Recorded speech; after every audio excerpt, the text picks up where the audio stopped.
Alright. Last time on the Empire of Dragons, our merry band of adventurers had just finished clearing out this mysterious dungeon they had found themselves in, defeating the deadly and powerful Rouser and claiming a nice assortment of loot for themselves. But unfortunately, they found themselves quite heavily bloodied and down on resources. Now they find themselves in this empty dungeon with the portal gleaming at the end of it. And that's where we start off. Okay, I say we don't go through the portal. Fuck you, dude. My tools! Don't grab my tools. Anyway, you do notice that there are those objects in the loot pile over there. Each one seems a bit weird in a way.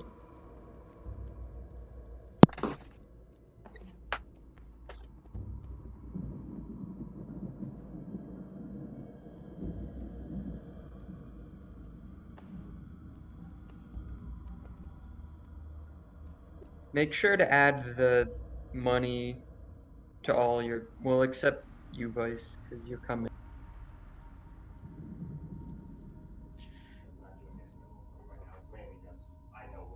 In a giant room with destroyed pillars and a portal at the end. Alright. Yeah, and also might be better to start dividing up loot when our last member gets here.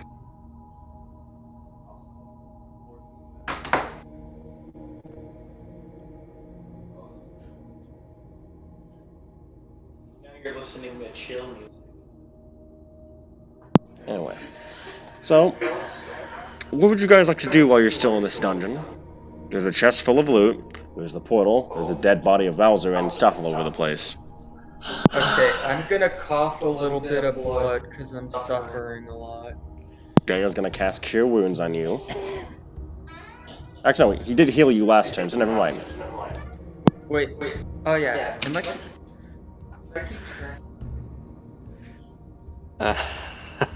Wait, so did I get? He cast healing, and then I got down. No, after the fight. Do you know the numbers? Because I don't think I recorded that on my 14. Okay. Zoya, what are you laughing for?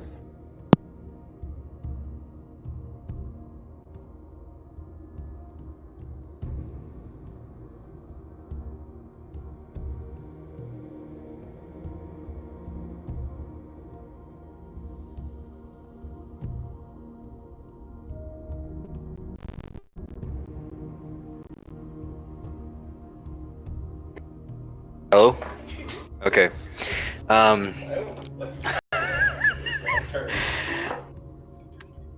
Zoya's feeling hungry. She's gonna go over to the dead body of Rousen, and through a combination of her hand axes and her claws on the end of her fingers, she's gonna start harvesting. So you guys notice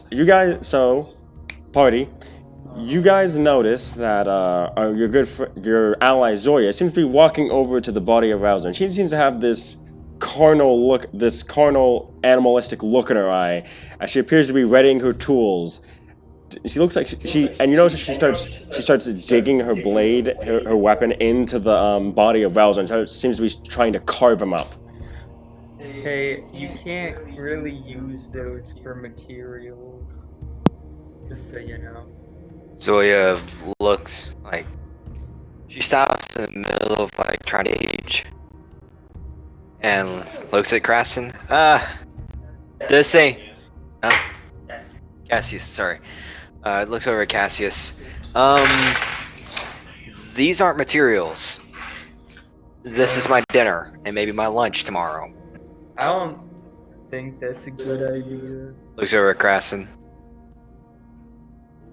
Yes. Ew.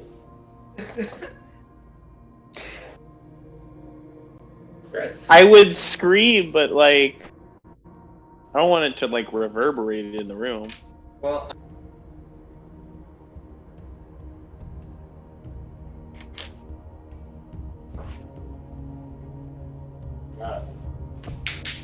What are you doing there? Just getting my well-deserved reward.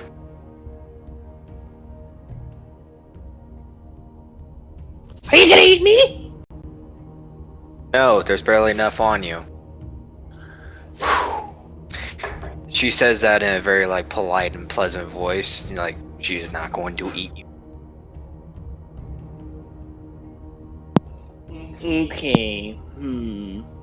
Don't. What do you mean? I don't know. Maybe you might know some information.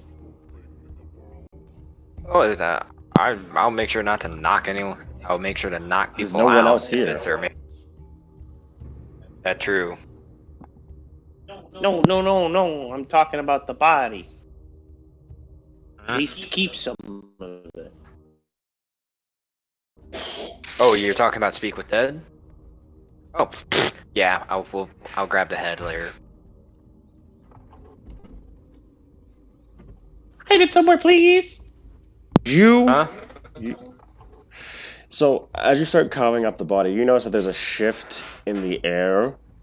As you notice that there's a bit as the lights start to dim in the room. And the portal starts, and you see this silver wave of just energy come from the portal and destroy every pillar in the room. And with that, you start hearing rumbling as the ceiling starts collapsing above you. Okay, grab the loot and go, guys. You do what you will do, Zoya. Grab the body if you want. I'm gonna go grab the loot and shove it into my bag of holding. I'm gonna help him. And then we're gonna run the hell out of there. What about the loot? Would you shove it in my bag of holding? Come on, let's. Okay, everyone, roll me athletics.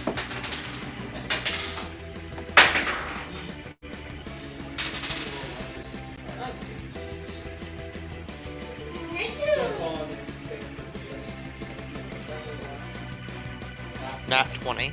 Alright, nat 20 for Rupert. 18. And Krassen?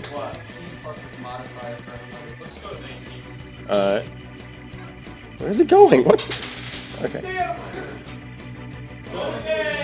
What'd you do? Come on, let's hear it. 12. Oh, but real quick, Zoe's just gonna grab the head and run. Everyone does well except for Zoya due to that head that she's carrying as she's struggling. Just drag it behind her as the ceiling's collapsing. And at that point, you see Daniel sort of grabs you, sort of tries to help. And with a 15, he's able to help. With a natural 15, he beats the DC, grabbing you and helping you move forward out of there. Like, run! And you guys are barely able to get to the blue portal back at the beginning of the area before you guys collapse through, fall forward on the ground, and the portal closes behind you, leaving the area completely blocked off. That was a good piss. Are we in the sewers? You are back in the sewers. Not in the entrance. Though. Not in the entrance. Back at near the end of the sewers. Mm-hmm. I need to not wear this. Here's Zoya will get up, dust herself off, and say, dragon tongue is rather tasteful. I don't think. Kind of in defeat of not getting anything else. Daniel's kind of just laying like just on his hands and knees, just shaking like he's just shaking right now. sorry. No, me. Are you okay? No, I'm not okay. And he shouts as he sits. He's like, all of this is crazy shit. I did not sign up for this. I didn't sign up to see people get their rib cages ripped open. I didn't sign up to have a dragon nearly kill me. I didn't sign up for any of this. I signed up to heal some person doing gladiator stuff. All of this is insane. All of you are insane. you're gonna get a hefty bonus. Trust me. Whatever. Oh my god. And he sort of just rubs his face. He just kind of sits against the wall and just covers his face like, I did not sign up for this. And It Saosu, was. Okay, Cassius is gonna come over and like pat his shoulder and say it was pretty crazy. Saosu kind of just rubs his shoulder as well, and is kind of, and Daniel's like trying to calm down, but clearly he's gonna need some time. Zoya hands him her water skin full of water, and just tells him to drink up a little bit. He does exactly that. He's like,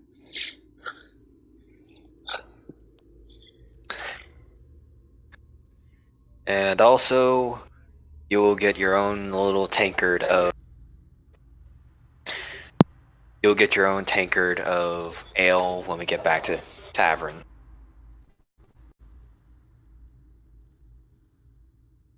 alright, got it. He's just kind of like, alright, let's get out of here. He says as he sits up. Also, and then Saosu says, wait. What do we get? As she looks over at you guys. Well, we got a bunch. Well, we got a bunch of stuff, but we need to count it first, preferably in a safe location. Yeah, that'd be. I put it all in my bag of holding, so we should be good. Yes, can confirm it's all in his bag of holding, except for this one coin that you forgot. Picked up 2 copper. Yes, I picked up 2 copper. Every coin matters. He's not wrong. Saosu says as she points at him. He's not wrong. It's 2 copper, but whatever. That could gain some mighty good interest in several years.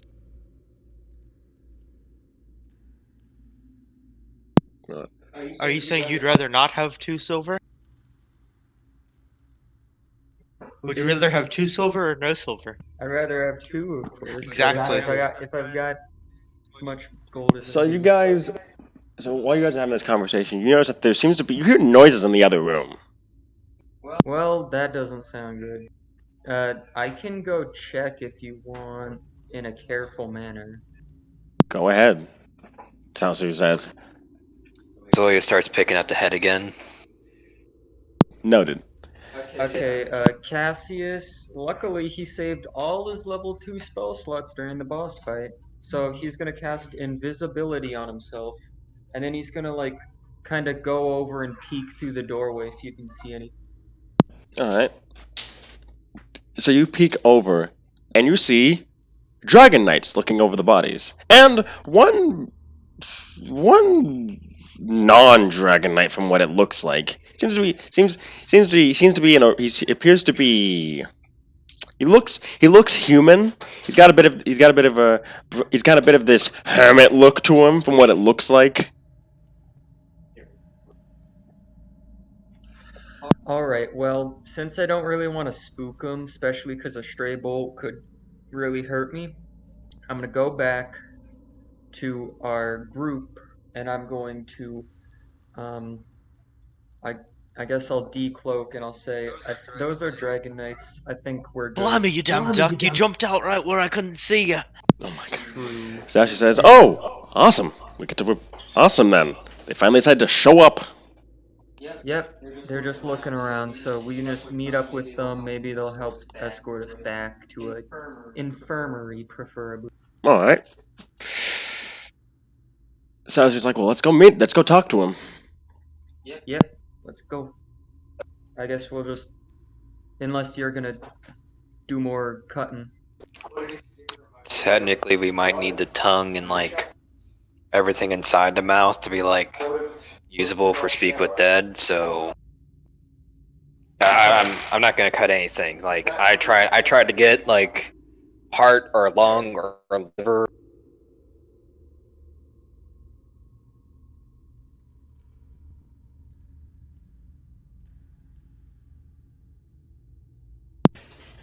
Right before you guys are able to go and check stuff out, though, Rupert seems to be looking over the magic items, and when he looks at, But I have them in my bag of holding. he looked took a look just to check on them real quick, Yeah. just to see what was going on, just to analyze them. And when he spies the black sword, he immediately blacks out. Well, is this thing cursed or something? Dang. Does anyone feel like they have enough strength to carry Rupert? I don't really either. I really need to get out of this place. Okay. Let's. Salsu looks at Zoya. I can carry the head if you carry him.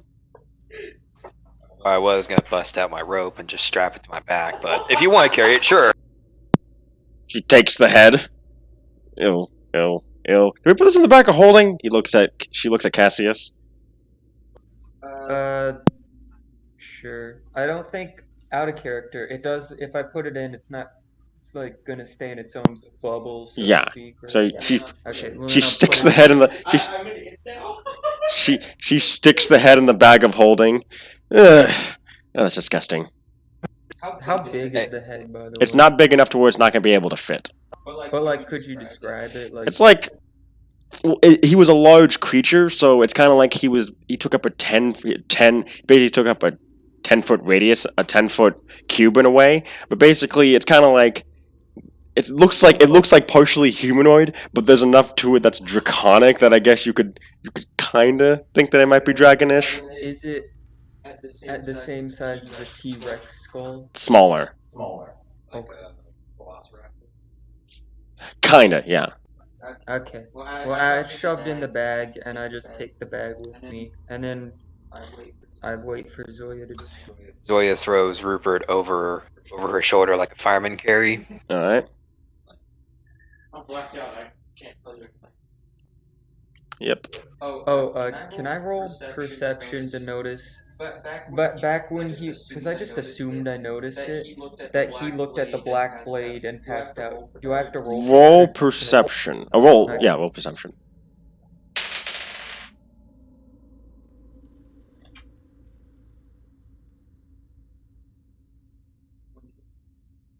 That is a 12. Unfortunately, you can't tell what exactly he was looking at since he wasn't exactly pulling things out of the bag of holding. He was he just opened it up and looked inside. Dang. Alright, well, let's go meet him. But you do notice that his eyes went full black before he passed out. Okay. He was like super. Actually, no, not black. You notice his eyes grayed out as if he was dead before he blacked out. Okay, well, let's go meet the Dragon Knights. Cassius is just going to let out like a, "Hey, Dragon Knights, can you come help us out here?" Except he's gonna yell it, because I don't want to yell.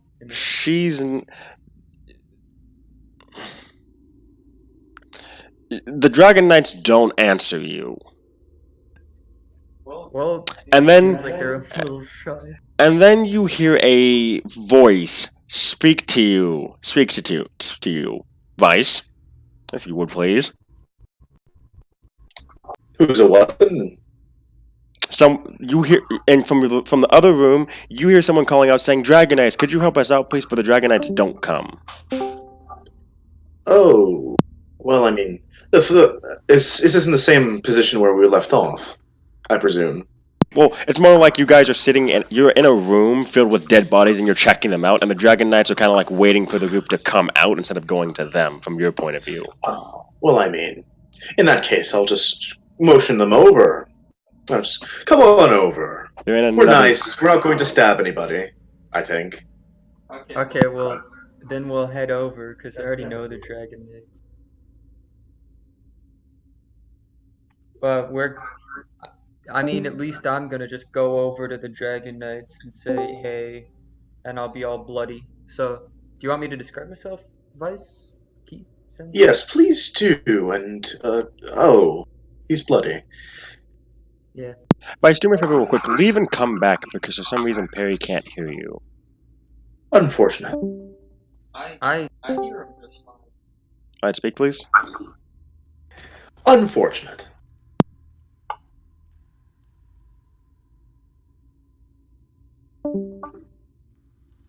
I hear you just fine, guys. Oh, that's it's highly unfortunate that someone can't hear me. Alright, so describe yourself, Cassius. Okay, so a tabaxi which has here, let me just pull up the sheet, read the stuff up. But he's a very bloody 6'5" kinda skinny tabaxi. And he's just wearing he's wearing studded leather armor. And he's just covered in blood, honestly, and cuts.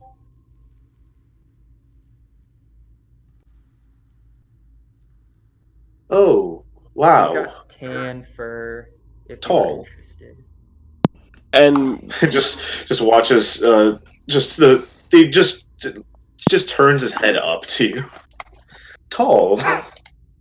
Can we get an escort back to the Citadel? We were a team sent in here to help clear out the place, and we're very heavily injured. you also notice behind them, right? So you notice that there's several other people. You notice what appears to be a wolf neko carrying a tall dwarf over her shoulder, like a how tall wolf neko?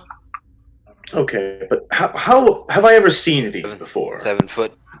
7 foot.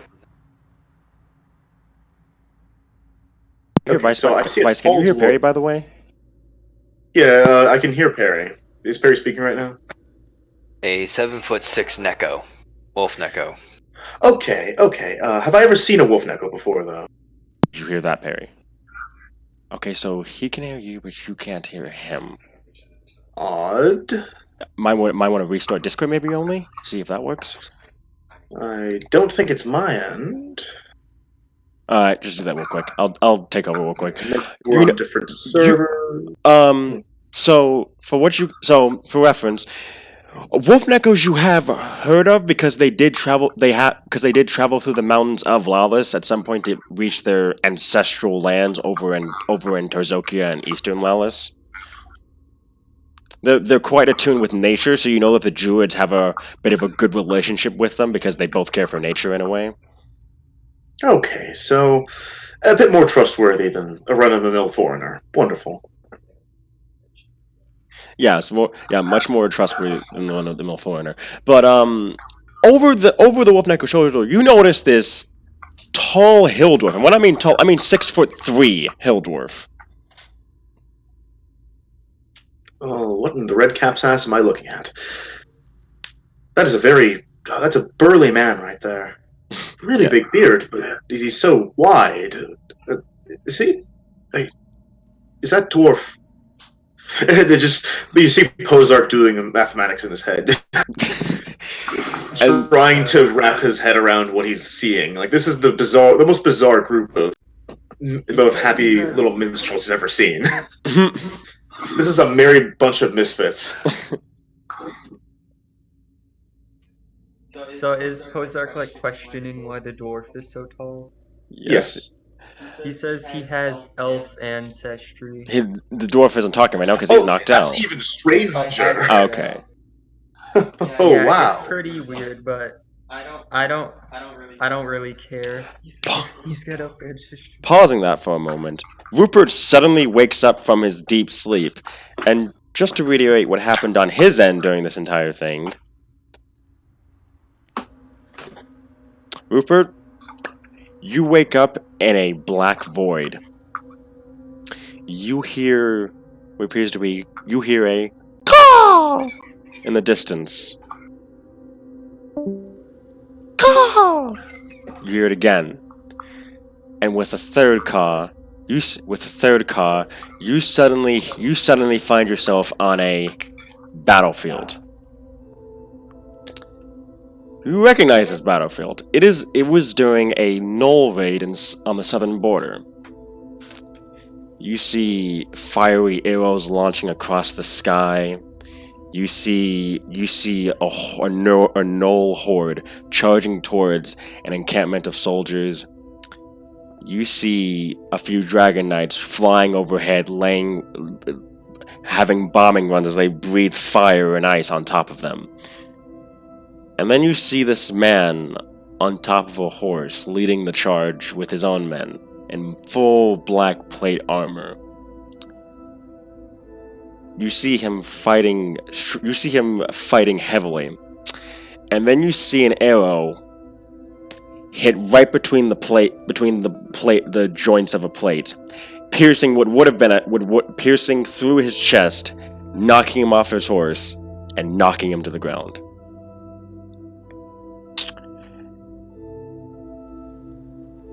And there's a stillness for a moment, and you can hear what sounds like his heart slowly stopping, and then his heart stops. But then you hear a caw, and suddenly the man gasps back awake as he pulls the arrow out of his chest, and he's like pushing himself off the ground, grabbing this battle axe next to him as he holds it with both hands, and he charges forward once again into the fray, not knowing what just happened. And he's fighting. Blood is flying all over the place. His battle axe breaks on the armor of one of the gnolls, and he roars out in frustration. And suddenly, a sword made out of this purple energy appears in his hand before he stabs the gnoll through with it. But because of its shortness, he had to get close. As a result, the gnoll's partner took a swing at his head, knocking his helmet off. And the last thing you see before you wake up is yourself, a younger you 10 years ago, but with black eyes. And then you wake up. Oh, well, that was an interesting vision. Welcome back, dude who looked at probably a cursed item. I don't know. All that I saw was the past. Zoya puts you back down. Thank you for carrying. Zoya gives a thumbs up. Did he? What just happened there? He passed out when he was looking inside of a bag of holding, Saosu says. Something that we grabbed probably made him black out. Don't know. Oh, so you just so happen to have variety of cursed items? Well, I guess I should explain what I saw. That might be important. Might be something to hold off for later. Maybe. And then suddenly, Cassie's you hear a familiar voice, a female voice, and you hear them come from one of the Dragonites and say, "Well, was expecting to find this when I sent my serpents down here." Are you doing more mind messing? Shushu? Horzak, you know this voice as well because it's the woman who hired you Oh. to help you with your little affair. Oh, is she doing the thing again? Yep. He says, She just says, just a little bit of enchantment magic. Makes it easier to get people to do what I want that way. Besides, the Dragonites are too stupid to do my work without messing it up, so I might as well make sure they can do it under my orders only. It's still a little much, in my opinion. If you want something done, you do it yourself. Technically, I am. Halfways. One day I'm going to learn how to do that. You wish, Druid. Anyway, she looks at all of you. Let's see that you were able to clear out the sewers, and you found some items of interest. She's staring at your bag of holding. Yeah, but we kinda had to shove them all into this bag because it started collapsing. The entire place started collapsing. Well, for a fair price, I'd be willing to look at those for you and tell you what exactly they are. What's the price? Well, you'll figure it out with your election pieces. Wait, let me try and look at them first. Are you gonna pass out again? No, I don't think I will this time. Well, if you do a second time, I'm not gonna let you. Yeah, if I pass out a second time, You don't need to let me look at them again. All right. Do I have smelling salts in my inventory? Yes, you do. Just in case. Just in case. Just hand it to one of his closer. Just just in case. You never want to have someone black out for too long.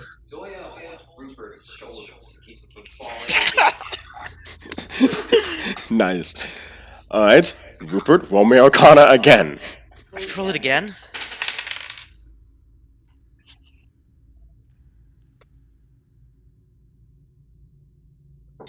That's a solid 24, Haas.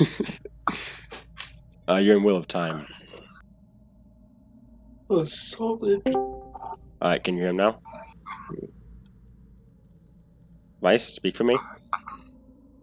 Uno, dos, tres, cuatro, cinco, seis. Still nothing? Nothing at all. Is he Now I'm muted at all? Barely even hearing. Oddly. I can hear Mike. Did you have something on your headset turned correctly? Bubblegum, double bubblegum, triple bubblegum. Nah, I can never do it right. You're muted right now. Hello? There we are. We can hear you. That's one person. You can't hear Vice. Can you not hear me? At all? He says he can't. Hmm. No, he apparently can't. Hmm. That's bizarre. Very bizarre. It's just you two that are having problems with each other. I mean, I have no problems with him. I can hear him. He can't hear me. Yeah. Come back. It's interesting. Come back in. Very I disconnected bizarre. you. Maybe he has me on mute. He doesn't Check have you. that. He doesn't have you on mute apparently. Okay, he doesn't have me on mute. Maybe look at the volume. He has you set to max volume too. Oh, that is strange. Let me try this then. If need be, I can, put mine as a group one for everyone to hear, but, 7 mute 7. Alright. Let's see what we have here. Wait, do I have this upside down? Hold up. Here. I'm gonna be right back. Wait, was it working on your phone? That's what he's checking now. Alright. What did I learn? Hmm? What did I learn? Give me a second. How about this? Vice? Is this a bit better? Yeah, I hear you. Can you guys still hear me? He can hear you on his phone, I can hear you on my phone. but not on your computer. Okay. That is strange. Wait, could it have been Vice's thing? Check just real quick. Just check on the computer real quick. he just I- rebooted his too. Oh. I haven't done anything to my computer so far. I can still Yeah. hear him fairly well. Alright. Yeah. Phone, I guess? Alright, let's just keep going. Alright. Drag on. You hear. So. We've been doing the session this entire time. Blacked out. And you've met with with apparently controlled dragon knights and a druid. Alright. Anyway. Druid isn't as important. What can we so Rupert, you seem to tell that black sword seems to have some connection to you somehow. You feel this bit of you get this feeling that it really, really, really wants to be wielded by someone like you. You notice that the mithril sword seems to be gravitating more towards Desi, and that the battle axe seems to be gravitating towards Zoya. Alright, I hand out the weapons to where they're supposed to go and say, the weapon spoke to me and said to go to these people. Yeah, you feel like they spoke in a way, but unfortunately you're not going to be able to find out if they can actually speak unless you attune to them. And considering what your weapon did to you, what happened to you, it might not be a good idea to get these attuned until whoever that weird lady is talking to the Dragon Knights looks at them. Yeah. I wouldn't attune them yet until, Electrum lady over there looks at them, but, My name is you know what? You're probably going to butcher it, so I'll just wait until you meet it's me. fine, everyone calls me Tall Dwarf. Yes. Sue. Shusu. What's your price?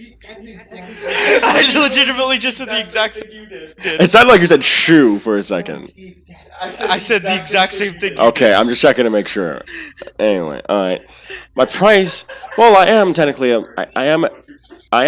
member of the order, so Electrum is my price. If you have that on you, then we can talk. But I have to see what I'm looking at first. Well, I believe we did find some when I was shoving it all rapidly into my. Yeah, there should be about 10 pieces in there. 10. Probably a little more. Alright. Electrum. Ooh.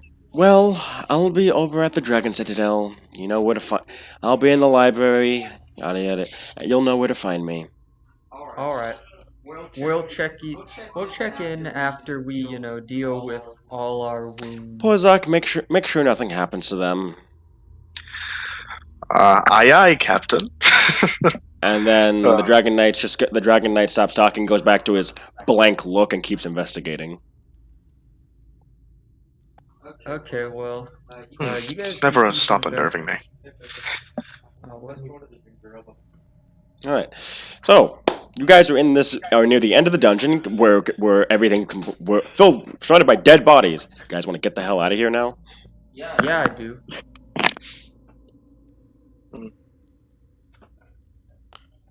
All right. Sure, I'll leave.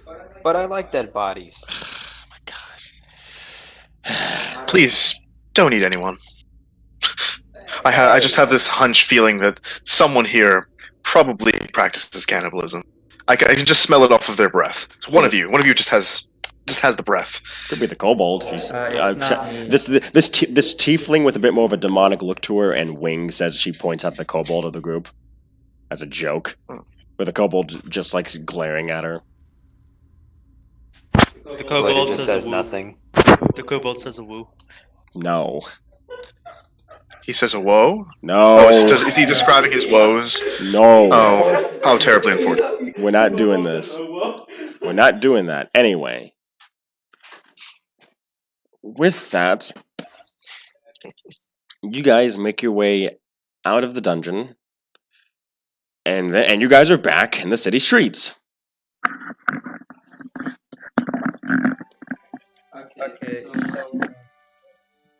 can we just walk straight back to the Citadel? You want to head straight back to the Citadel? I want to go to the infirmary. Alright. My body's bloody and beaten. What about the rest of you? Everybody. I reach in. I go. Can I see a bag of? Pull out the Electrum for now, and so I can go get these looked at.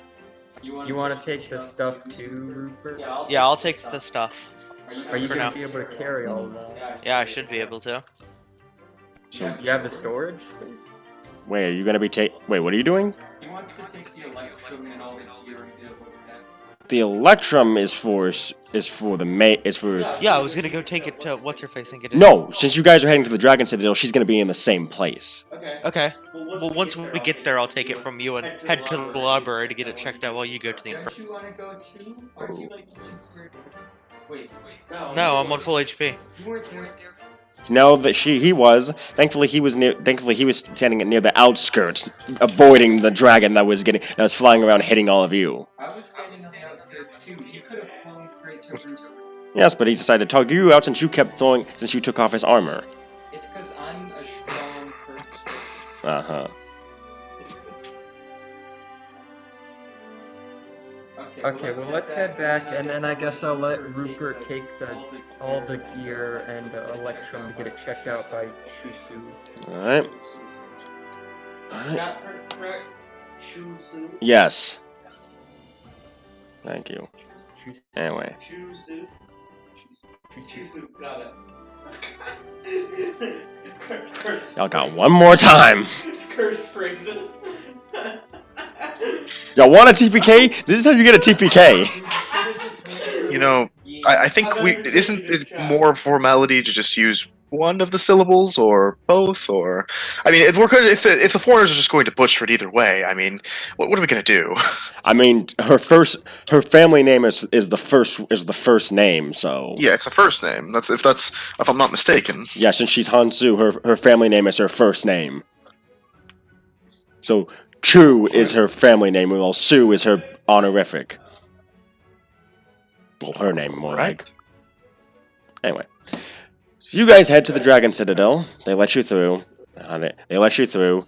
Even Xiao Su, who's kind of like eyeing them. But when they notice but then when she kind of like pulls out the dragon head just to kind of like give credentials, they just let you through, as if you hunted down a dragon for them.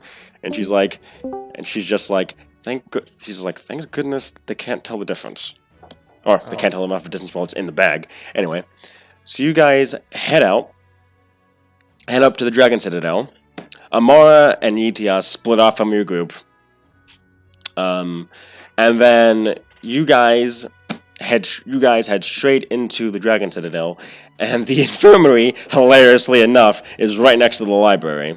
And you notice, and Cassius, when you're about to walk into there, you notice Trusu, who appears to be dragging another person, as one of the medics is like, why do you keep doing this to them? Well, tell them to stay out of my lab, and they won't keep getting hurt. I think you're missing the point here. Keep them out of my workspace. Cassius is just gonna take that in and then ignore it and go get his treatment. And she looks back and says, "Oh, all of you are here. Amazing." Yeah. But we're still like this, and he points to himself because he's covered in blood. One second. And then she takes her staff, she taps it on the ground, and I need everyone except Cassius and Porzok to roll an int save.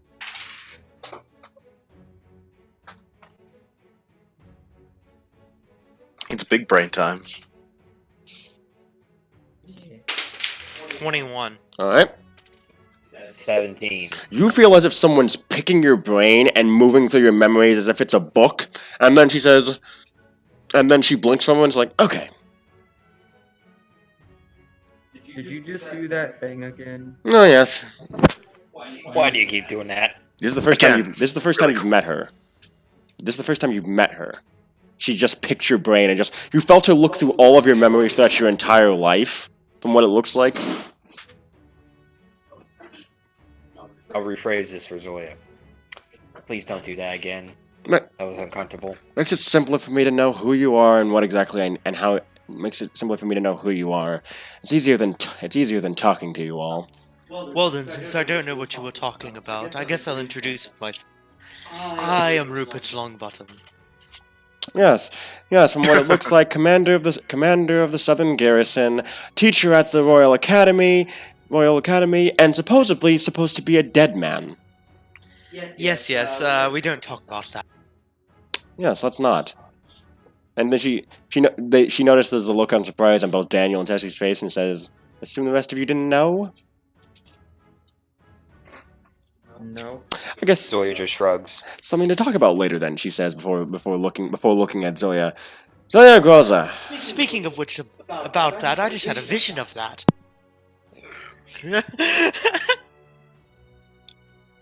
Zoya will say, "Get in line for the soothsayer, buddy." She looks at Zoya Groza.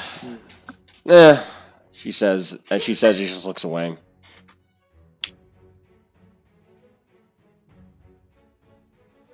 Zoya just simply lets out like a quiet.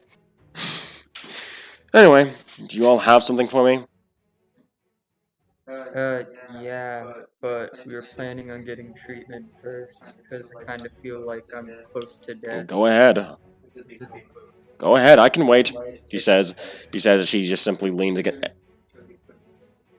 Give me the bag of holding, and I'll wait for you to be done before I take it back, just to make sure that you guys, so that way you all know where you're gonna have to go to meet me later. Yes, why don't you?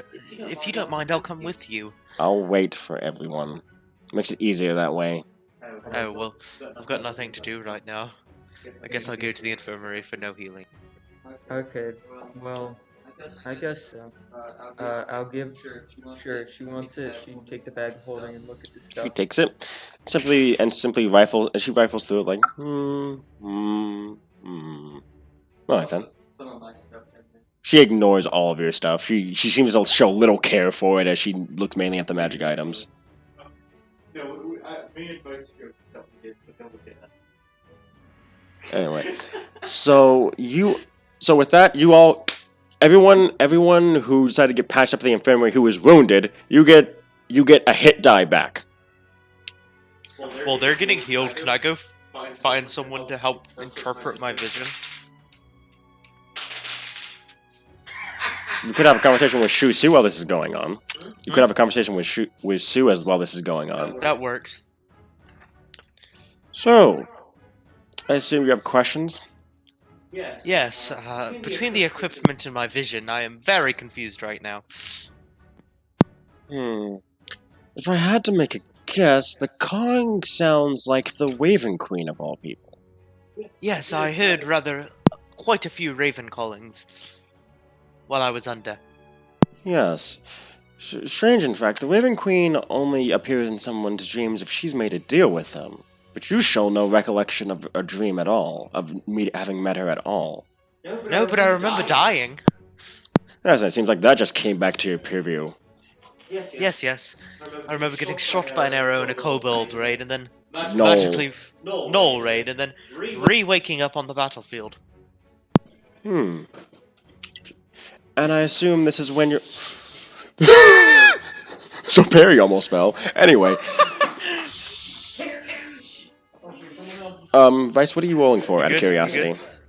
Rolling a history check. Do I hear this in the back? Yes, you do hear this, since you're also waiting around with the rest of them. Just making sure I interpret I don't know what exactly my what character sheet a Raven Queen is. The Raven Queen... give me a sec. The Raven Queen... I need to fix my character sheet. The Raven Queen is the Raven Queen. The ruler of the Shadowfell. Oh, okay. It's this kind of party. Wonderful. She simply looks at you and says, "Interesting. So I assume you're a warlock then." Yes, that would make sense. I am one of the Blade of the Hex. And you never questioned in all this time who your patron was. No, why would I question it?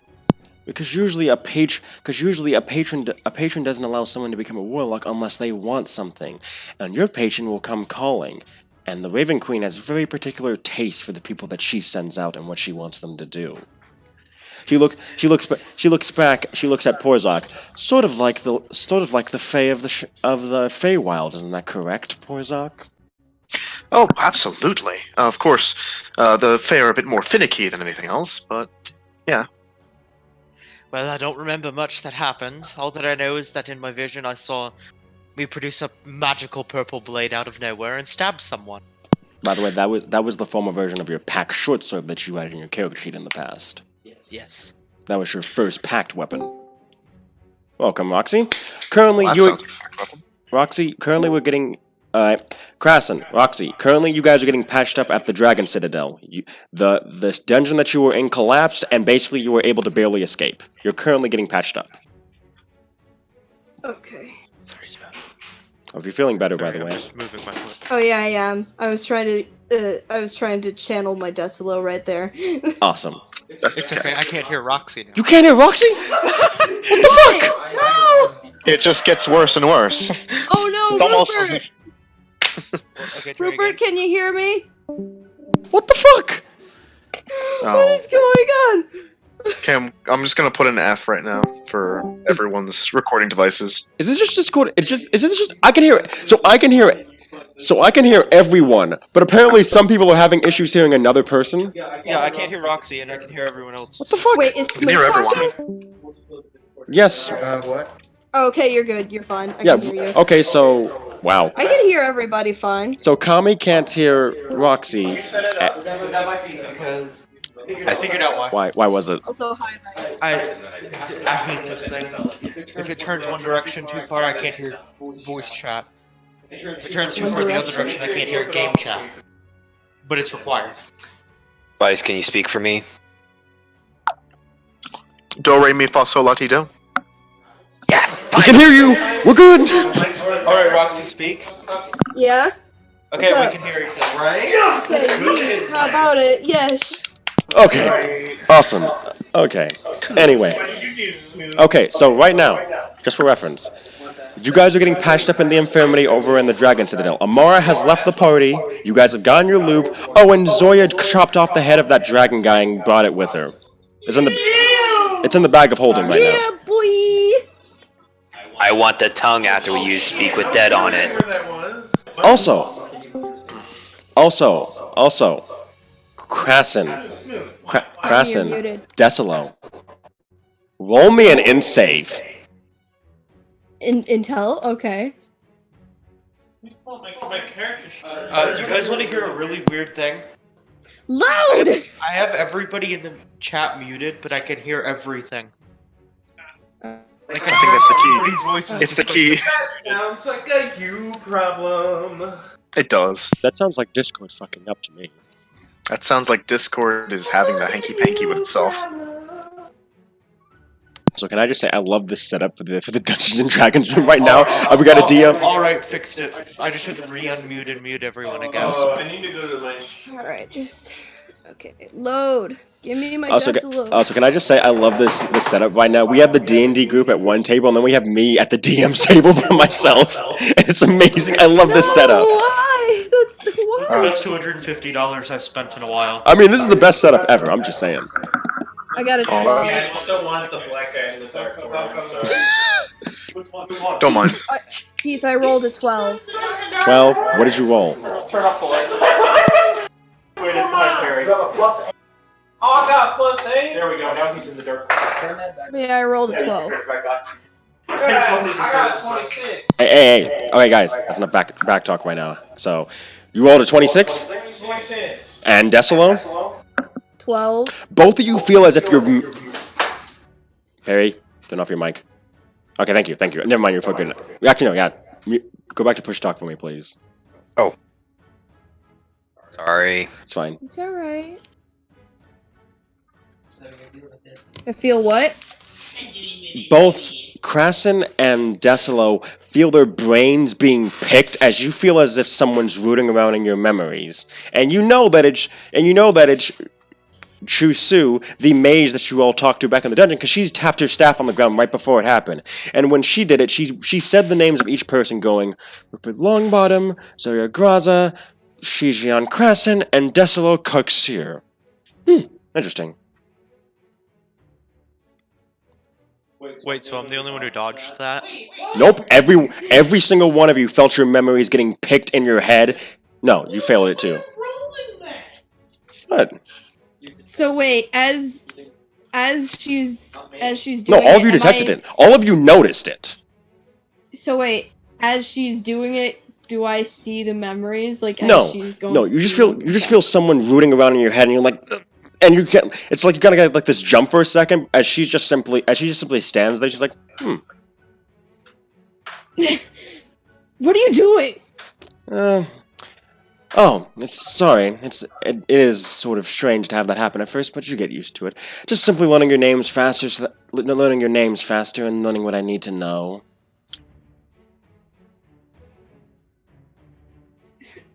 Oh wait, if you can see my memories, then could you see what the pact I made was? Unfortunately, you don't remember that, so I can't remember. I can't see that. Damn, I had to try.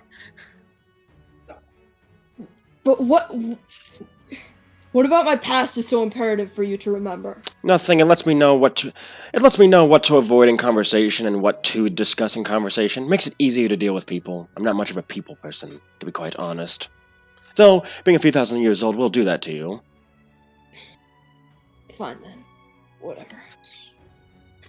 I love the look that Perry's giving me, like that stare, like what the fuck. Obviously, Zoe is your giving boy is Lady Mage extremely the WTF uncomfortable. eyes in response to her age. Oh shit. Also, I'll stop with the pouting. You'll get used to it. I look at Krasin to see if he's used to it. No, she's saying that in response to Krasin. Oh, okay. Anyway, back to our conversation. But yes, I have a feeling that whatever the Raven Queen, the Shadow King, or whatever she likes to call herself, wants from you, she will no doubt come calling eventually. I would also. I felt a bit of. Also, you say that you're a warlock, but I noticed something else in there. A bit of a bloodline of sorts. Could be something. Hey, I mean, my bloodline has a bit of elf in it. That's not what I mean. That- I don't mean the elf in your blood. I mean something. That suddenly makes a lot of sense. I don't mean the elf in your blood. I mean a piece of the Shadowfell is in you. Not just from your pact, but it appears to be something. I have a feeling that when you came back, something awakened in you. So what you're saying is you feel shadows in me. Yes, let's go with that. Could they be my lost memories? Could they be what? My lost memories. His lost memories. I know. She sort of thinks for a moment. The Raven Queen is known to take memories that she finds quite intriguing. If anything, that could be the void of your memories. You could have taken them for some interesting factor. So she took the memory of telling me what she wanted me to do. To enjoy it. Therefore not letting me remember what I need to do. I assume I think, and she pulls out the black bastard sword that's in the bag of holding. I think this holds the key to what she wants from you. Yes, I got that feeling too. I had when I was looking at the weapons earlier, I just had a feeling that they were linked to some of us. That's something to keep in mind then, thank you. Also, Porzak, yes, indeed. There is a good theory that the Raven Queen the Raven Queen always has a method to her. Well, some would call her mad, others would call her quite strange, but she always has a method to what she does. In possession of a super sanity. Perry, Yeah. are you good? Can you hear me? Oh, I didn't hear what he said just now. He's muted. Yeah, but like he unmuted for a second, I thought. What happened? Oh, okay. Alright. I'm good. Never mind. Okay, that's weird. Just making sure everything is fine. Yeah, everything should be, sort of. But, so after you guys get patched up, Shushu sighs and says, "Alright, finally. Alright, well, follow me." She proceeds to walk out of the room as the medic glares at her. I hate her so much.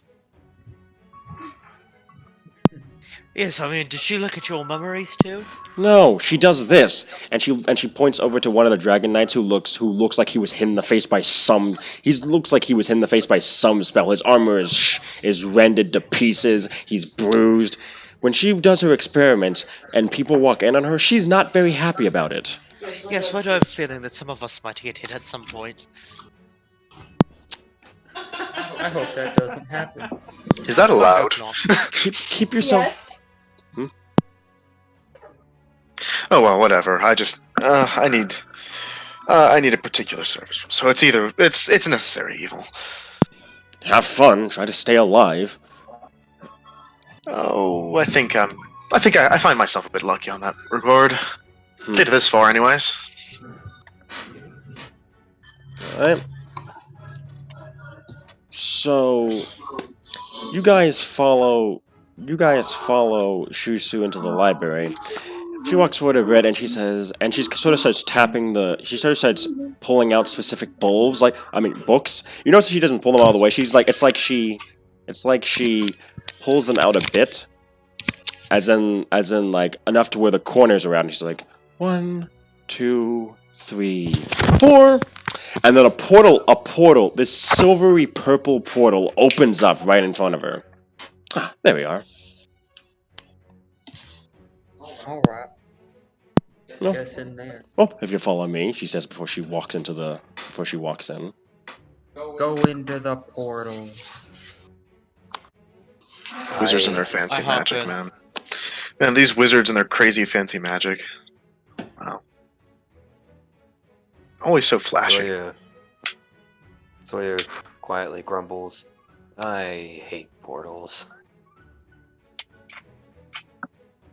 That's why it's better to not. That's why I prefer to be a warlock. It's just a less flashy wizard. Oh, he could have just meditated for a couple of years and, well, done this exact same thing without, well, selling whatever you would sell as the warlock. You mean his soul? Daniel says, Oh, quite put off I mean, by the I fact. heard people sell their firstborn children. I've heard another tale about someone selling their pet dog. Honestly, it really depends. Yes, Daniel kind of stares at Rupert. He's kind of put off by the fact that that Rupert died and supposedly is is alive. Not the strangest thing we see out here in the wilds. The Old Dominion is full of all sorts of ridiculous stories of a regular individual in rigor mortis who's still walking around.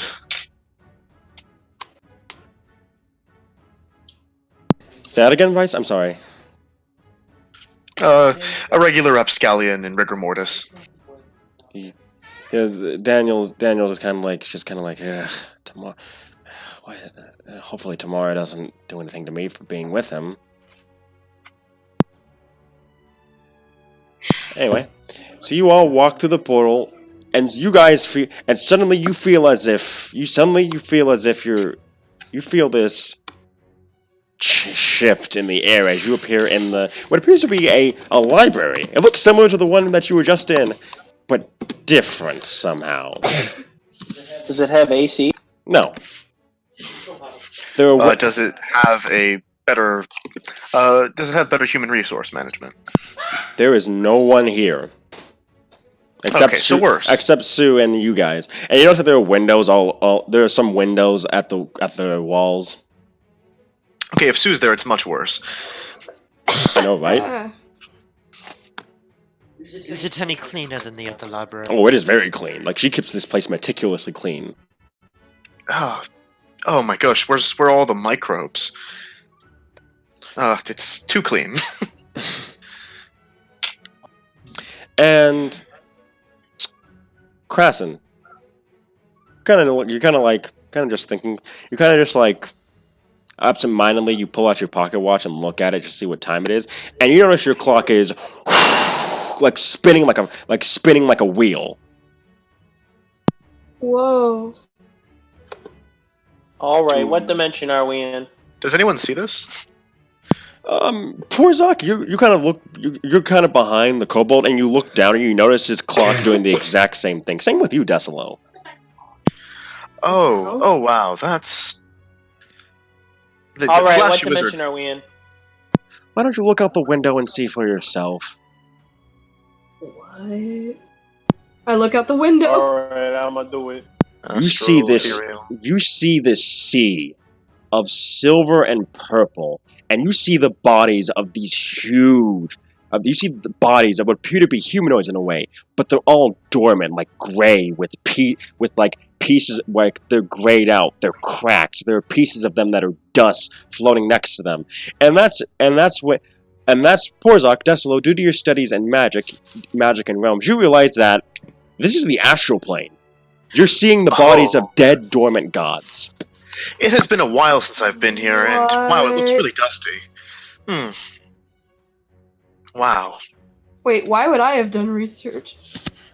You are a mage. Can I roll a history check to see if I recognize any of the dormant gods? I mean, it's pretty common knowledge to know about the astral plane when it comes to magical lore. Go ahead. Also, Krasson, you know this place by a different name. You know this realm as the space where time has no power.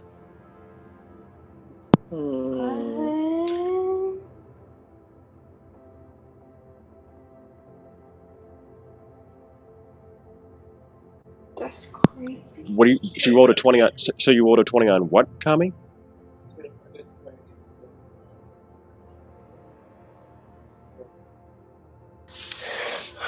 You have not have heard of any, like, you try to figure it out, but you really can't tell anything about these guys. Yes, welcome to the astral plane. It's my home away from home. It's what allows. It's what's kept me. It's what kept me alive for all this time. Can I roll Arcana to like? And that hasn't caused any ill effects other than, well, social ineptitude. Wait, say that again, Vice. So that hasn't caused you any ill effects except for social ineptitude, right? Oh no, that's just from the fact that my race is better than all of yours. But Counter arguments for that one, but Are you saying that you're better than half dwarf elves? then you see a shadow. You see her shadow behind her stretch and stretch and stretch onto the back of the wall, and you notice that it's the silhouette of a giant dragon. I think that's nice that it's a dragon. I killed a dragon back in the day. okay then. Point retracted. Can I hug you? Please do not touch me, please. I'm not a fan of physical contact as it is. And she says that, and you notice that when she says that, she doesn't say it out of meanness or anything. She says that out of she's really uncomfortable when people touch her. Aww. I was gonna try and hug her anyways. So true. But I'm sure that. But I'm. It's true, Sue, not Sal Sue. Sal supersedes to hug Krasen.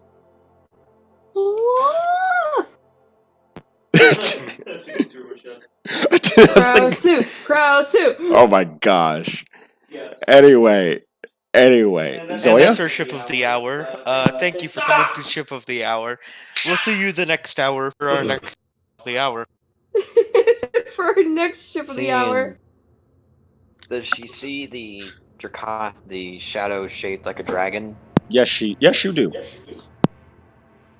She just looks at it, and looks at the mage, and looks at the shadow again.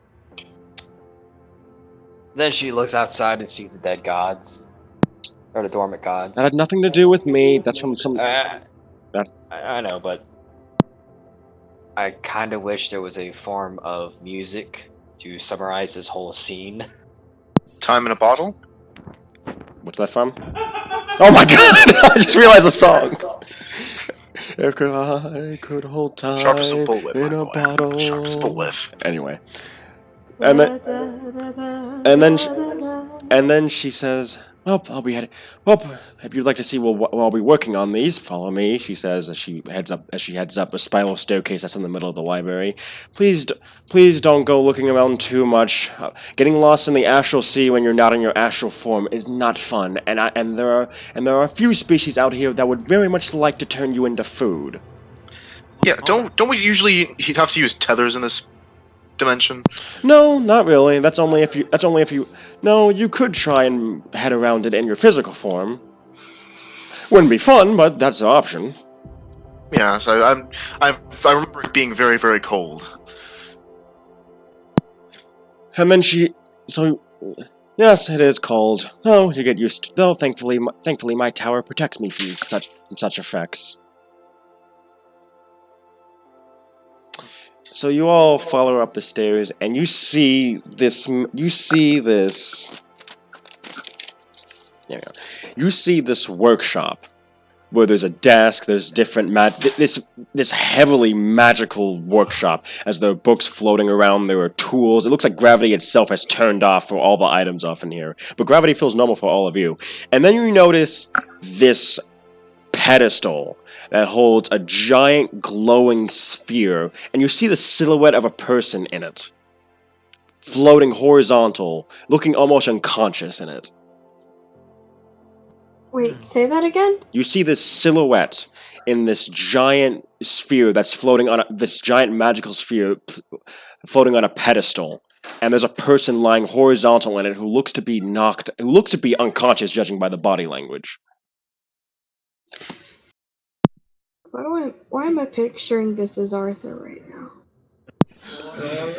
The person, you notice that True, she seems to walk. She says, "Give me a moment," and she walks over to the pedestal.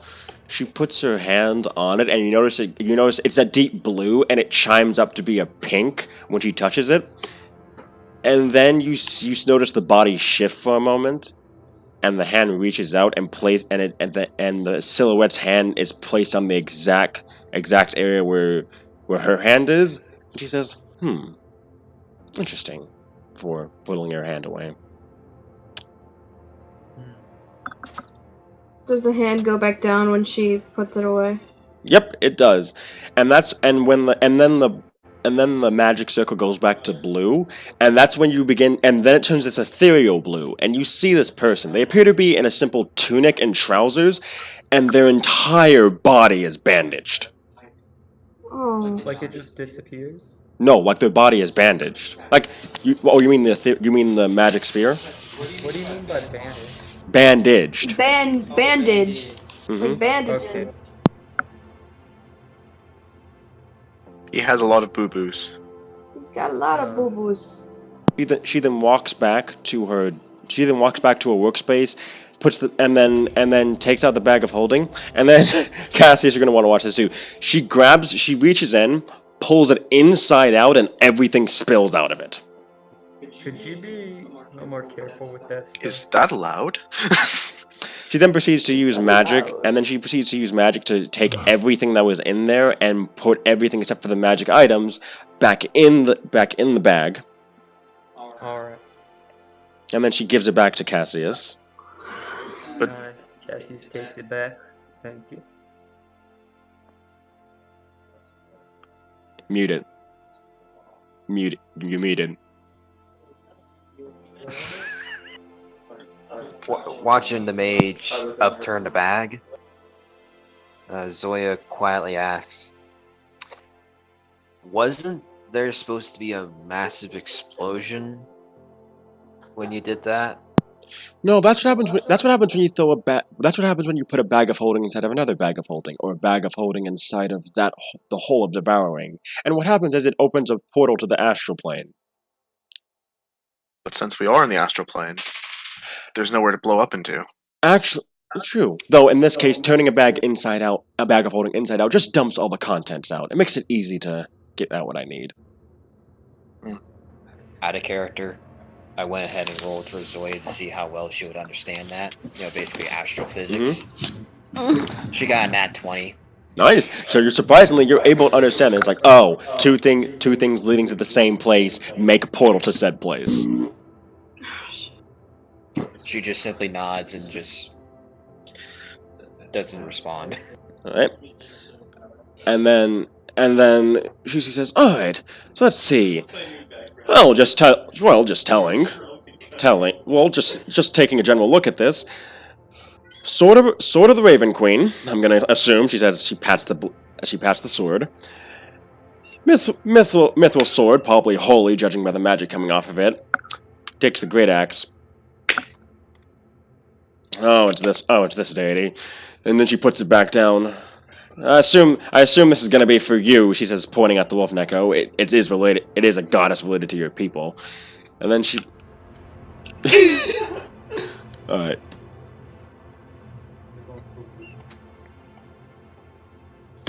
Zoya just kind of like scratches the back of her neck, like, I'll ask for details later. Let's see. A shield with a dragon eye in it. She looks at all of you. Well, none of you are going to have any use for that, since none of you are dragon knights, no dragon riders. She tosses it back down on the table. She keeps looking through the items. Let's see what else we have here. Ah, Quiver of Alona. I haven't seen one of these in a while. These are interesting. And then she simply looks at the javelin. She's like, "Wait, is this what I think it is?" She does a bit of a mischievous smile. She looks at it. She says, and then she whistles, and you notice this copy of her walk into the room. And he says, "Hold still," and the copy nods. And then she chucks it at the clone, and you see the javelin turn into a lightning bolt that strikes the clone before turning back into a javelin and stabbing through the clone. Whoa! Is that a lightning javelin? A javelin of lightning! I haven't seen one of these in a while, she says as she looks it over.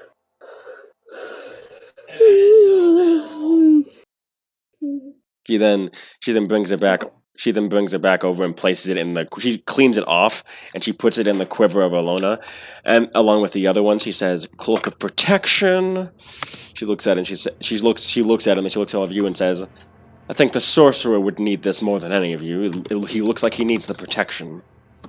Yeah, I have my own protection.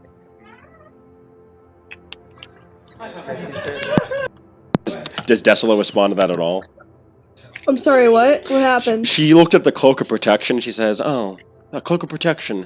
I think the sorcerer amongst you would need all of it. Would need this more than you." Why is that? Well, you look to be the least offended out of all of them, so I assumed.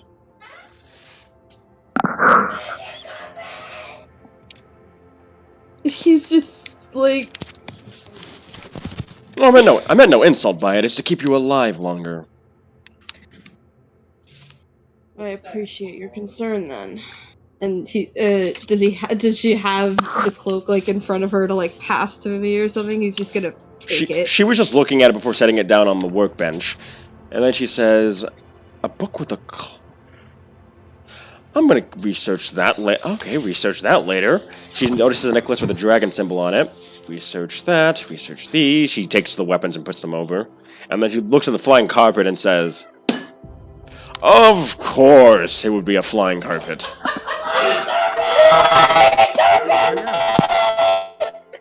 Whoa, that lagged so bad. Oh yeah, that was nice. Gnarly, bro. Noise. Gnarly. Gnarly. Nothing. She looks at the flying carpet and says, "Well, I would have to assume that this would require a command word to activate it, and it's going to take me a while to figure that out. Looking at the rest of these, some of these are quite simple. Some of these I could give to you straight away." She looks at the glowing kit of tools and she says, "Haven't seen that before, so I'll be checking that out." How much does that cloak add to my AC? If you'd have to attune to it. She's keeping it with her right now, but it will add +1 to your AC when you attune to it after a short rest, I believe. Short or long rest? Short rest, thank you. Okay. Yeah. And then she looks at it and she says, "Alright then." Do I get mine now? No, because I have to figure out what all of these are. Some of these I will hand off to you. She gives the Cloak of Protection to Desolo. And then she looks at the quiver of Alona with 5 javelins of lightning, and she says, "I'll let you decide who gets that." And she hands it to Desolate and says, "Hold that for now." And then she looks at the rest of them and she says, "And the rest of these I will figure them out for you. It'll take me several days. It'll take me several days to figure that out." I'm guessing you're keeping the electrum as payment.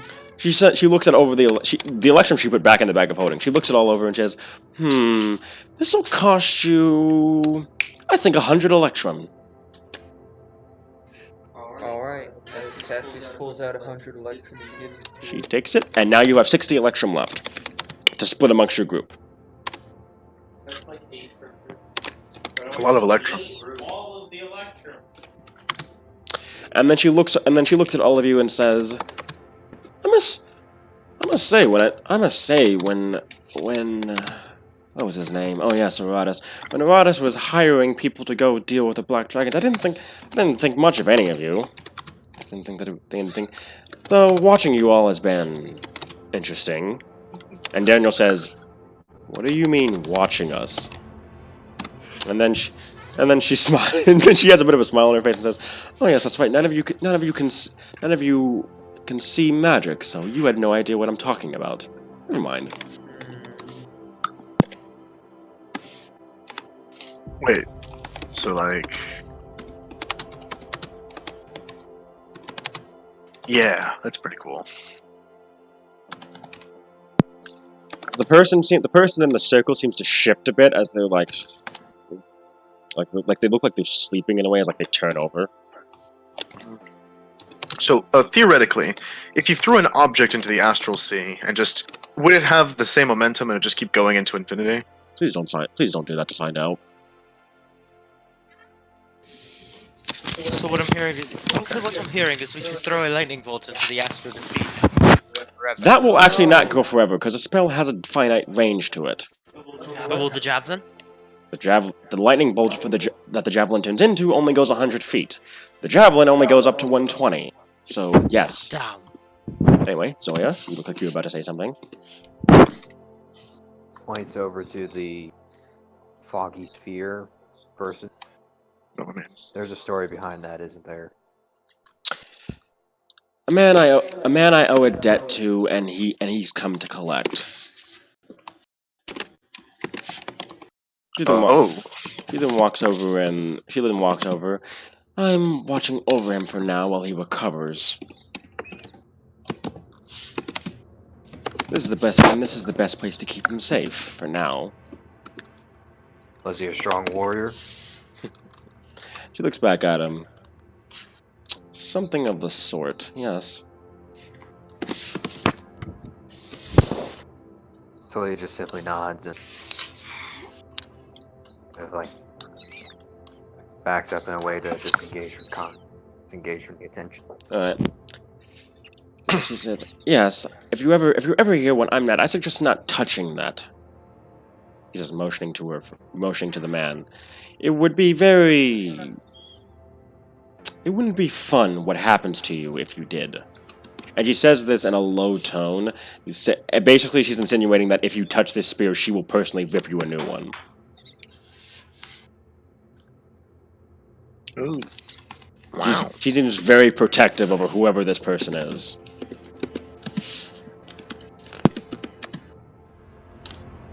Alright. Oh boy. And then she simply walks forward and says, "All right then. I will let you all know when I'm finished looking at your little items. It will probably take me a few days. And that time you'll probably want to go get paid and go do whatever it is you adventurers like to do. And so with that, I bid you good day." And she snaps, and all of you are thrown out of the astral plane and thrown back into the library on your. And all of you fall either on your face or on your back. Oh. I kinda need more careful treatment. Accurate. No, do it again. Car, do it again.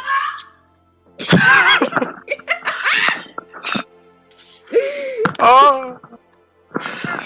You know, I really, really fucking hate mages, Saosu says. They're not so bad. They're quirky. Here. I'm right here. And I'm also right here. I mean, I'm a sorcerer, but like, what's the diff? I mean, but mages really just cover everything, really. So I'm also offended. Yeah. Why are you mad at me? Yeah, whatever, Saosu says. She rolls her eyes. Anyway, can we go get paid now? Also, Porzok, you get this message in your hand that says, "Stay with them. Help them with whatever they require. I think you'll prove quite useful to them." Alrighty. As long as we get rid of that, our thorny friend. Don't worry, I'll make sure of that. And with that, her voice is gone, Porzok, and there you are. And then Saosu pauses and says, "Wait." And she looks over at Porzok and says, "Who the hell are you again? I don't think we ever got your name." Oh yeah, so that's another thing. Never quite got all of your names either. So let me introduce myself. I am Porzok Junius Gaius. Hey, Pozar. I am a druid of the mountain circle in Romia. Oh well, they call it Lawless now, but we still use Romian sometimes. Nature magic. At your service. Well, I'm Cassius Clovis. I've been hanging out in the library until the Black Dragon shot it up. I am Rupert T. Longbottom, commander of the Southern Fortress, and teacher at the Royal Academy of Combat. I see. So Three houses. Shh. I tried to go buy it and they were sold out. I'm depressed now.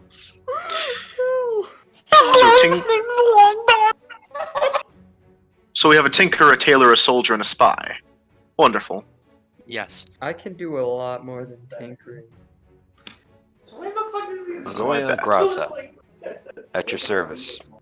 Gladiator, barbarian, and general nutcase, you could say. Ah. There's no case best meant to crack that. Sao Su, servant to this asshole, she says, pointing at Krasen.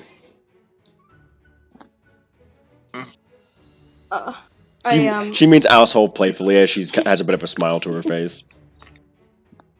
I come up and I'm my name is Justelo Carshire. A pleasure. And I shake his hand.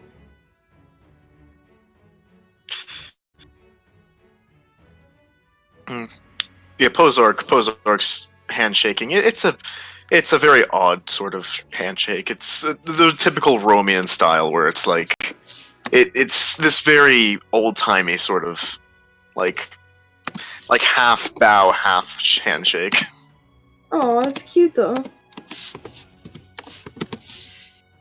Alright, I'm gonna change it back to there. Alright. Also, hey, you want to introduce yourself? She kind of nudges Krasen. Be nice. Sure. My name is Krasen. Hi, Krasen. Hi, Krasen. So she says, mocking him. Hello there, Krasen. G'day, teammate. How are you doing today? How many accents do you switch between? Sao Su asked Lupo. 75. Jesus fucking Christ. 75. I've had a very confusing lifetime. My accent's a bit wonky. For fuck's sake. It's like talking to that one.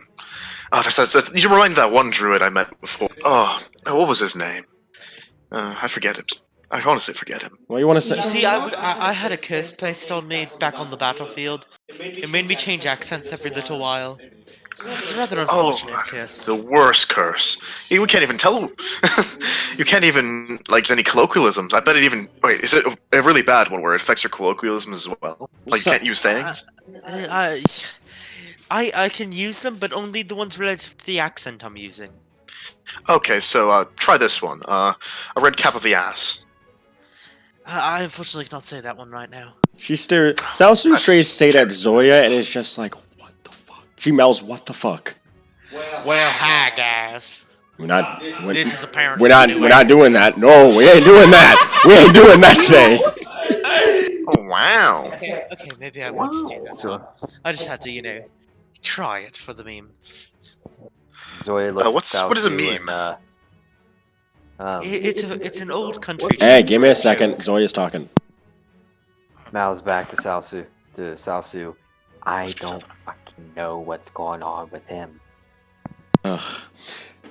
And after she's done, she notices David hasn't been introduced yet. Hey, Daniel. Zoya, kind of just like slaps Porzok on the shoulder. And our most important member, David. Daniel. Bravest cleric. Daniel. Daniel.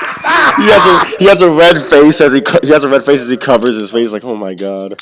Okay, all right. Is this a camp meme? Oh my god. And he says he simply starts. He says, "My name is Daniel Jokovic. I'm a cleric of Tamara. Pleasure to meet you." Tamara. Oh, I haven't met a cleric in Tamara. I've never met one actually. Yep, mother. Pleasure to meet you. Same to you, Dragon Mother of Mercy and Healers. Wait, when you say that, do you mean when you say tomorrow? Do you mean of the future, or like this is in and out of character? Tamara, I don't get this out of character. Tomorrow. Oh the wow! future? Guys. Daniel actually face palms at that, and he says, "I'm not even gonna say anything." And then there's one more member as Desi comes up and says, I can't do the voice. Fucking, I'm Desolate Gorebloom.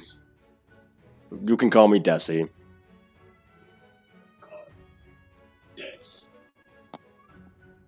Did you catch that? Yes, I did. Desi, by the way, is a half orc. I see. Half orc. Yep. Okay, I can get behind that. just does the same one. Daniel kind of mutters to himself. Finally, I'm not the only human in the group. Oh man, right behind you on that one. He just pats him. Just pats him on the shoulder. kind of laughs with that, and then he looks at Porzak and says, "And I guess I'm not the only healer / religious person in the room now." Oh well, I dabble, truly. And then Tashi says, "Okay, so can we go get our fucking money now?" Yes, let's do that. And you see Zoya like with practically covering half of her face in embarrassment.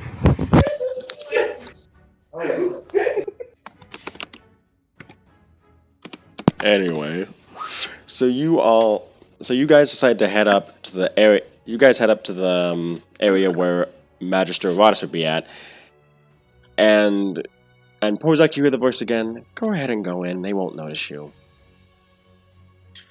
Oh, that's a relief. So you guys don't hear this, by the way. Only Porzak hears this as you guys are walking towards the door, and Pavorn isn't there, sitting outside the door. She might be inside. You don't know. Do you guys go in? Yeah, we go in. You all go in, and you notice that, and for all of you, you notice that Porzak isn't there anymore. Porzak, you are there, but no one seems to notice you. Oh, is this another thing? Is this another instance that I believe? You hear Sue whisper in your head again. I'd like to see how this meeting goes. Plus, I think you'd find out some pretty interesting things for yourself. Oh, is this what I think it is? We'll see. And then, so for you guys see Magister Aratus and Padborn both sitting at the table, and as you walk in and say, "Oh, you're back. How did the dungeon go?" Well, we met the leader again. He affirmed his claims that he did not wish for the terrorist attacks to happen, although his underlings did commit them. And then we fought a gigantic half-dragon named Rouser. And then Saosu kind of like looks into your bag of holding and pulls out the head for emphasis, and then he looks at it. He looks at it and says, "I didn't need the head for confirmation, but thank you for showing that." I don't know why they wanted to bring the head. Saosu looks at Zoya. Speak with dead. Oh yeah, that's why. Yeah. No further comment. Daniel kind of looks at her and walks over to Zoya and says, "I don't have that prepared right now." Zoya whispers back. Well, either you or we're gonna get someone else to do it. I don't think we're gonna figure out the details in a little bit, okay? No priest of tomorrow no priest is gonna want to do that. Okay, then we have to find a death domain cleric then. I mean, I could do it later, but you're gonna owe me. Yeah, and also sorry about that fuck up with their name, alright? You're fine. Also, I'm gonna owe you a couple beers now at this point. She will, among other things. She rolls her eyes, and then so back to the conversation. And she says, "All right." Primus then says, "All right. Did you learn anything else?"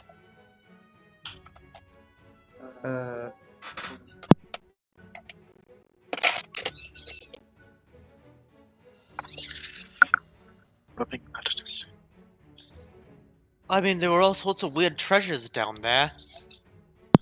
I assume you took them for yourselves. I mean, we brought them back to be investigated. But yeah, we took them for ourselves. Who'd you give them to? Padron asks as she perks up. I point. Point where? At who? At the one with them. There's no one with them. It's just Pavorn and Primus there. I thought What's-Her-Face walked in with us. Nope. Oh, Pavorn and Magister Primus. we left them with, your mage. We don't have a mage. Not a central one anyway. And then Pavorn Not the Pavorn then central then stops and says, Shusu? Yeah, her. Pavorn rolls her eyes. She's been an annoyance for us for too long. And Narada says, "Oh yes, that's clear enough, and no one can get rid of her." Yeah, she's investigating the purposes. Something about gods being connected to blades and that type of thing. That's all up to you. Who's got a mouse dying on their fucking mic? Pavorn, yes, Pavorn. She's friends with Aratus from what you know, so she was there at the last meeting. Because I don't feel like I've heard that name before. She was there at the last meeting, and then she says, and then she simply looks at you, and then Primus says, "All right, so just to be clear, the threat in the sewers is ended, correct?" Yes, their portal in there has broken, and the entire area where it was caved in. We also killed one of their leaders. They should probably not be going back anytime soon. Killed one of the leaders, Primus says. Well, I guess mercenary is a better term, but he was pretty dang strong. So he seemed more like a leader. Noted. And then he proceeds to give you all each get a pouch of 21 platinum and 5 gold. For reference, that is 215 gold each. Hey, so can you update that on mine? No. Minus Porzak. Oh, that's sad. Porzak, you're invisible watching all of this. But you know what? It's probably for the best, because honestly, I don't like metal anyways. It makes too much ringing noises. Understood. Shushu says, "Well, look at them getting paid in gold. Though you're not much of a fan of that, are you?" It's part of the druid thing. Metal, really. All metals in general. Of course, steel and iron are the worst, but gold isn't the best either. Yet you use a scimitar. Hey, that is for occasional uses. I mean, sometimes you can't cut everything with thorns.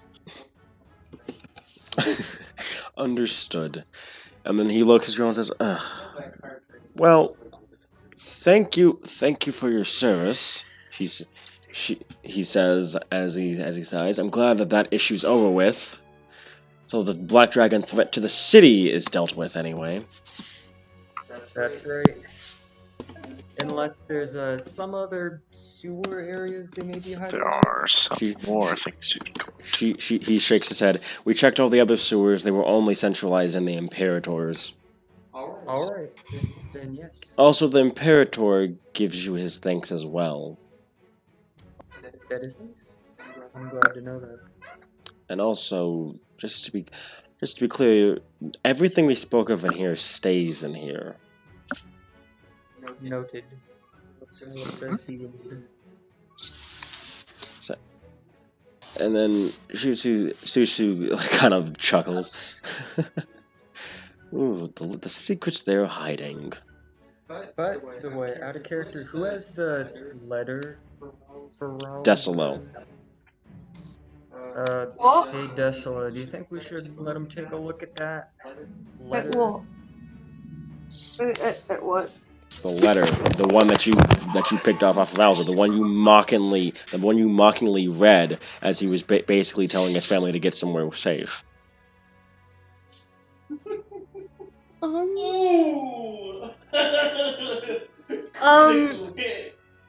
Wait. I think we got that head right. Letter from a champion. Scroll up. Okay. I'm not being mean when I say that. I'm just saying that, like, you mockingly read this man's letter to his family after you killed him, out of a rage because he was kicking your asses. When did this happen? Last session. I didn't do this. Yes, you I did. didn't do this. The recording from last session says otherwise. That's beautiful. That is wonderful. How You guys are so evil. No, wait, no. Evil campaign. No, No, I swear to God, I never did this. What? Villain. Absolutely villainous. Savagery. Yes, I guess we know Oh, who the true villain is wait! here. Oh, right! I didn't read that in a Decilo voice. That was a different thing. I don't know where it is. Hold the fuck up. I'll hold up. I got it. I'll post it again. Give me it. Oh, this is rich. I am very often distracted during these ones. I'm sorry. Oh my god, I found that funny. I'm so sorry. I found that funny. I was like, you read that thing mockingly too. Like this man, like you killed this man and robbed a family of their father, and you want to mockingly read it out loud. Because what was the voice? I forgot. Dear, I'm so okay. You know what? I'm gonna read it the exact way you read it. Wait, hold on. Belly, I'm hoping you get this letter in time. Roman was right. These guys. That wasn't the voice you wrote it. Well, You read it in. give me the voice. Where is it? Give me. Velia, I'm hoping you get this letter in time. Roma was right. These guys give good pay for what they're offering. All we gotta do is scare some people by causing trouble. That was your exact voice. I don't know about that. You can want It was in like to give that life up, but we need the money. Was I doing a Jerry voice or was I doing an Irwin from fucking Irwin. It has to be. That sounds like Irwin, honestly. Perfectly balanced as all things should be. Should be, yo. Oh my gosh. Anyway, Decilo, do you hand the letter over to him? Pozark? Yeah, not Porzok, to No. Primus. Sure, sure. He takes the letter and he looks at it and he says, "This looks to be someone's letter to their family." And then he then motions with the letter, and this was given to me because Maybe you'd find. I don't know. I was peer pressure. Out of character. Zoe speaks up. Might have some critical information or provide context to why the champion, the warrior we Yes, faced that is chose the path he did. noted. There's not much we can do currently with this information besides knowing where his family is, which we better served for. And he motions the letter right back to you. No, Me? to all of Okay. you. Oh, okay. Someone take the letter. Zoya will I'll take reach it. out. Okay. Both Decilo and Zoya reach for the letter. Okay, you know what? Actually, I'm just gonna be. I like back away and let her have it. Zoya takes it and pocket it while in the back of her mind she's thinks, oh, yeah, I thought about eating his tongue and several other body parts. Yeah, I She read thinks it that mentally. mockingly because it's fucking Oh my like so on fire from that boss battle. Shusu kind of like gags at that and says, "Ugh." Oh gosh. I mean, I've heard people like there's a special technique in some of the Western parts of using the tongue, but that's a bit much. I'm not going to watch that. No, don't blame you. Jessilo's having a Vietnam flashback right now. Oh my gosh. War never changes. Zoya Why will are we just still simply here? take the letter and now just wander back to the back of the group. If you'd like to, you can go check to see if his family is safe at some point. I assume that they probably... or send the letter yourself to make sure they get out of there in time. It's up to you. Alright. Can you, like, send me the time thingy in that video for when I did the voice? It was the very end. Because I just want to hear it. Where is it? I'm gonna find it. Around there, yeah. It was after the video linked above. I did link to the part where Krasen went down, so past that. Because after Krasen went down, you killed the dragon. You killed the half dragon, and then read the letter. Episode 4, clearing up the sewers. Yep. Anyway, so with that, he then says, "But other than that." He gave us a bunch of talk about his beliefs, which didn't really give us much information. What did he say? He said some stuff about he was saying some stuff about like whether slaves should be. He was like telling how elementals should. One second, I'm like messing this all up. So, were you messing this up in character? I mean, out of character. I'm actually just being dumb. Alright, I was just curious, because you could have someone else help you out if you wanted, in character. No, my out of character self is being dumb. Anyway, so he first we encountered some elementals. He talked about whether they should be held accountable for what their summoner does. Then we met some paladins, and he wanted to talk about oath breaking and all that. And then we met some ogres. I don't remember much about the ogres, but we did end up having to fight them. Ah. It's really. I was doing an Arnold Schwarzenegger voice. You were still mocking him. That's a good I wasn't doing it to mock him. I was spent and I was tired. I had to like get the giggles out. Anyway. Get to the chopper. That's alright then. It seems. He's watching the guinea pig. Okay, that's enough. Thank you. Primus kind of nods as he listens to this. He goes, "All right then." All right then. Did you find the leader? Anything specific about him? He is very old and unnatural. He comes off as an undead at first, but after looking at him a little bit, it seems like he's some other type of creature. I'm pretty sure he's been alive for many centuries at least. Since the break between the Solanus and the Black Solanus. Or recent. The Black Solanus. That's been a while, hasn't it, Borzak? History check, perhaps? See how long it's been. Several centuries. This is back near the beginning of the Age of Strife. So, what could I use history just to get an exact year count? Go ahead. Zoya also throws on the comment that, adding to the description, clad head to toe in armor. No, you couldn't even tell if he was exactly which race he was. 320s. Vice. 320s. Wait, what? 320s. 320 is not an actual. Got it. Of the age. To get down more specific, 321 of the Age of Strife.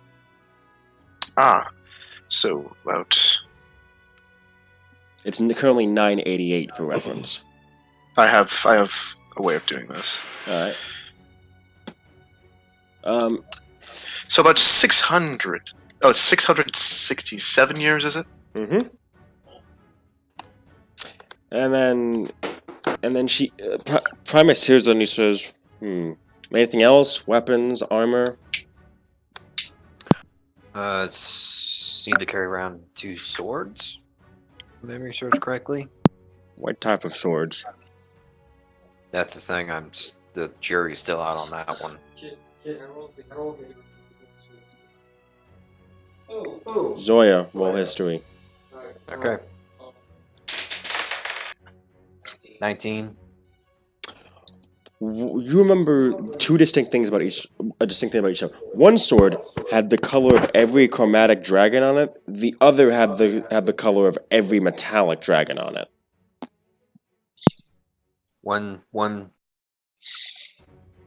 Both blades shared the color of dragons. One was chromatic and one was metallic, or had the variations of both on each separate blade. Pavern's eyes widen with that, and she whispers, and then Shushu said, gasps, but then she says, "Oh, I know exactly who it is, Borzak. I know exactly who they're dealing with." Oh boy, it's probably someone I don't know, right? Oh no, this was far before your time. Okay. No missing breathing, I'm guessing. Oh no, I'd like to see how this plays out. Got it. And then, also, Zoya, you seem like you were raising your dice for a second. I realized that this was the person talking was in weird. Vorn was the one who said Sword of Tiamat and Sword of Bahamut. Okay, I could barely hear over here, so I just perception check to. Never mind. Anywho, another thing about the individual, the leader. He was. How can I describe this?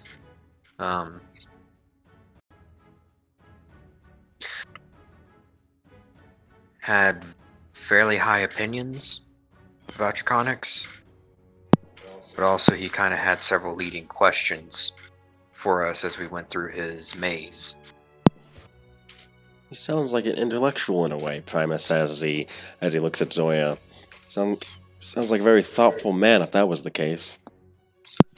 I was honestly able to stump him a little bit with at least one of my responses, so. Noted. Well, at least we know something about their leadership in a way. I suppose we'll have to figure out what they do next. Or that may be something that you all might have to do. Yeah. Just another thing to tack on.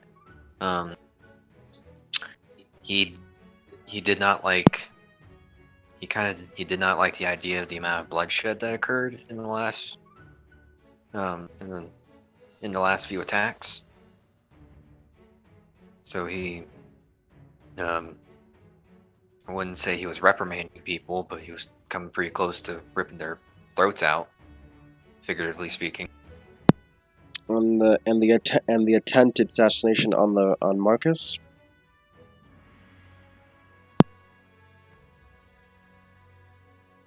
Okay, I cared. My memory's foggy for that detail. I'm sorry. Actually, wait, no. You guys told him this last time you had this meeting that he did hire the assassins to try and kill the Emperor. To try and kill the Emperor. So never mind on that. He says he claims to not care about bloodshed, yet he tried to kill the former Emperor, or hired people to anyway. Tried. Isn't that interesting, Porzok? Zoe just holds up her hands and like, listen, this is starting to get a little bit above my pay grade here, so to speak. But not far above mine.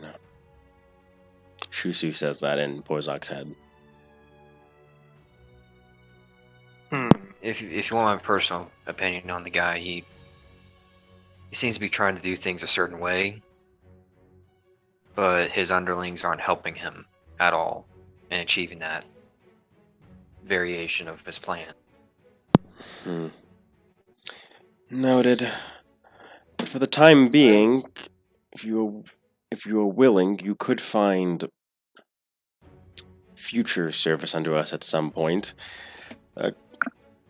Though you'd be going through one of our contacts, and then that's when you hear the door open, and that's when he kind of like claps his hands for a moment, and the door opens, and walks in two people, Chusu and Gaius.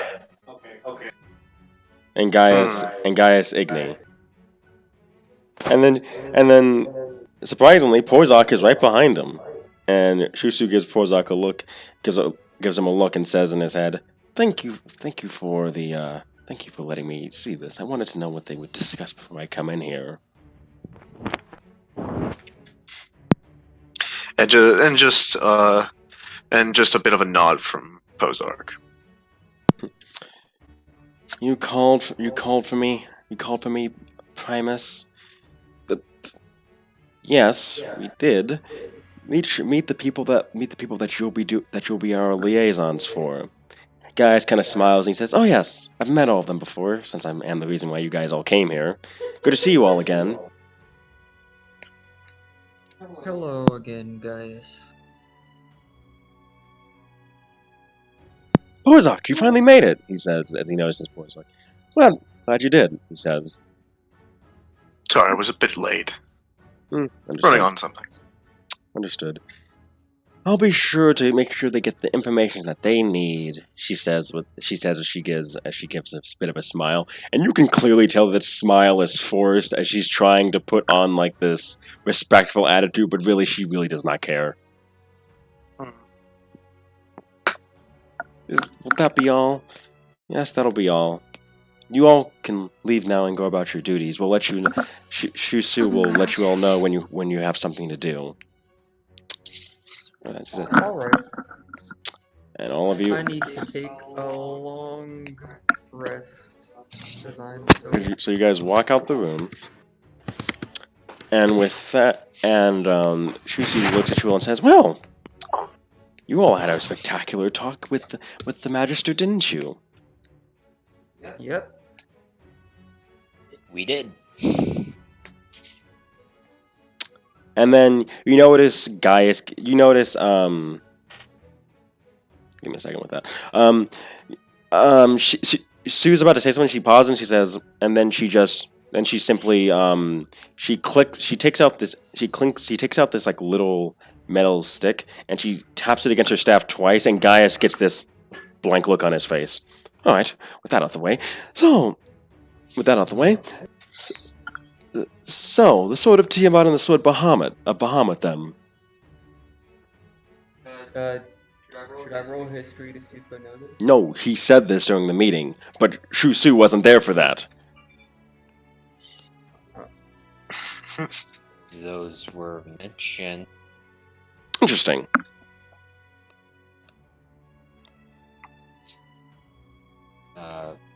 Context, help us out here with those things. She looks at Borzak and says, "Would you like to say?" Oh, I think you should do the honors. Well, Borzak didn't exactly leave you all. I had him stay in with an invisibility spell just so that way I could know what's going on behind closed doors. I can't scry into the room, but I have other means. You evil treaty boy! I'm not evil at all. I just know that the Dragon Knights are too incompetent to get things done. So I learn what I can on my own, and then use that to help myself and others if need be. I wasn't talking about you. I was talking about Borzak. Oh well, I literally just did nothing. Honestly, she would have probably have gone into one of your heads anyways. Oh, true. I could have, but then they would have fought me for it. Exactly.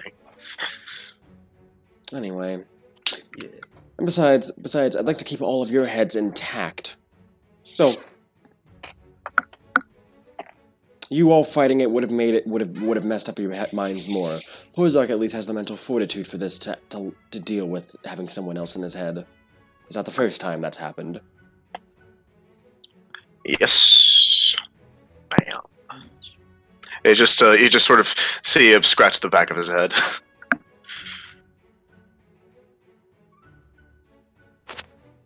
Out of character for Zoya to put together this train of thought here that's being put together in front of her. She rolled a 4 on understanding this. Are they talking about having sex or something? That's what you're getting from this. You're reading. She would just say, "Whatever you say, Miss or Mage." Miss. She kind of like Sue kind of raises an eyebrow, having no idea what you're raising a thumb for, and is like, okay. Yeah, she wants to. Zoya. Can I see through this with my passive insight? Yeah, you get the feeling that he might have read this. You know what? Fine, you get that one. You tell from your passive insight that you think that Zoya thinks that you and Shusu slept together at some point. No. It's not that. Oh no, that's a bit. Are you saying this in or out of character here? In character, he's like, oh, whoa, no, not that. Not what? Talking about a It's a different situation. Yeah, Zoe like waves It's her it's a hands. human. Like, no, no. There you go. No. Whatever you do is whatever you do. No, it's No, about fey creatures. I have experience dealing with fey creatures in my head because I deal with them on a regular basis. So fey creatures. So fey creatures personally fucked your brain. Well, I mean that's kind of a prerequisite for my job. So you're telling me people in your position literally had to go get head fucked by. Well, it's not mandatory, but it happens. It's occupational hazard. Occupational hazard. Yeah, That's an interesting way of putting an occupational hazard. Exactly. Now I'm back. That's- What did I miss? That's an interesting way of putting unsolicited head sex with Why's Faye. that, It's not head sex, unsolicited head okay? sex? It's very non-consensual, and it's not very nice. I'm leaving. Bye. I suggest getting your coins converted and dealing with that, and getting yourselves cleaned up. Well, completely cleaned up. I'll see what I can do. I'll see what I can do about your magic items. Have fun. You're not here to talk about head rape. Easy busy, you are stinky. Oh yes, you've seen enough of that as is. Although I wouldn't mind. Your breath stinks. Close your mouth. And then she looks at you all, and then she simply says, he looks at you all and says, enough of this conversation as is, but Porzak will be accompanying you all from now on. Okay. I'm literally the intern, guys. It's all good. He'll be my personal liaison for your group. I think that he'll get along quite well with you. And you might find yourself getting into a few Fey incursions while you're with him. Think nothing of it. Yay! Don't worry. They're only after me. As long as you don't look them directly in the eyes. Don't walk into any fairy circles. Okay, Slenderman. Just as a side note here. Oh yes, Zoya if you see is an still incredibly on tall the- man in the forest face, just ignore him. Don't look at him. Don't think about him. Sure about that? Same for if you see any raven. Oh Ignore yes. those. Ignore those two.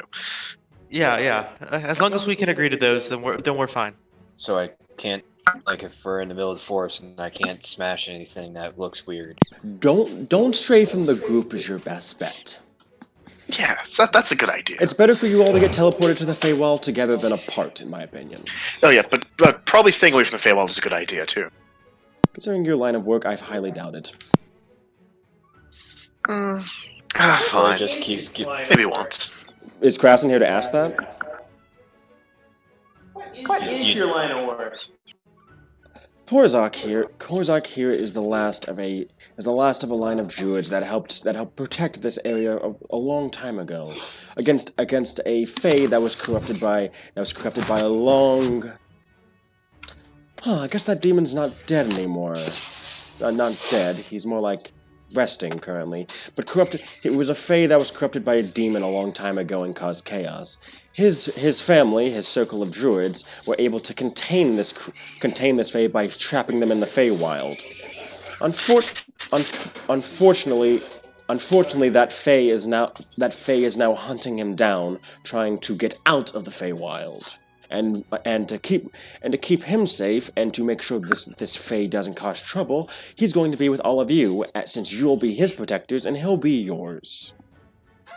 It's a symbiotic relationship, really. It's a pretty good setup. Yeah, I think You a gonna group pay of... me? You're getting paid by the Dragon Knights. You're getting paid by the Dragon Knights, and you're having your items looked at. I think you've gotten enough payment as it is. I mean, he could give me something shiny. Oh yes, I can whip you up some alchemist sets and a couple of other things. Potions, sutures, salves, anything you can think of. I'd appreciate. She nods and says, "Well then, I suppose you all will get to know each other over the time you'll spend together. I wish you all the best of luck." She taps her staff again, and Gaius blinks back. "Gaius, come along now." "Yes, ma'am." He says, really confused by what just happened. I'll talk to you guys later. And then he leaves with her. Daniel then says, okay, seriously, what the hell did we get into? Some upper level nonsense, truly. Probably some dragon intrigue. Most likely, we'll probably be dealing with some fake courts later on, but that's besides the point. Zoya just looks at Dan. Daniel? It's nothing crazier than you guys are already dealing with. Daniel only just shrugs. I'm going to the temple. I'm gonna go to the temple. I'm gonna go relax. You guys have fun. And then Daniel leaves. Before Daniel leaves, Zoya's like, want me to drop by a bottle for you later, or save that for later? I'll come by the tavern later for it. Okay. He then leaves. And Sarah sighs and says, ugh. Well. So you guys want to go get this money turned into different types of money, or what? Yeah. Yes. But how many trees are around? You're in a building, so none. None, but like outside of the building, like this general area, within around 25 miles. How many is there forests? I mean, there's a park in Hersa, yes. Okay, thank goodness.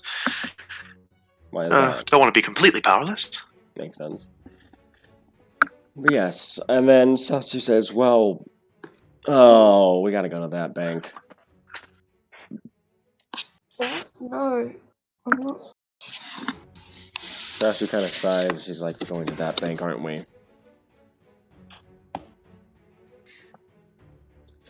So, guys, hey, so you guys know the Kessian International Bank?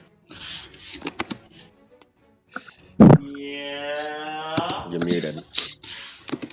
I heard myself.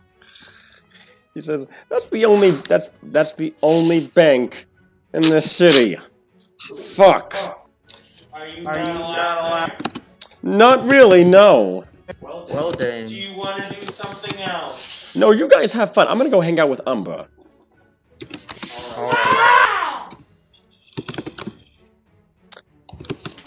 Anyway, I'll see you guys later. Then Saosu just opens a window, unfurls her demon wings, and then flies out.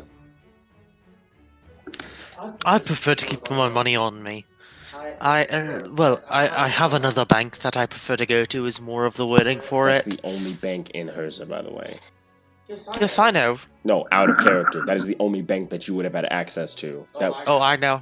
I keep it in a different country. Oh my god.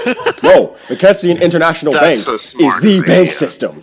I keep it with a certain trading group. Oh, for fuck's sake. Yeah, that's a good idea. They reinvest it for me. It's sort of like it's sort of like, you know, the stock market. I pay stocks for this company.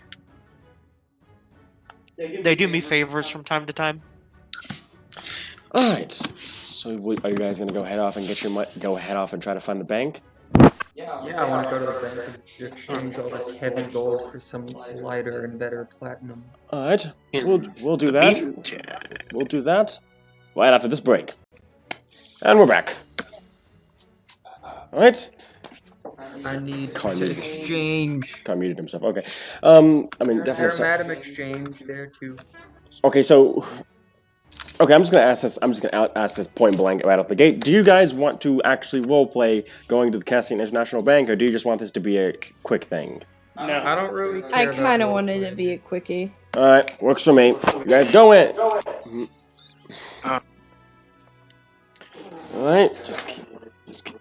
All right. Wait, how much do we get from that gold that we got? So. Give me a second. So you have. So this is the stuff that you have. Wink. Don't repost the damn list. I just know how much money I get. Each one of you basically gets 4,826 gold. Well, no. Thank you. 703.27. 703 gold, 2 silver, 7 copper.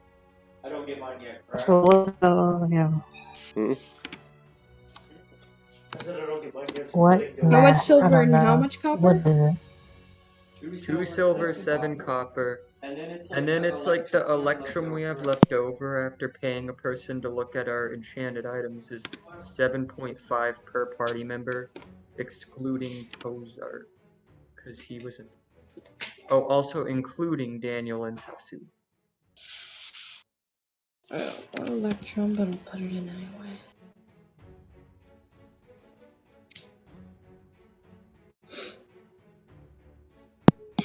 Any other questions? One at a time, please. If there are any. Yes, how much did we fucking get? Each one of you guys, gold-wise, got 703 gold, and 2 silver, and 7 copper. I don't have mine yet correct because I'm not with the party right now. You all got it at some point during this. I'm just doing this to get this out the way now. 7 copper. 7 copper, 2 silver. 703.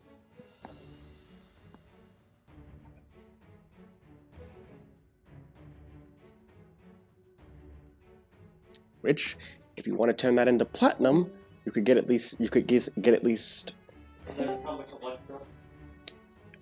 I would just say keep that in a group fund because splitting it up is gonna because there's no lower version of electrum. So I just say keep the 60 together. I'm just walking around with 1,000 pieces of gold on me.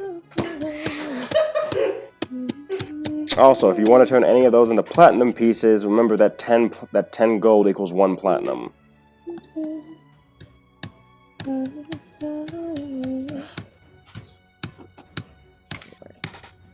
Okay. Oh, so it's all together, it's not split. The gold? Oh, the gold or the electrum? Well, the money in general. The gold, that was split. The electrum isn't. Wait, what's electrum? Electrum is a special currency that only mages use. You use that if you want magical services done.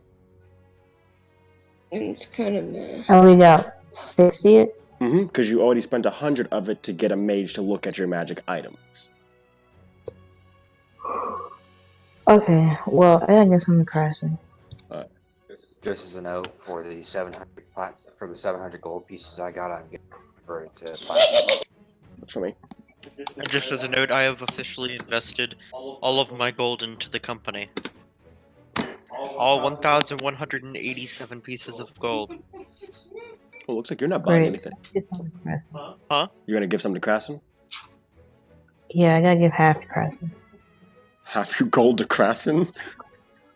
Yeah. Alright, half your gold in that Crescent case. shits out a single tear. That's 300. Dang. That's At least let me explain. Shit. Alright. Okay, sorry. Okay. Desi's giving Krasen. How much is half of 703? I was saying 351. Okay, she's giving him that amount because they felt bad about the last battle and how he was basically frozen most of the time. So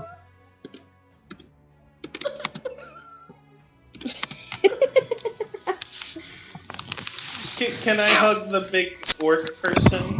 That's up to you. I want to go and hug the big orc person. Desi accepts your love. Also, You deserve it. I feel bad. Also, Desi, you were given a quiver of Alona and 5 lightning javelins. What the fuck up with that? Okay.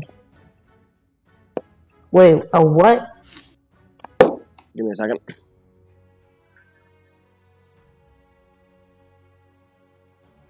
Where's it at? There you are.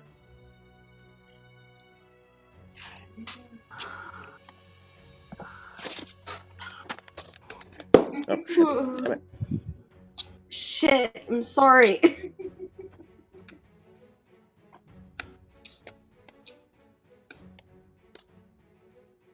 What does that do?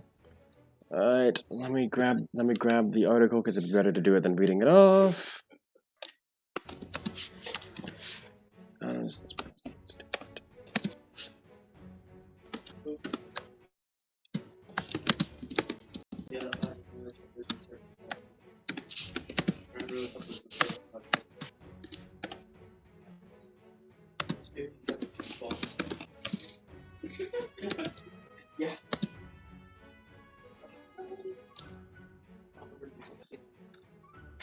Right, those are the two items. Those are the two items that you received.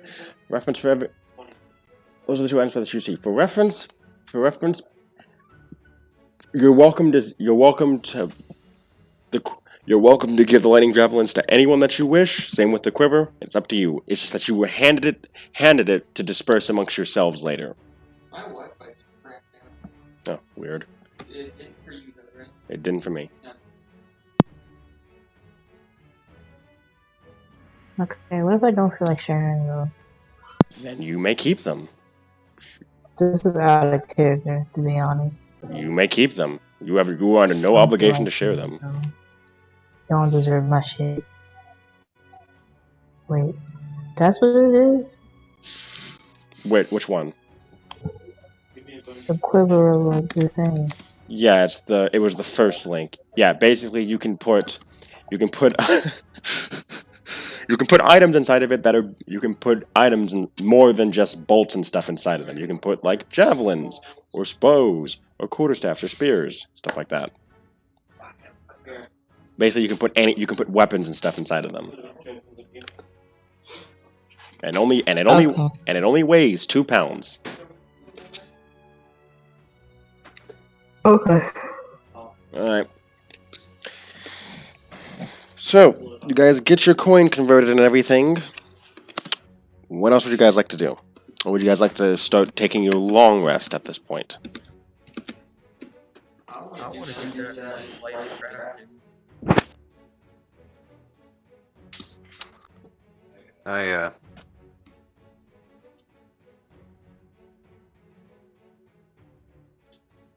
Yeah, I wouldn't mind starting a long rest. Zoe might be a little bit more active during it, though. Alright. I'm gonna try and figure out if I can remember where I put my armor. Alright. Anyone else?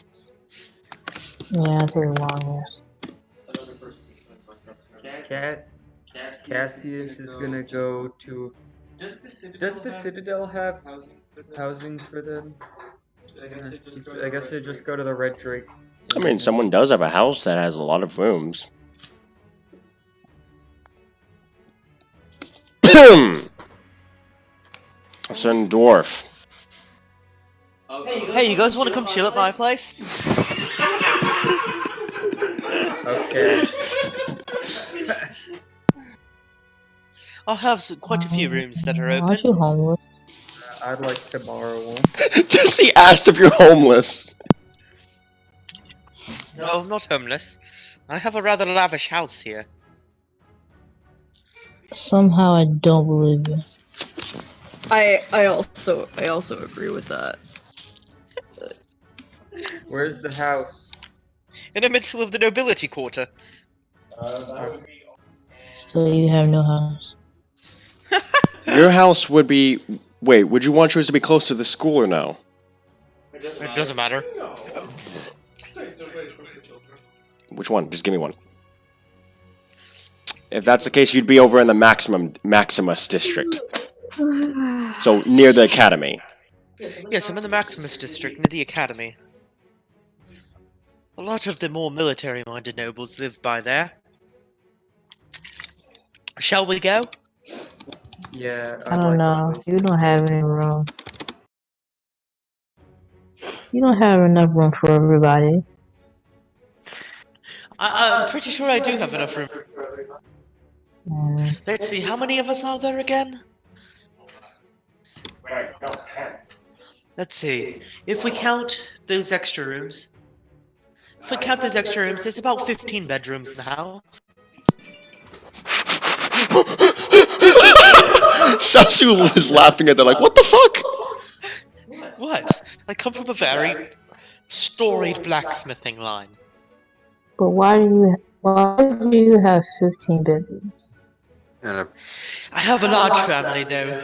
Most of them are out of town at the moment. How convenient. I see there was a part of your family that fights like rabbits every other day. Yes, that would be the elven half. Oh, I've got something I want to do, but I'll follow you to your place so I know relatively where it is. Alrighty then, shall we go? Yes. Yes.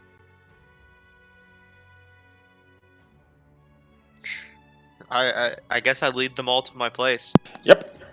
Your place is a lot. Don't you may. You're gonna look up a picture, aren't you? Go ahead. Go ahead. Throw the picture up.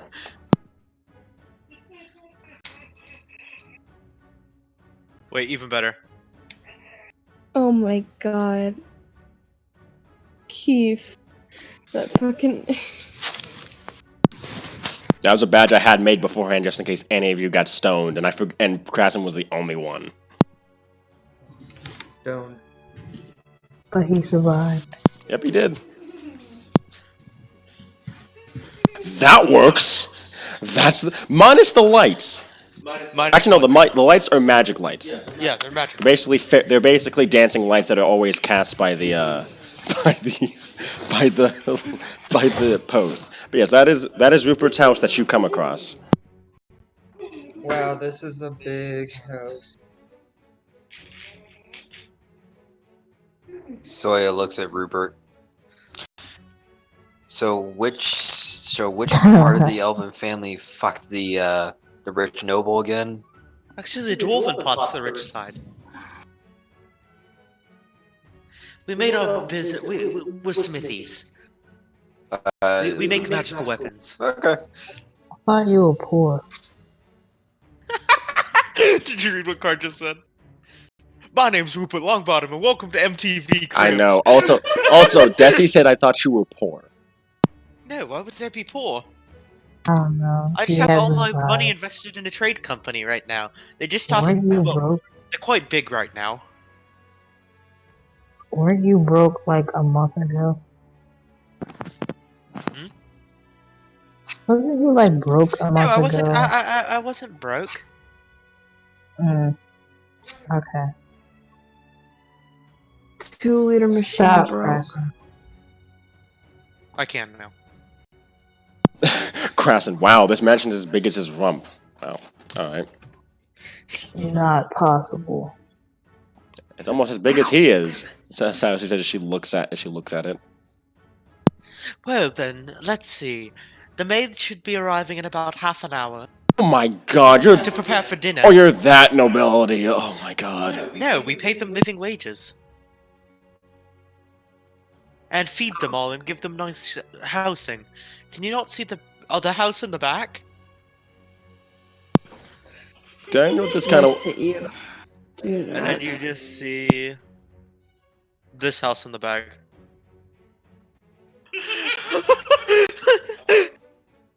This is getting ridiculous. I'll be quiet for a minute. Yes, this is okay. That is enough with that. So anyway, so many perfectly good trees could have been planted there. I mean, we have the garden. Oh, I guess that's a trade-off, but still, it could have been a bigger garden.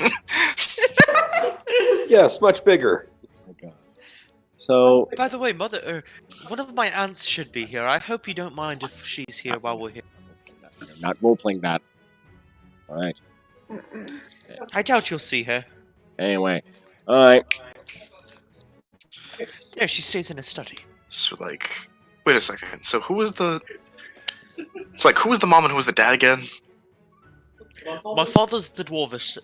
My mother's the dwarvish side. My father's the elf. Okay, that makes a bit more sense. It's my father's sister that's here. Zoya just starts creeping away very slowly down the street. What's wrong? As soon as you speak to her, she bolts. I guess Zoya's going to head over to the local tavern to stay there. No, she's going to do something else. I guess she doesn't want the alcohol barrels that place. Alright, with that, we can start the long rest. Yes. And in doing so, the construction No. of the... No, Krasen. The alchemical solutions. Oh my god. Yo, because of the setting, the mansion, it kind of make Decilo a little uncomfortable, if you know what I'm saying. Yeah, that makes sense. How does this Yeah. react to this?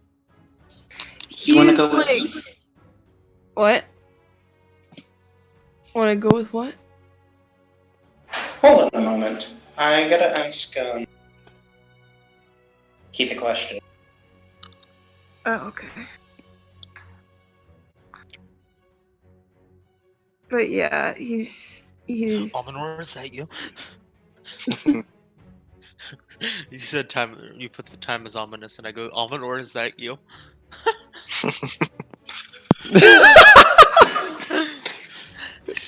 I mean, I think that's everyone. I think that's everyone at this point. I mean, honestly, his name is Rupert T. Longbottom. If he has a middle name of expecting. No, my middle name is T. Oh, it's just T? It's like the letter T, and that's the entire middle name. Oh my goodness. That's even better. That's a rich person. That's an aficionado, Rich. My parents liked it for some reason. I really don't.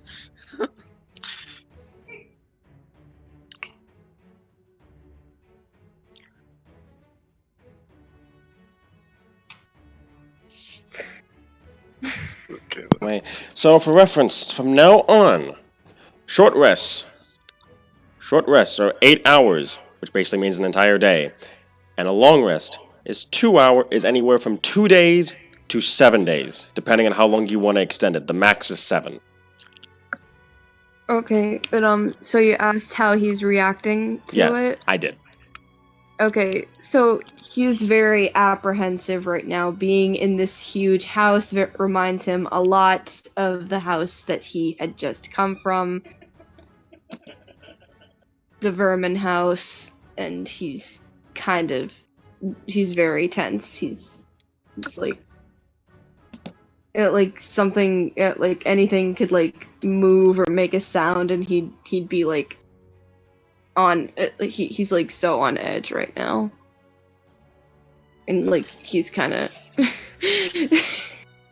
What is this anime? I don't know what it is. Demon Slayer, one of the best anime ever. Okay. That's a lot of hype. I'm sorry, I had to fire back with the Demon Slayer meme. And he's like looking around, like making sure that he's like safe. He's like nestled in his like cloak. Don't worry, you're all safe here. Sasha says, that's cool. I'm not staying. That's fine. I guess I won't introduce you to the private reserve in the basement. No, Sasha says, you're the type of people that I used to rob from. I'm not staying here. That's understandable. And, Have fun. And then she turns around and she starts walking and she says, I'm gonna go have a drink with Umbra. You guys have fun. I guess I should mention that we donate half our proceeds to the poor.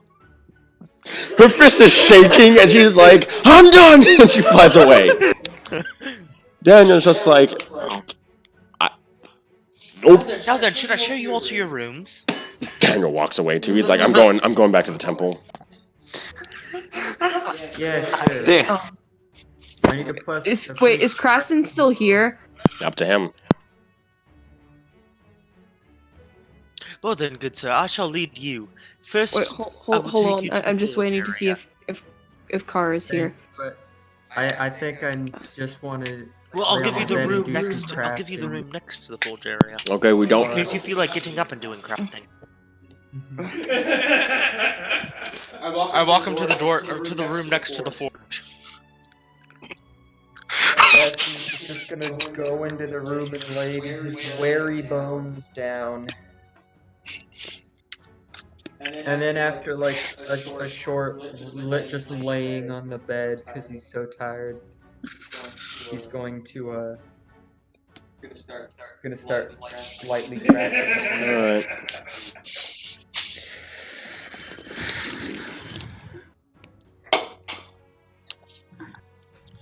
Now then, does anybody else wish to see their room, or is everybody else gonna go free to an inn? He's kind of like he's struggling to find words. He's like really not having it right now. Did everybody think I was poor? Everyone here is poor, I'm assuming. It's not that. I mean, you kind of had an air about you. I don't know. Well, Charming yes, air. I went and served my time in the military. Debonair. He like licks his lips and actually, you know what? Let me hold on. I rolled an 8, Keith. Nothing happens. Oh no, okay.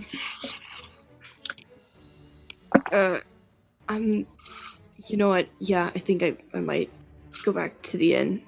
Yeah. And he's gonna like turn around before he'll say anything else. There's a nice inn about a quarter block to the left if you want.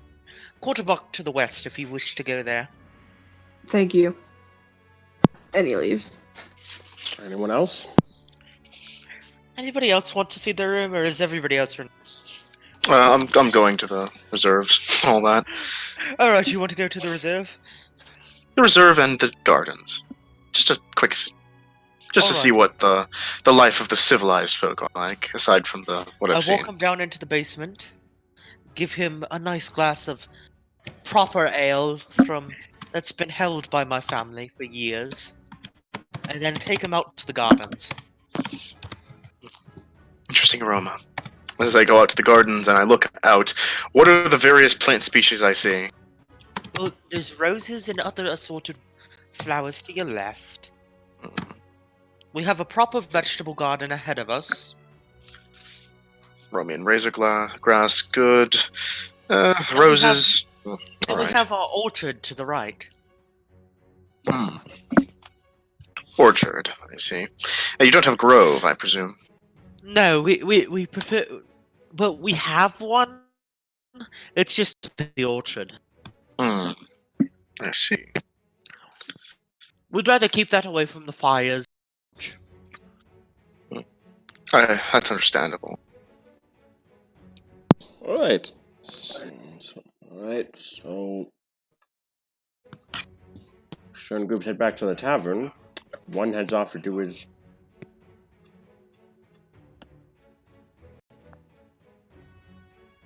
Do his what? Nothing. I was gonna say that some groups head off to the tavern, some groups stay over at Rupert's place, some head off on their own. Please let me know what you'd like to do over this long rest period. Or what you'd like to do. You know what I want to do. I got my brewing shit up. That's accurate. I wish to try and figure out, where my armor disappeared to from the vision. Well, you're drawing a blank on that part. It's like every time you try to recall it, all you get in your head is a "Caw!" Then I look up any information I can about the Raven Queen from the study. Roll my investigation. Alright. Zoe is going to see if there's a wolf neko shaman or some sort of mystic or someone in the region or in the area. The most shaman you can think of is there is a soothsayer over in the Augustus district. 22. Noted. There is a soothsayer over in the Augustus district. She'll start making her way over there. Alright. For a 22, the Raven Queen is the queen of the Shadow Elves, for 1. 2, she rules over the Shadowfell. 3, she seems to have a bit of a rivalry with this Lich Lord known as Vecna. And from what you can tell, she is very... Of course, memories are her domain, and basically it's reiterating what Shu-Su told you. But from what you're able to gather, sometimes she would craft these weapons that would be instruments of her will, and she would throw them in places around the world for different people in Kessia to find. Each one would allow her to gain contact with her patron, and patrons. That's the only way with people that have her as a patron, because she can't speak with them unless they're dead or have those artifacts on them. Okay, so what I'm hearing is I need my sword. Yep, which you have to wait on Shusu for, before you'll be able to talk to the Yes. Raven Queen, supposedly. In the meantime, can I go, chat with some of the other higher up officials that might be able to help me out with this? Give me a second. With either of my quests, I should say. Yep. I'm looking this up. Anyone else have something they want to do? Hey, I'm holding on to yours, don't worry. I'll just do I'm following Cersei and Desala for right now. Yeah, Dustalo, he's with me. Alright.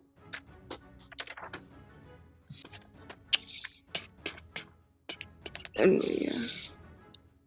Where is... Get to the tower.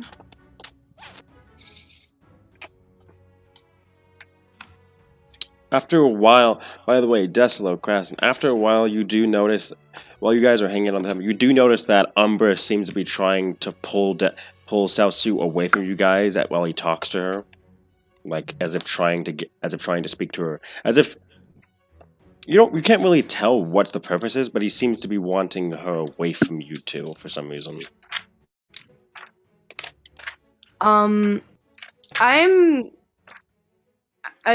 Do I feel comfortable enough to leave him alone, like with him? Can I roll insight to see if I'm comfortable enough to leave? To leave Saosu along with Umbra? Yeah. Roll insight.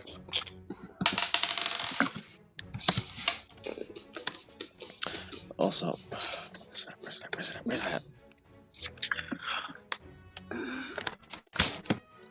21. Seems like Umbra has no ill will towards Saosu, but you get the feeling that judging by his line of work, what he wants to talk to you about isn't exactly something legal. I mean, I don't care for legality. Yeah, so long as it doesn't get me arrested. Yeah. So, I'm kind of gonna get the cue and I'm gonna tell Krasen that we might want to walk ahead of them a little bit. Oh, okay. And so we do walk ahead, and we're alone for a bit, and yeah, he's gonna have a little chat with Krasen. That's okay. So you got a lot of shinies from Desolate, yeah? Yeah. How much you get? Pretty good about that. Mm-hmm. Not telling you. That's fine. Hey, did you feel comfortable back there in the at Rupert's place? No. Kind of reminds me of a past. Reminds you of what? A past. Me too. Also kind of reminds me of myself. Yeah, me too. Ugh, myself. It just... Does it remind you of something? Yeah, it reminds me of the people who used to own me. Oh.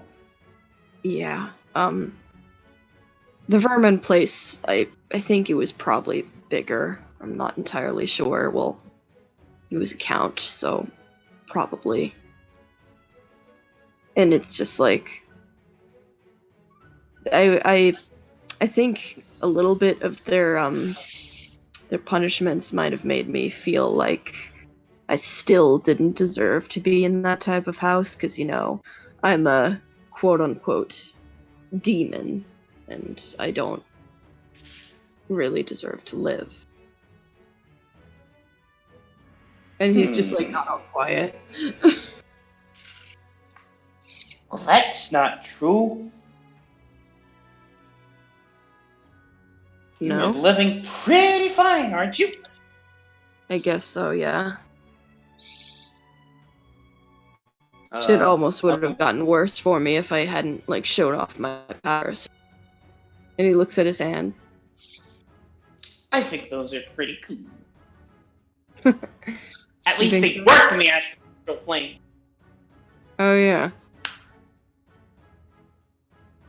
Where they worked in the astral plane, you said? In our stupid fucking library. Oh yeah. You were jelly. Oh, look at me! I'm so fancy. You jelly. Maybe.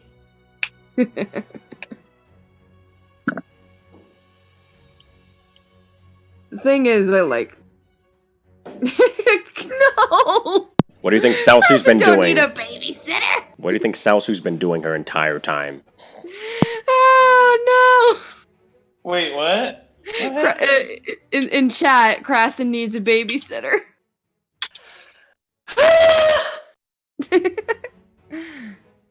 Boy, already. We're So- continuing, I guess. Yeah. So you don't mind if I'm real with you sometimes about it? It happens a lot. Nope. That makes me feel better. Thank you, Kraston. You're welcome. And he kind of just like does a little celebratory dance.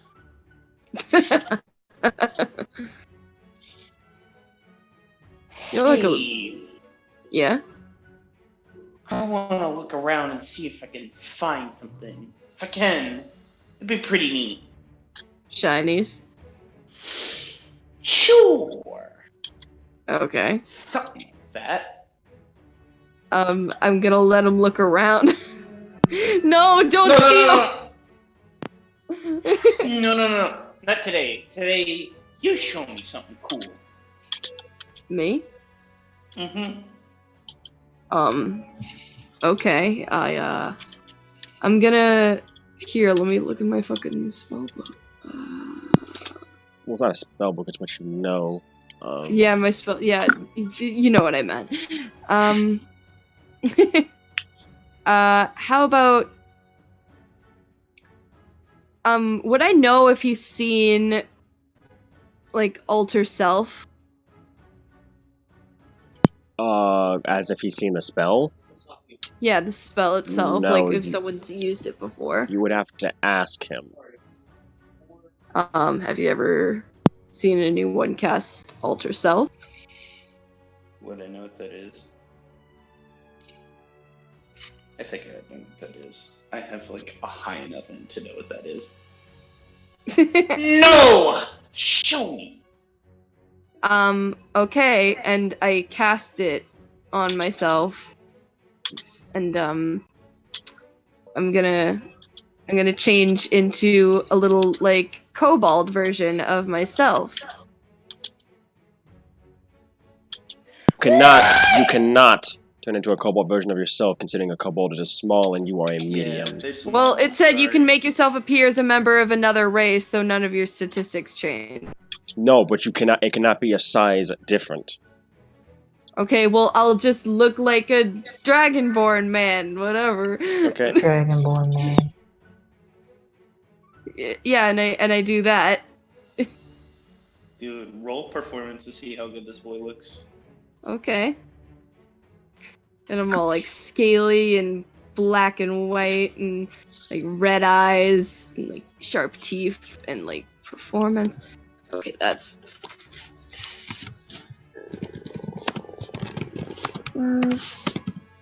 17. Wow! That's pretty convincing. Wish I could do that. I'd like to be a cool, strong, tall dragon. Oh, People call me short. Well, maybe you can do someday. You never know. Mm-hmm. For now, I shall just make stilts. Stilts are cool. What do you think of that new guy? Horsa. Oh wait. Hersa. Wait. Let me actually. Is that? I always forget the pronunciation. Porzak. Porzark. Porzark. Porzark. Yeah. Yeah. I think he's alright. Cool. I think he's smarter than me. Probably me too, to be honest. Probably a smart ass. I'm gonna show him up. I'm gonna show that nature boy. We can't have that, can we?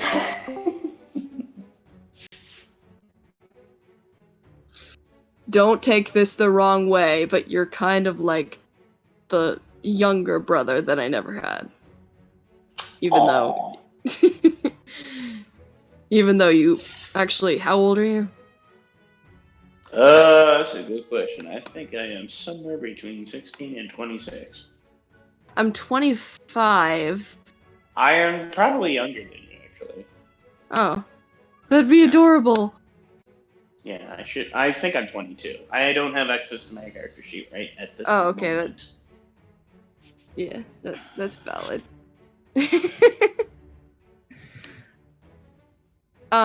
So, yeah? No, I was about to say, after that sentence, we could skip to someone else real quick. Yeah. But progress on Saosu and Umber before that?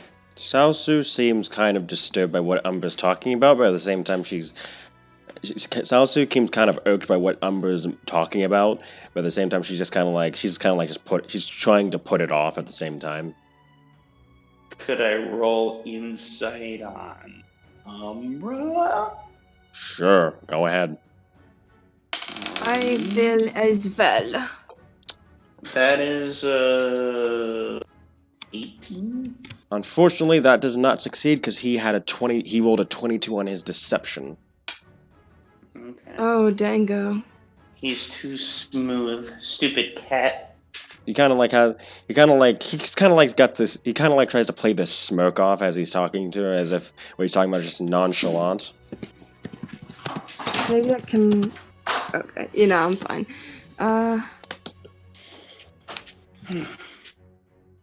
I still let them be because I'm not entirely sure how I want to approach that. And yeah, we can move on if anyone wants to do something. While I try to plan something here. Oh yeah. You find the soothsayer is hanging out in the what did I say? The Augustus district, I believe. Yes, I did. Yep. You find the mage in that area, and you find a soothsayer, what appears to be a wolf neko soothsayer hanging out in the area. She'll go to the soothsayer. Mm-hmm.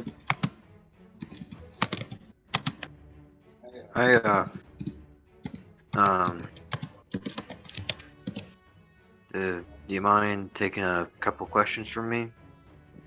As long as you pay the fee. It's 10 gold. Alright. 50, let's go with 50 divided by 8.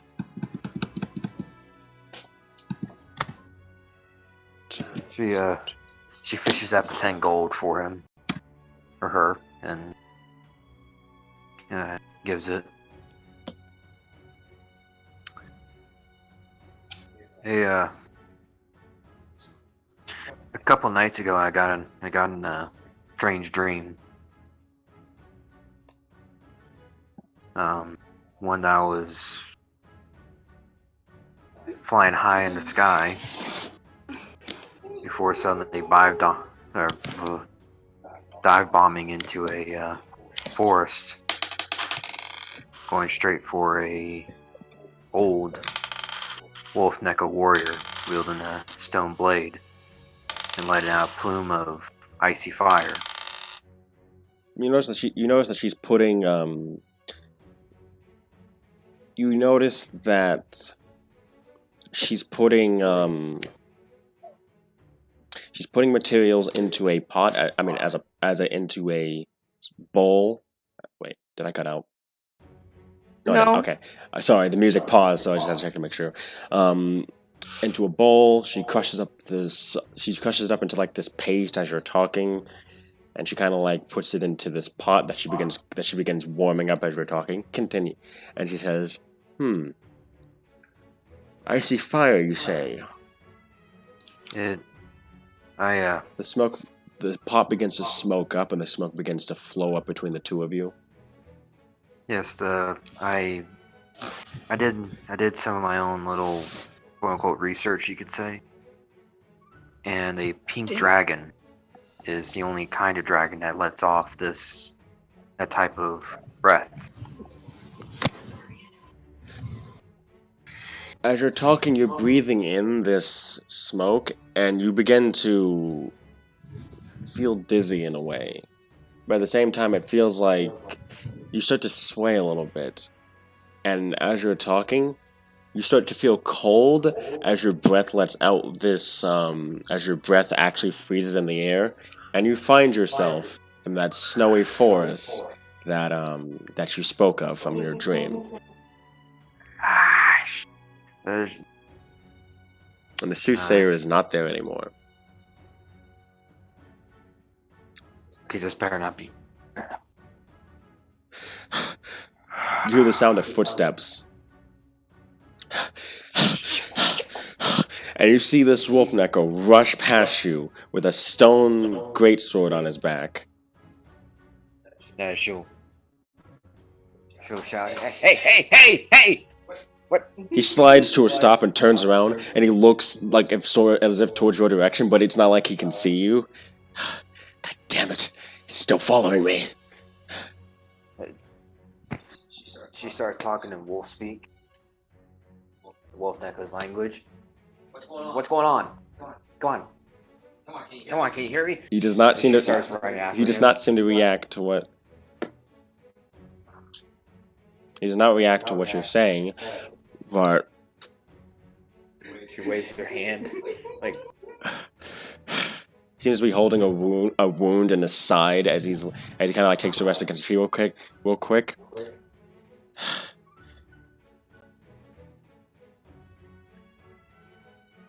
Name, come on. Give me a second. Just looking up something real quick. I could have sworn we had a writing category.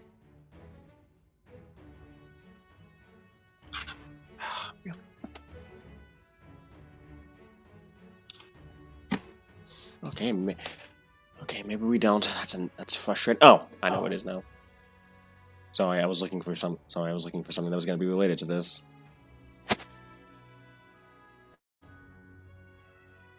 And then you hear a voice growl out, "Story." And you feel this rumbling as fire as he looks on. He's like, "Oh, where are you, son of a bitch?" And then you feel the rush of wind as this pink dragon lands lands nearby. Zoya like instinctively reaches for a weapon on her. You have no weapon on you. I found you, old man. Yeah, and I found my next meal.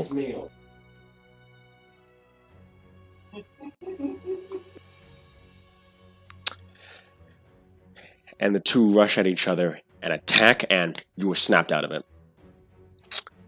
Story. That's his name. The soothsayer says she's working on something. Okay. A powerful wolf neko warrior back in the day. He lived during the collapse of the Kestian Empire. From what I heard, he disappeared when they were traveling to what would become Torzokia in eastern Laos. Okay. What? How does that relate to? You might have found something that connects your spirit to him in a way, or you might be related to him somehow. I can't tell which, to be quite honest. Can't tell right now. Or? You are very muffled, by the way. Can't tell this from the seeing, or just waters are got convoluted for. Waters are convoluted. There's a bit too much. There's a bit from what I can tell, there seems to be some magic that's causing interference. What you saw was glimpses of Starry near his last moments. What I saw was flashes of what appears to be some axe of sorts.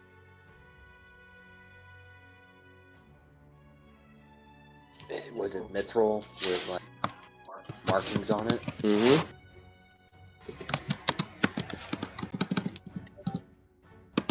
So. Sorry. It's fine, but that was all I was able to find, to be quite honest.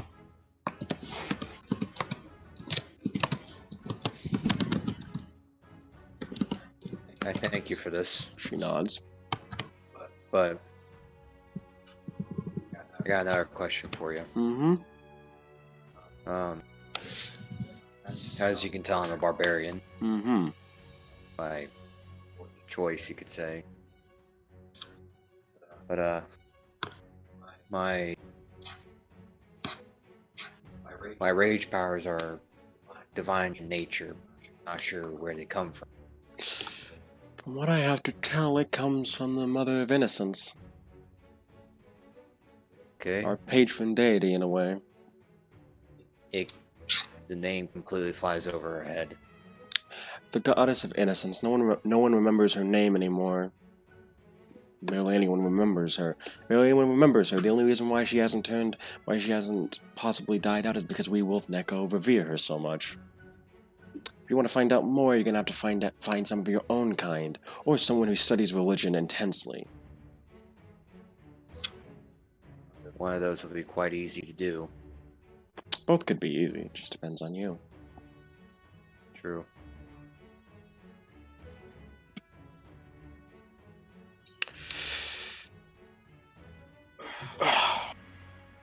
Wow, that smoke is rather... got down the wrong windpipe there for a little bit.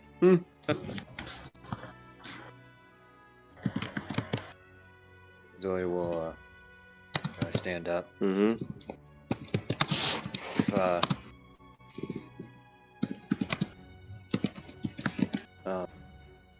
If I come back with the axe, will you get a clearer picture? Potentially, I'm not sure. You might find something on your own with that axe.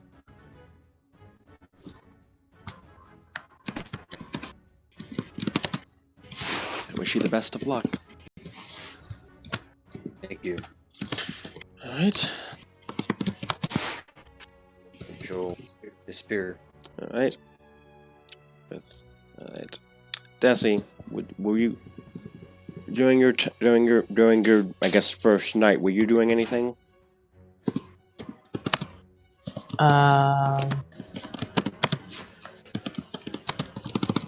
Not really important. No. Well, while you were walking around, you bump into somebody. In fact, you bump into this half-orc that seems familiar to you. Wait a minute. And then you take a moment. You see them at first in the crowd, and when you look at them, you see that it's your old teacher, in fact.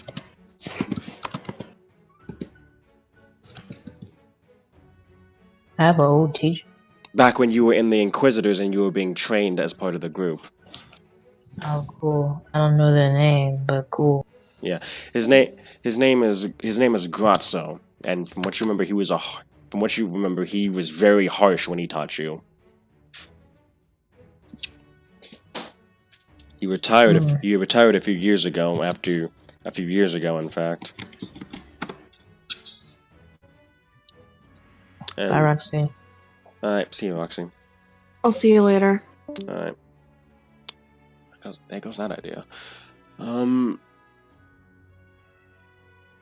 He turns towards the crowd, and he looks at you. He says, "Well, it's I live and breathe if it isn't Desi." It's you.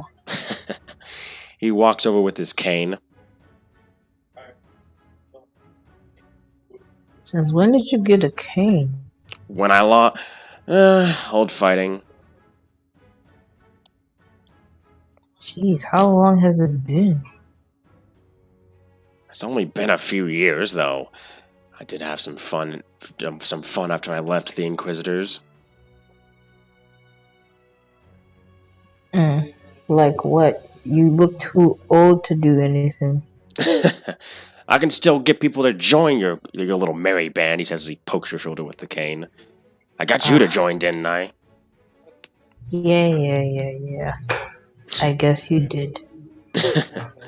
So what brings you here, Desi? A lot of complicated things. Such as?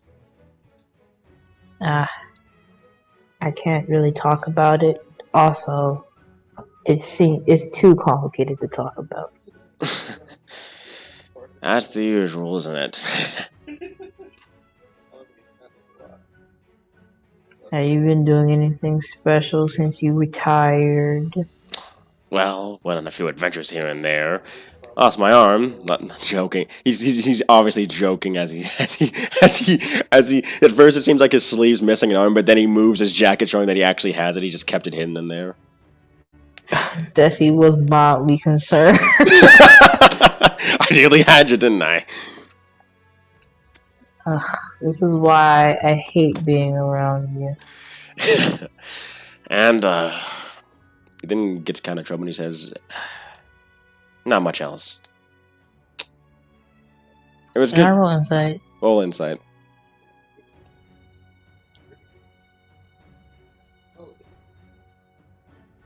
14.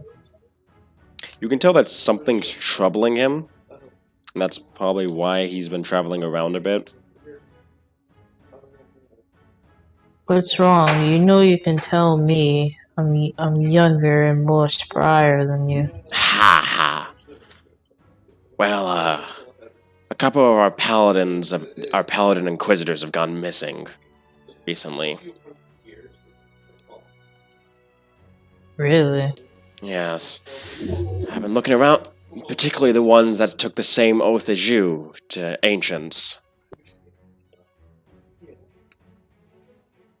When Over the when was the last scene? All of them were usually heading out into a forest to go investigate some disturbance. A forest? All over Lallis, to be honest.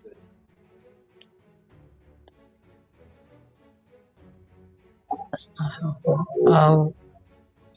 What was the last person that went missing? Last one went missing here, in fact. He says, that's kind of why I came down.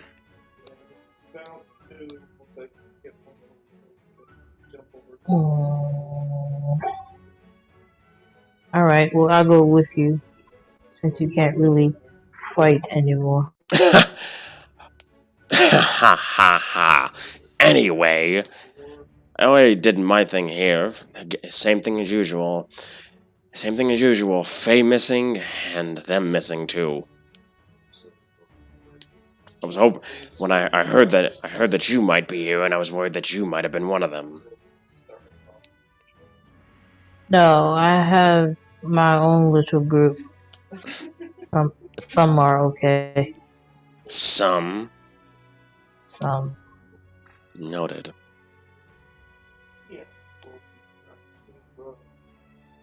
You didn't find the person though? No, unfortunately not. I'm getting too old for this, so the Inquisitors found out that I've been searching, and they're really trying to keep me retired. Well, why don't you let me help? I'm not really doing anything. Always the go-getter, I see. Well, if you pop around any forests, I'd suggest keeping an eye out. And if you run into any druids, might want to tell them to keep clear too. From what I hear, they've been losing some of their own kind as well. Okay. Wait, I had a character. Isn't there someone in my party a druid? Porzok, the most recent addition to your party. Okay. And he says, Coolio. too old for this anyway. Says, hopefully you can find out what happened to him. Kill the sorry bastard that decided to go after our own people. I will do that. And rub it in your face. I hope you do. He pats you on the shoulder and he says, see you later, Desolate. He starts, Be careful. I will. And he starts walking away. That man really needs to get a hobby. I do not! Damn it, he heard it. He heard me.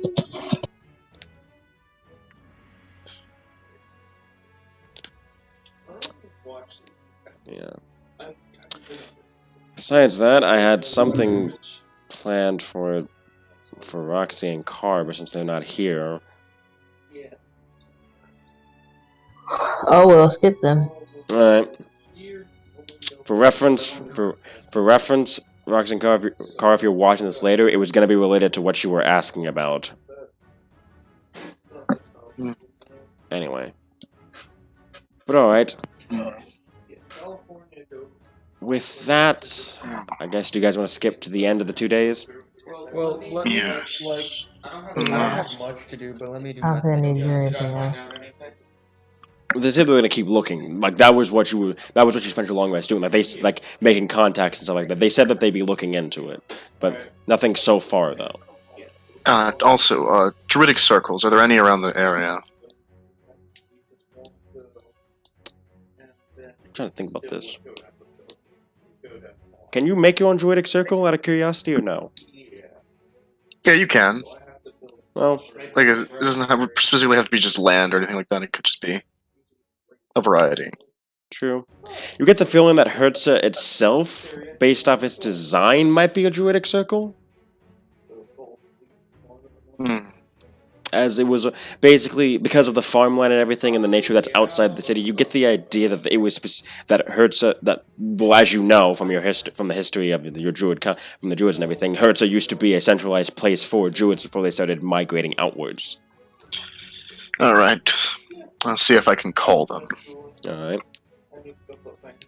And I go into the I go into that grove on the off side of the manor and just perform a bit of a ritual to see if I can speak through the plants and communicate through communicate to them through the plants. All right.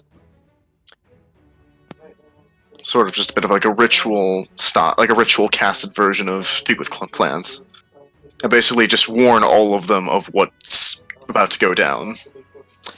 They take the message in mind and they make sure to they'll make sure to use that to its good use. However, during this transmission, you get this feeling of you hear your name being called far in the distance while this is happening. He just grips his staff just a bit tighter. But this voice sounds different. That's not you, Sue, is it? Nope. The voice. Roll history for me. Find out.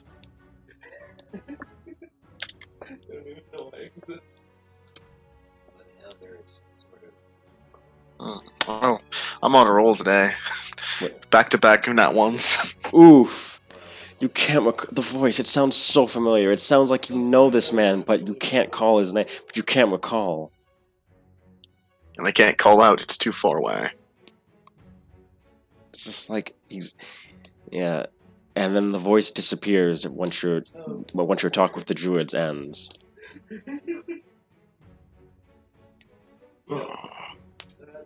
You have a feeling, though, that the next time you do a connection like this, you might be able to speak to those people. Someone's trying to get in contact with me. Maybe. They'll have to continue later. Anything else you'd like to do? That's aside from that, I'd also like to make like a bit of a patrol of sorts through the grove and through the orchard. Make sure there's no animals that are harmed, and just sort of nurse them back to health if they are. Typical conservation, you know. Make sure the gold bristled boars are in good circulation, you know. Usual stuff like that. Mm-hmm. Making sure that that like the endemic life is all properly balanced. Got it. And Cassius, Yeah. how's your thing going? So basically, the only thing I'm doing is lazing around it. Well, not really lazing around, but laying around at Rupert's as I, slowly heal up my broken body. Mm-hmm. And after a bit of just resting, I'm gonna enchant those 2 wands that I crafted. Alright. So, It's gonna let take me you just post take them. you several days to make those, keep in mind. If they go more than 2 days, then you either have to extend your long rest or save it for your next, or save it for another. Actually, let me see. Okay. All right. So it's 8 Arcana plus 1 for enchanting. All right.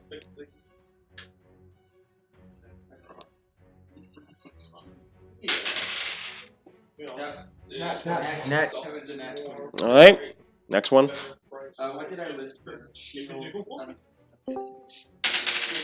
I'm back. Welcome back. All right. I meant to say BRB after. Whoops. All right.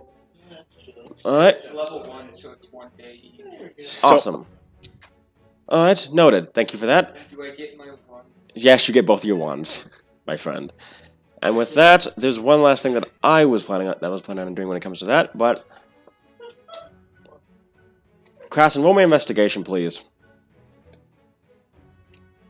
Damn. Let me get my dice. It's gonna be 1d20 plus 8. I'm gonna assume because I think you have proficiency in investigation. Yeah. Wait, let me see. Thank you for pulling out my character sheet. I do know. Oh no, I'm using the player tracker. Yep, 1d20 plus 8. God damn it already! 19. My stupid earbuds are already shocking me! Ow. 19. Oof. There The are- earbuds fight back. There aren't any clock towers built in Hersa, but that doesn't mean there aren't any remains. From your investigations, you found out that the goddess Cariska destroyed every clock tower in Hersa some time ago. Wow. But there are remnants of them in Hersa.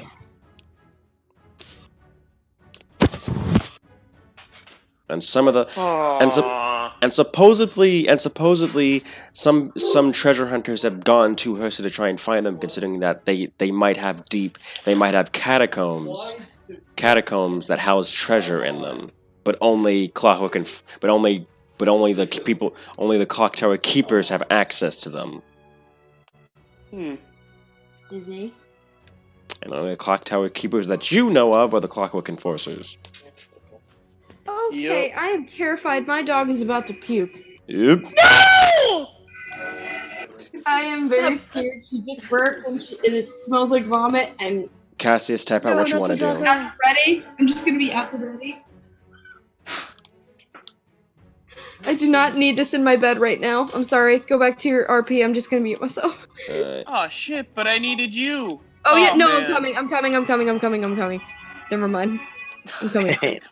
No, just finish the puke, I guess. No, she's not puking. She's good. She's fine. Okay, doing jeez. this. All right.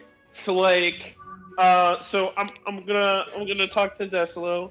So if you're bored sometime, you wanna go treasure hunting with me? Oh, treasure hunting where? Well, I used to have houses here, but they're not here. Some mean lady called Carista, I think she's a god, killed all of them. That makes Killed all sense. of them? My houses? They're alive? Oh Jesus, what is going on back there? That was me. Sorry, my mic unplugged. What's going on where? I heard some like huge blaring background music or something. Yes, my Oh, shit. mic was Okay. unplugged. But yeah, yeah, I'd be up for anything. Yeah. Alright. Do I know of the locations of any of the ruins? Senor DM? Thanks to your investigation check, you know that there's one near the tomb Does of the the. dog look pale? Potentially. You know that. I'm just being weird. Okay. Oh, okay. I mean, is there any locations that I would know of, Senor DM? There's one near the tomb of the Emperor. Keith? Keith? Am I not coming through? Fuck's sake. Keith? We can't hear you if you're saying anything. Oh, for fuck's sake. There we go. Anyway, as I was saying, no, my mic had unplugged, that's messing with my settings. Anyway, as I was saying, there's one near the tomb of the Emperor. Ooh. We can go there then. Points on my map. Yes. Alright. You head towards that location. It takes a bit of walking around, but you are able to find what appears to be an empty. You find you find what's left of a grove. Basically, it looks like something's wrong with this little forest. It seems like everything seems still here. And through it, you were able to. If only we had a really good druid. And through it, but as you walk through the forest, you eventually through one of you falling into a pit. Basically, you find the basement of the clock tower. Woo! Fuck yeah! Fuck yeah! Always splatting. Fuck yeah! I'm always splatting. They're not gonna call me crashing soon. They're gonna call me crashing. Alright, so what does it look like? Looks like you landed in the library. The library? Yep, sometimes. Ooh, spooky music. But you notice that the torches are on in this room, in this place. Double spooky. Can I tell if they've been lit by magic? They have been. Oh shit! Okay, right off the bat. Shit. Oh no, this is obvious because Yo, these are all blue flames. I thought there was no one here. Maybe there is. And from Damn, what this bitch playing Hans Zimmer. And from what you can tell, the books that were on this that were in this library were recently stripped off, as if someone had just come through. All of them? Yep. So what's left in the library? The torches. Someone's taking every book in here. And I'm gonna roll investigation to see like if there's any evidence of like anything they left behind or like tracks or something. Well, that'd be survival in that case for tracking. For tracks, I mean. Survival. Oops. 19. You do find a trail of dust, a trail of footsteps in the dust. I pointed out to Krasen. They're going to steal the shiny. We must stop them. You stop them. Scamper away. You're gonna follow the trail. You follow Krasen, and you head deeper into the library, and eventually you end up what appears to be the central circular room of libraries, and you notice a woman grabbing books off the shelf and saying, and she seems to be putting them in a bag that doesn't seem to stretch at all. A bag of holding? Hey, yo! She looks up with her hood and looks back and says, "Oh!" She closes the book that's in her hand. "I didn't know any of you were still here." We thought that too. Or rather, that was Yeah. I'm not referring to you. I'm not referring to you, dear sorcerer. I'm referring to your friend. Oh? What do you mean? You usually Staring my eyes. You usually stay out of this city. You stay out of most cities that belong to the worshippers of dragon gods. From what I heard, it's because you're afraid of the same thing happening to this clock tower as the others.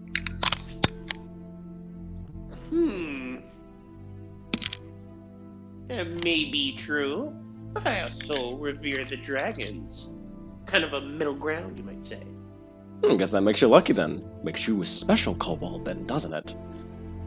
Oh, though what's so special? Then what's more special than someone who has access to something than someone who has what other people would so dearly want?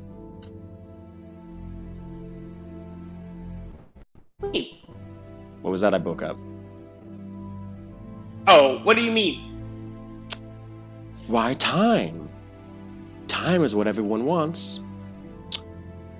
But they don't always get it, now do they, Krasen? Especially to make people, oh, I don't know. And then she starts walking up to you guys on magical stairs appear in front of her as she walks up them to the floor that you guys are on. Oh, I don't know. The ability to make someone waste away right in front of you. To make someone age rapidly until nothing happens. Be able to bend the fabric of time itself and make someone die. To weaponize time itself and make it a tool for their own purposes. Isn't that what your people do? No.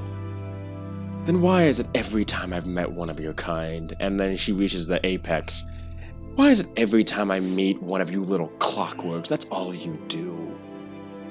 That's all you ever use it for. Keep in mind, it is quite ingenious to use that as a weapon, but it's so boring. And you keep it, and you try to make sure no one uses time for ill gains. But what does that mean to you? How would you know if someone's using it for ill gains? What makes you and your little merry band of pocket watch keepers? And then that's when you notice she reaches into her pocket and pulls out a pocket watch. What makes you... Devin, what the fuck? And she pulls out and she asks, what makes you and your merry little band that keeps these able to use it while other people who deserve it just as much as you don't? Who are you? She clicks the pocket watch and opens it up and says, you have a lovely little watch, Krasen. Yeah, what about it? Kind of holding it tightly against my chest. She flicks it closed. Nothing. Just something I noticed. As she proceeds to make the pocket watch on her hand disappear. Who I am, I suppose it doesn't really matter. Come on. Nothing. I would argue it matters a lot, but... She proceeds to look over the library and says, I'm just someone looking for knowledge. Trying to make sure that other people have access to it.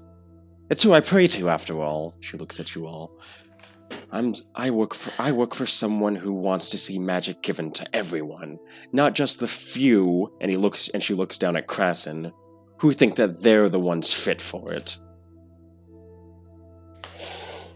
That's a funny thing. And by being fit for it, I have sacrificed all other kinds of magic.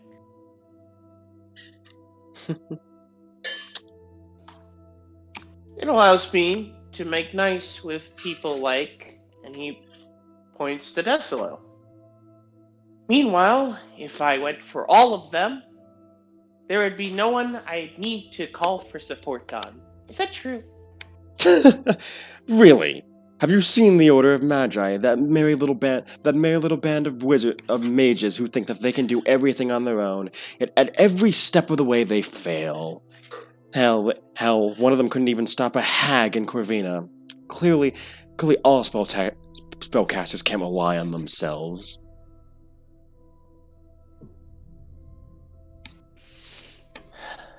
Wait, did you say all of them can rely on themselves? Can't rely on themselves. Because at the end of the day, a spellcaster is weak on their own. They're brittle and they will break.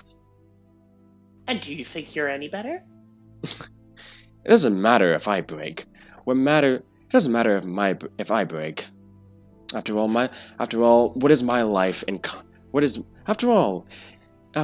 my life compared to everything else? I'm just here to spread a little knowledge. And that's all I will do. And that's all I'll die doing.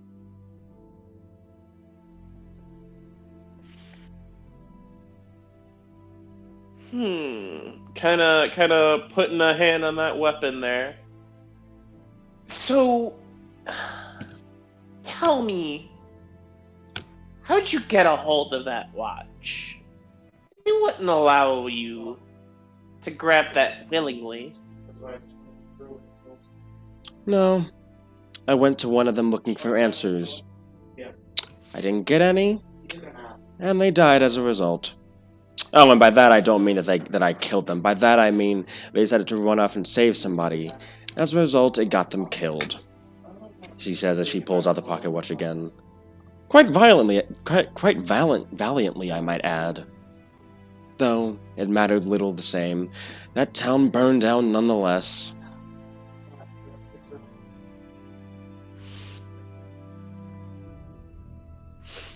That's why I don't like this person. Me neither. And then she walks past you both with her bag of books. Well, you don't have to like me. I'm not here to be liked. I'm here to do what my mistress asked of me, and that's all I will do. So will we be seeing you again? Oh no. Oh no. Oh no, by the time I give when I give these books away, my life no doubt ends. But or what's left, or my current life anyway. I'll probably get you whisked away somewhere else to do something else for someone else's bidding. That's what it's like. That's what it's like. That is true. I'm a servant of magic after all. I don't get to choose what I want.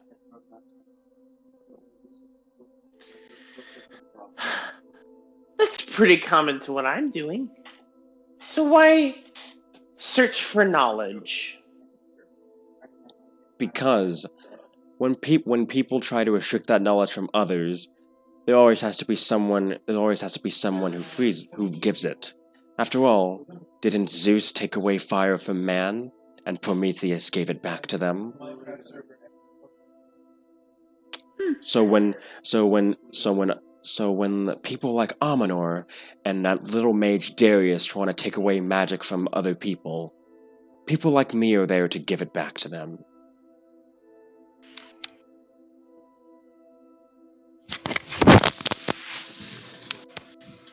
And that's all and someone will try to do it again and again and again in an endless cycle. And that's all. Oh, I gotta ask. That magical item I got, that watch. Mm-hmm. Is this person a threat to time? It detects that.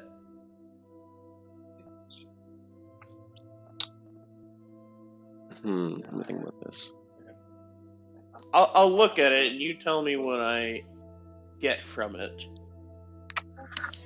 You get the feeling that this person is not a threat to time exactly, but tipped in the wrong direction, they could cause a cascading effect that leads to time being threatened.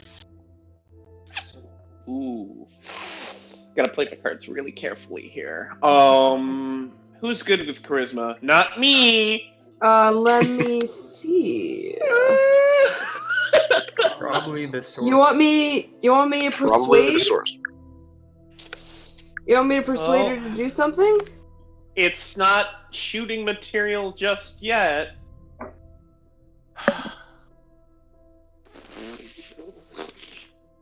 I mean, I'm just I stare at the watch and then I take note of that and I kind of just slowly take my hand off the gun. It doesn't matter.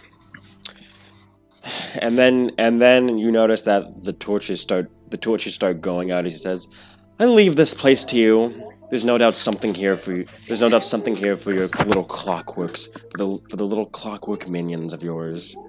Hopefully you'll find something interesting. I can't get deeper into this place. This is all that was left for me. That's all that there ever will be for me. But judging by what I've been able to see, I've done my purpose. I bid you farewell.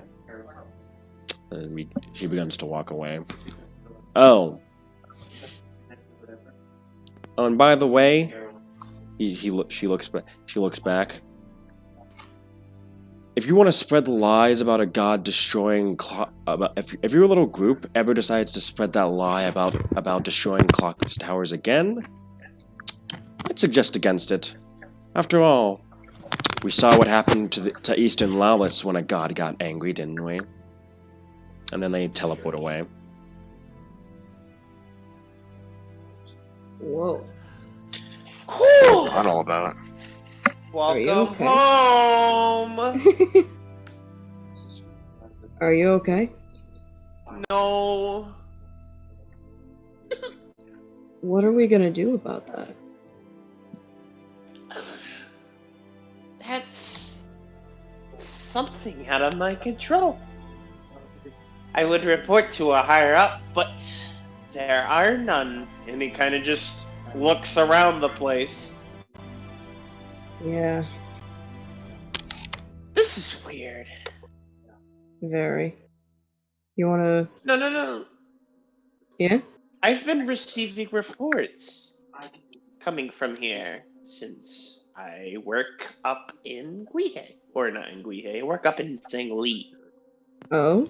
It was Gui. It wasn't Zangli. It was Northern Lalas, from what I heard. Oh, it was Backstory. Northern Lawless? Good. Thanks. I forgot whatever the town was, but yeah. But no, I get little messages. Think I got some in here. Nope. Those are back home. Or with Sasu. I won't know. She is the one that does the mail. She mails stuff out for you? Yeah, but this is so weird. Why is there no one here, but I'm getting messages? Maybe there are other things she's... Yeah, wait, was it a guy or a girl? She. Oh, that... Yeah, Yeah, it that was a other girl. lady. Maybe she was interfering with more magically than apparent. You know? I don't know what she wanted with those books. More knowledge, perhaps. Yeah. The question is, though, like, what could she be bringing them to, or who? Someone. She probably... I don't know, she sounds like big follower of Caresta. Love her, but hate her. So, is she a big threat to time that could orchestrate, like, a bunch of operatives or something like that? In my law, knowledge is power, but power corrupts. And through our enforcement, we restrict knowledge, which restricts power, which restricts corruption. That makes sense.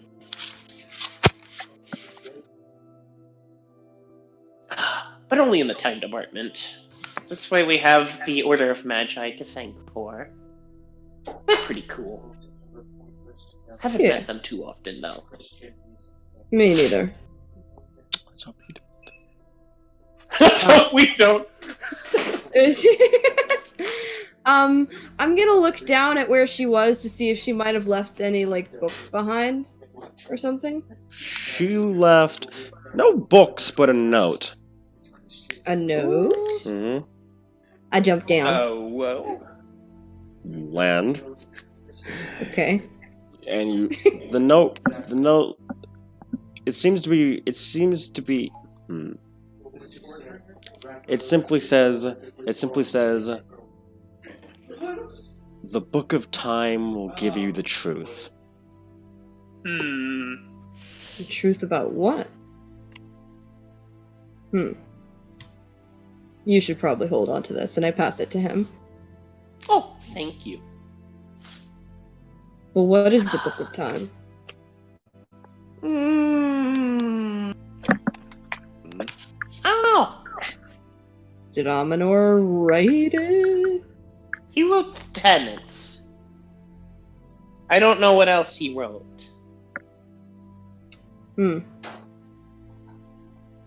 Could this be by And I him? have the tenet. What? Oh, sorry. Could this be by him, maybe? Possibly? Perhaps.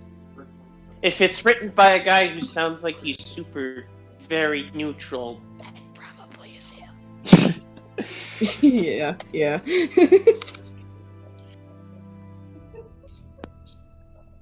Pretty much if he sounds like Vice. Yes, if he sounds like me on the normal, everyday basis, yeah. Oh God, my Vice, but Jerry with like voice an doesn't. enhanced vocabulary. Oh my god. Yes, a rather pronounced vocabulary. Yes! Acquired pronunciation for the proclivities beyond the mundane. I think he might. Yep, there you go. There's I Amador. think he might do a better Thrawn and a Carl than I do. Okay, I was about. Vice? I was about to say if my voice sounded like Jerry, but like my Jerry voice doesn't sound like Vice, so I'm glad. Okay. So Yeah. there's one final thing left. Kozark's so cheery. On the end of your second night of rest, finishing your long rest, each. Yes, all of you need to be paying attention for me. God damn it! All of us. Oh no, guys. I can't. Well, actually, no. I'll split this into each character's thing, actually, because this is something important for each one of you. Yeah. We none of us were actually paying attention. We were all talking. Oh, damn, wait, it was something important. Get ready.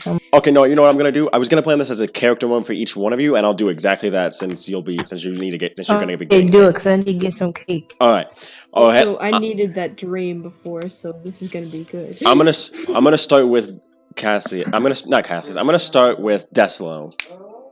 Oh, okay. You're heading into your room for bed. You walk in, and the door shuts behind you, and you find yourself in Shusu's tower. Like the one in the astral plane? Yes. Oh, fuck. And you find yourself in her workshop with her sitting at a desk, and you notice the pedestal is right next to the desk with the person that's stuck in it, kind of like laying forward and kind of like looking down and kind of like look with like a hand on their face as they're looking down at a book that Shusu seems to be reading.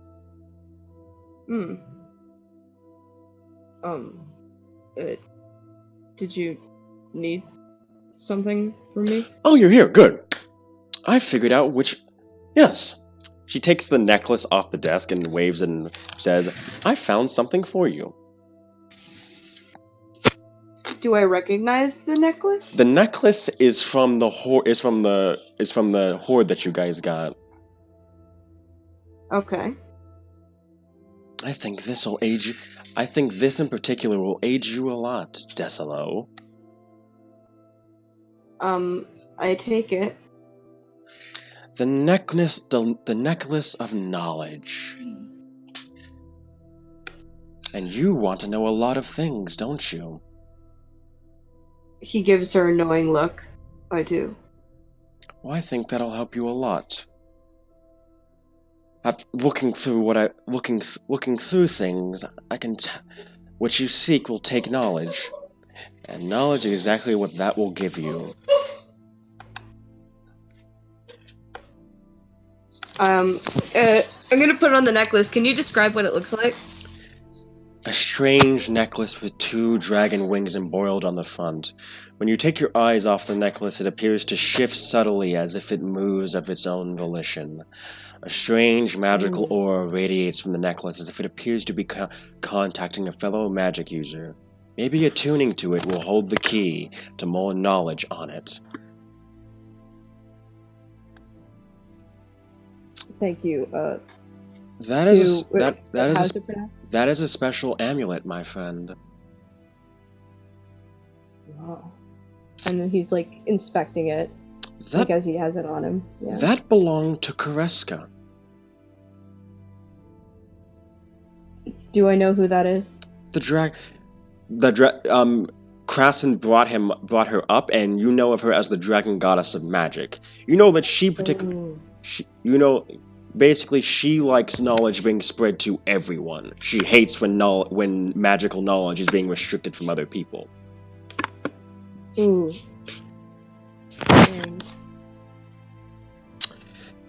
She lost that through a prank of Garl Glittergold's. It's a special amulet. Within it houses the soul of a dragon, in fact.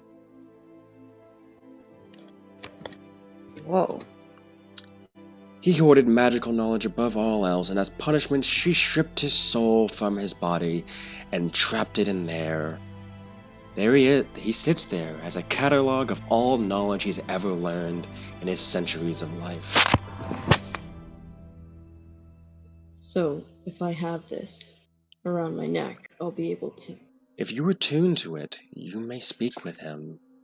You may use his knowledge in whatever way you see fit, and whatever he agrees with. Alright then. Though some advice, make sure that he keeps learning, or else his soul might find a new place in you. I'll be sure to use it wisely. And then she turns away and she says, "And Decilo, yes? The path that you've walked down has been a dark one. Be sure not to drag yourself or others back into it. You're at a crossroads between the light and the darkness. Choose carefully which road you decide to take." And then she looks back at you. Many have made the wrong choice and have dragged the wrong people down that road. And you notice that the person in the spear seems to shift and look at you. I take that into account, and he looks back at her, and he's all like, "Believe me, I know. I don't want anyone to experience what I've gone through.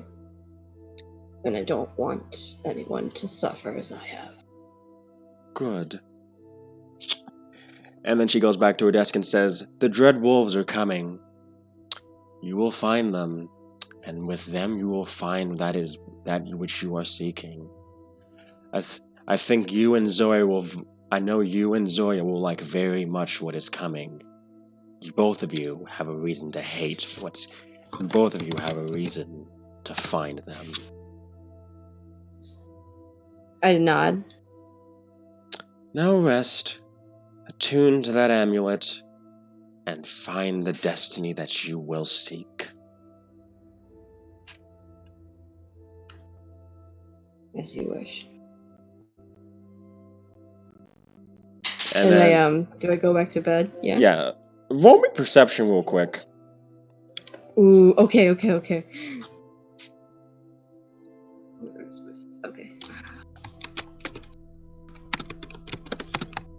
Please. 5! Fuck! Nope. You noticed that you felt that same tingling feeling in your head, but for a brief moment, while Shushi was turning away, you noticed tears running down her face. Shusu's face? Yes. Oh no. You had a feeling Why that are you... she was looking through your head again from what you look like. And while you're leaving, you realize this as the door shuts behind you and leaves you back in your room. I look around for Saosu. No, not Saosu, Shusu. Oh, Shusu. Yeah. I keep forgetting. No, that's fine. Alright. And, I look around for her, and I look down at my chest. The necklace is there. Mm-hmm. Nice. I smile. I'm looking down at it. And I go back to bed. Alright. Next up, Next up is Desi. Yeah, what up? You walk into your bedroom, and you find yourself in Shusu's tower, in the astral plane that you visited before with your friends. You find yourself in her workshop, books and tools floating all over the place, a pedestal with an ethereal magical sphere that houses a person in a shirt and pants covered completely in bandages. And there you see Shusu sitting on top of the table. Desolate, correct? Yeah, unfortunately. She takes up the mithril basset sword and says, This one," and she sets it, and she kind of like puts the tip on the ground in front of her and holds and kind of like puts her chin on top of the pommel. "This one's for you." A sword? Why? And then she snaps, and this ghost of what appears to be, and she says, actually no, she holds the sword out to you, and she says, "Take it, and you'll see." Okay. I grabbed the sword. When you grab the sword, you are assaulted by a dream. And in it, you find yourself back in that place, but from the outside, you see the person that you were possessing. They appeared to be a man of some sorts, a half-orc to be exact. And they appear to be standing against that red-eyed figure that you see.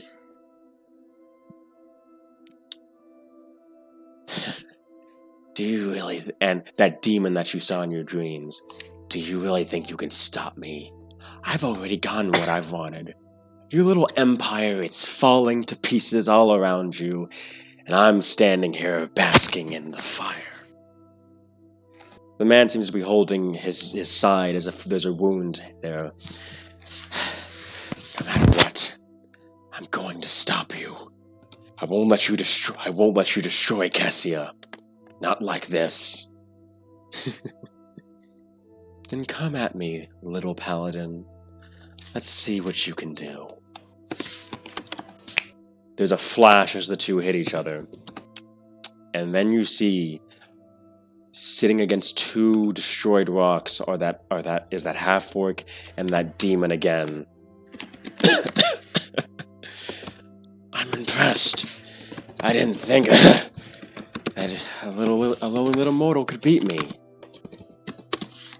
But it's not gonna end here. I will come back and finish what I started. Some fragment of Cassia might remain, and I'll make sure it goes down burning. And you won't be there to stop me. And the half-orc kind of sits up and says, I wouldn't be so sure about that. I'll make sure that I haunt you for the rest of your days and stop you from whatever you plan on doing. You say that, but I don't think you will. And if you will, or if you do, it'll be from that. And you notice the wind starts picking up as magic is in the air. That little sword you used to beat me, it's gonna be your tomb, your prison. Everyone will forget your name, and you'll be stuck in there, watching as I return and finish what I started. Have fun. I know I will, sitting in the abyss, waiting for the day when I get to come back. But for now, goodbye. And he seems to say a name, and the name sounds garbled and it hurts your ears as the dream ends, with the demon burning into fire, and the half-orc feeling his life slip away as his soul is placed inside the sword.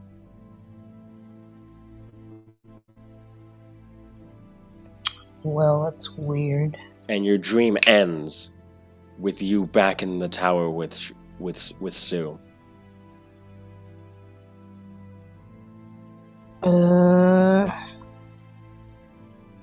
You know what? I'm not gonna ask what happened. I think I kinda get it. Yes. That sword belonged to a predecessor of your Inquisition order, from what I understand. The Sword of Ilvor's Bane. Ooh, nice name. That half-orc is still in there. You attune to that sword and you'll be able to speak with him. Wait, can I speak to him now? It'll take a you'll have to attune to it for now, unfortunately. But when you wake up tomorrow, he will speak to you. And he will be your companion in the days to come. Okay. Cool. Thanks. Don't thank me yet. And Desi. The demon wings on Rouser. That's a hint. It is an omen of things to come. Ilvor is making good on his promise, and I wonder if you'll be the one to stop him. Or you and your friends might be all that stands between him and the end of what's left of Kessia. Okay. I'll do what I can to aid you in that endeavor, but it's up to you, and I wish you the best.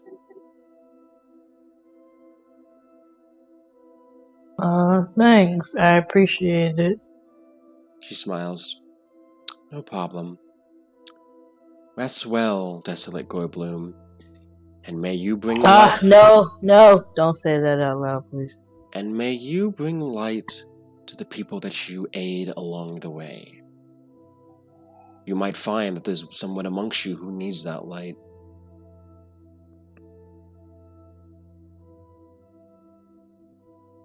Shut up, car. And with that, when you leave the room, you are back in your bedroom.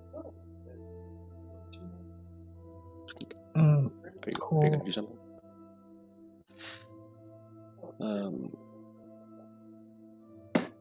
Next up. Okay, quick question. Does anyone want to volunteer to go up next in case you want to get yours over with, or would you prefer me to choose? Sure. I'll get mine. I mean, is it for each character moments? Some of them are getting. Some people are getting. Bozak, you are getting something, but it's more something else. Okay, so do I need to wait for mine? Yeah, I'd say I want yours to be the last one because I think it'll be special. Got it. I'll try and zip through these because I noticed that it's midnight, so sorry about that. It's good. Rupert, you walk into your bedroom back in your house and you appear in Shusu's workshop. Rupert Thaddeus Longbottom. My middle name's not Thaddeus, it's just T. Parents. She says as she holds up your military folder. Yeah, we don't talk about that. I had to lie because they didn't believe me. And it's complicated. She puts it back down.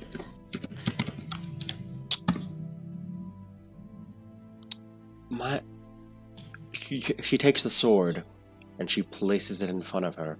And she holds it, and she does the same thing that she did with Desi's sword, putting it on her chin. This is all that's between you and speaking to the Raven Queen. But there's something special about this sword for you. You hold something similar to Desi, in fact. A spirit resides in this one. Something special. Would you like to know what the name of this sword is? Of course I'd like to know what the name of the sword is. Its name is Raven Edge. I know of this weapon. It nearly killed me so many years ago. Oh, that's nice. Would you like to know what this sword does? What does it do? It devours souls and empowers its user. That sounds like a powerful sword. It steals the memories of those it devours and gives it to the Raven Queen as a gift to always impress her. But a special thing about it, sometimes it turns against its own wielder. And then she takes the sword and holds it by the blade, holding the handle out to you.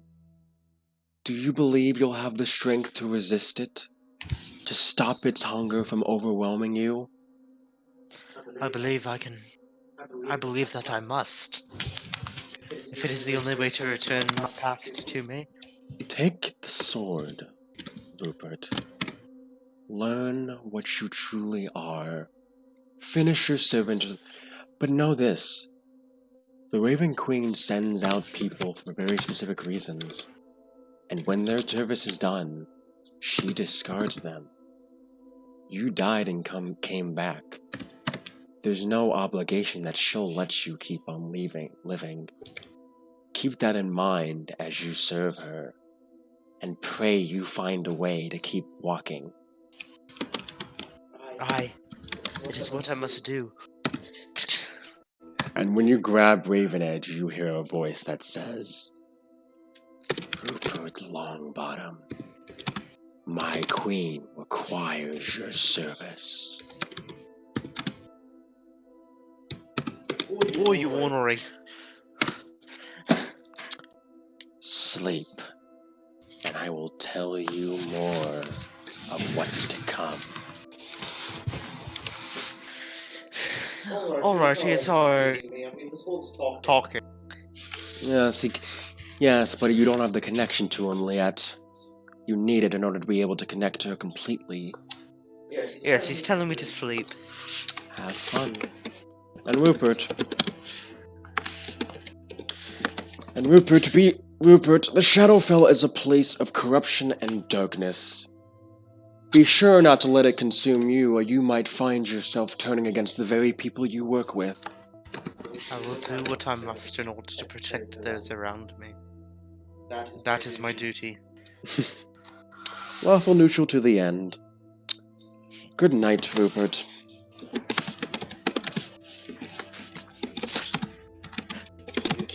Yeah, I got it.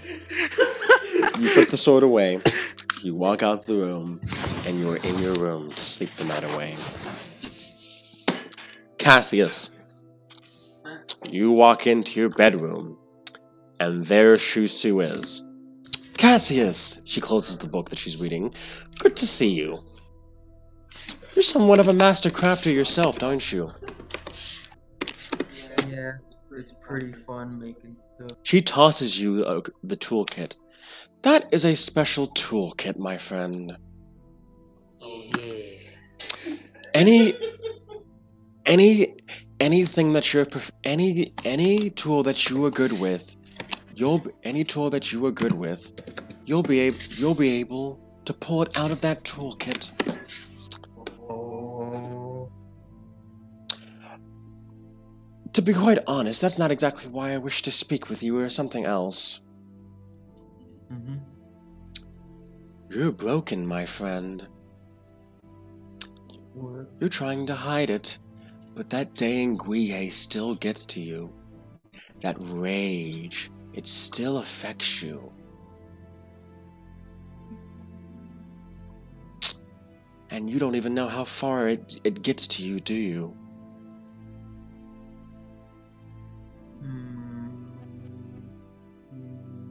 Maybe not. You hear a gunshot. Roll me a wisdom saving throw.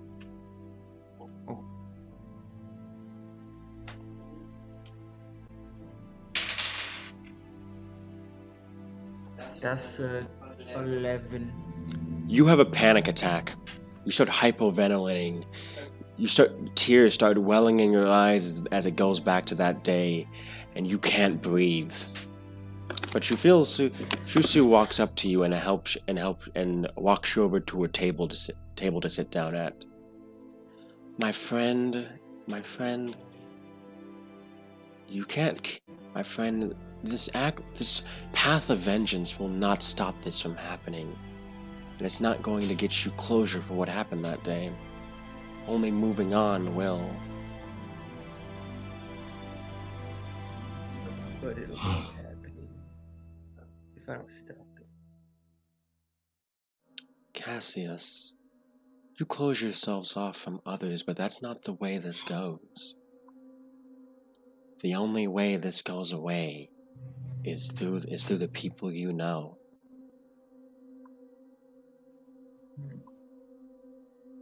Cassie's just kind of looks away and he's just kind of thinking. But this is your decision to make. I can't force you to do anything. For all my powers and enchantment, and all my powers to mess with others' minds, I can never fix the problems that ail them. Only they can. And only you can start your path towards recovery.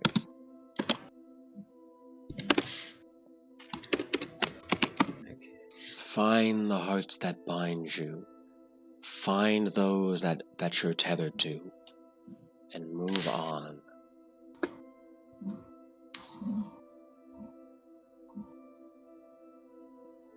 She places a hand on your shoulder. As those of the tenets of time once say, the past is the past. The only thing that matters is your present and your future. The present, which will lead into your future. Cassius is shaking.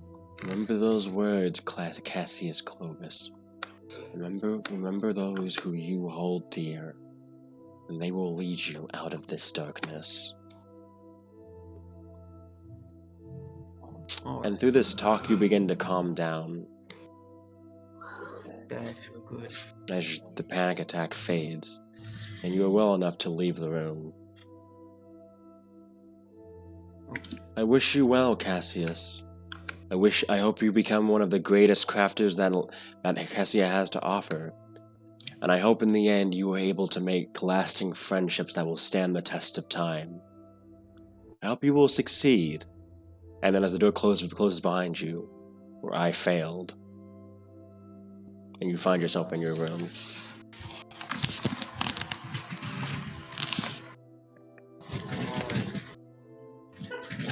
Cassius is just gonna get onto his bed and he's just gonna kind of put the tools on the side and just kind of get onto his bed and lay there. Alright. Zoya Graza. You walk into the tavern and you find yourself in Shisu's room.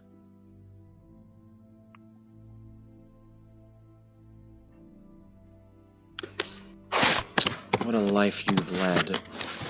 A gladiator, and now a slave freer. But that woman you knew, Amara Marcerius, do you know what she would have asked of you? Never was able to really get to know her. Spent way too much time talking to her bride, so to speak. Yes, I was never the Dragon Knights are always attached to their dragons, and it ruins their social skills with others, doesn't it?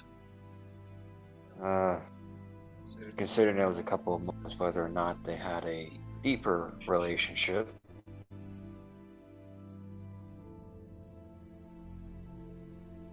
I was worried about her. Zoya, she would have asked of you to help her interrogate that crippled man you saw dead. She was tempted to kill him because he didn't keep a promise of keeping hidden the fact that her sister went AWOL. Would you like to know who she believes in? I'm not religion, but sure. Bahamut, a lawful good god of justice but also mercy. And she was tempted to not give this man mercy, and she was tempted to ask you for help.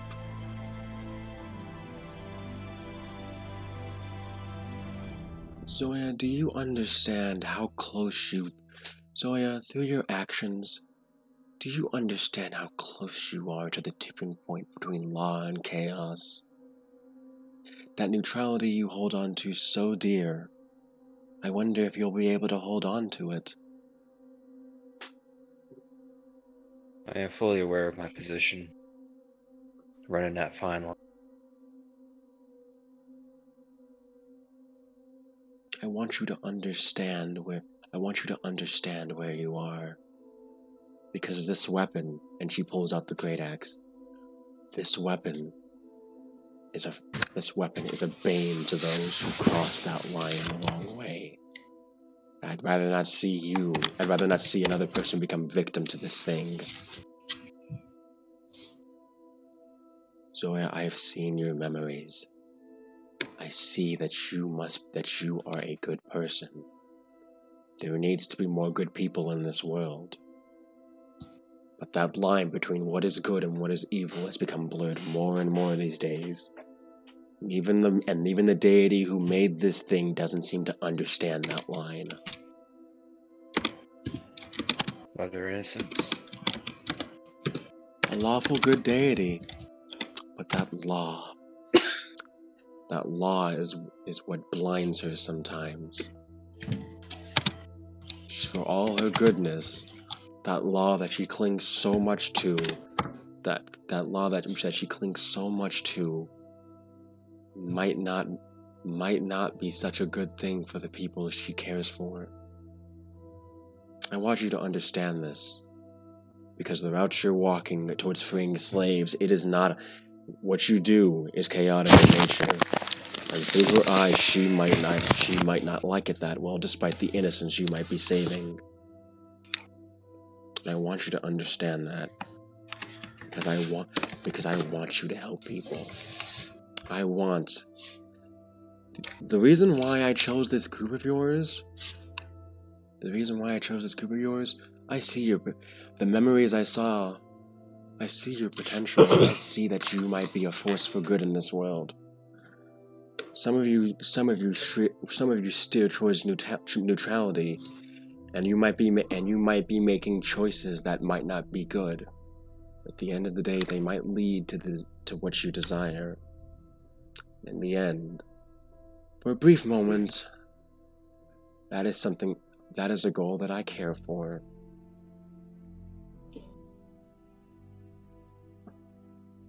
Sure. She walks over to you and holds out the great axe. Zoya Graza, you search for answers, you search for your home, and I pray that with this axe you find it. Because soon you will have your opportunity. The Dread Wolves are coming. You and Desolo will both find what you seek there. Both of you will be connected in the days to come, and both of you will have to make a choice that will shake the foundations of who you are. And then she puts a hand on your shoulder, and I pray that you're able to make the choice that best suits you.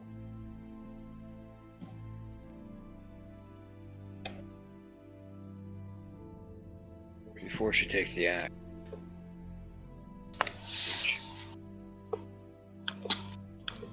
How long?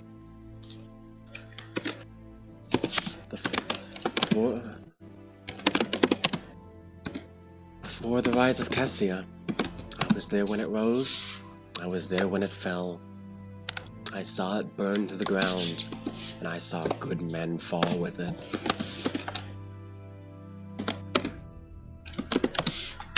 You see things happen. I see Lalus on a precipice. I see it. I see the same thing that ended Cassia coming. I see him coming. And I see that you and your group will be all that stands between what he wants and what's good and what's best for Cassia.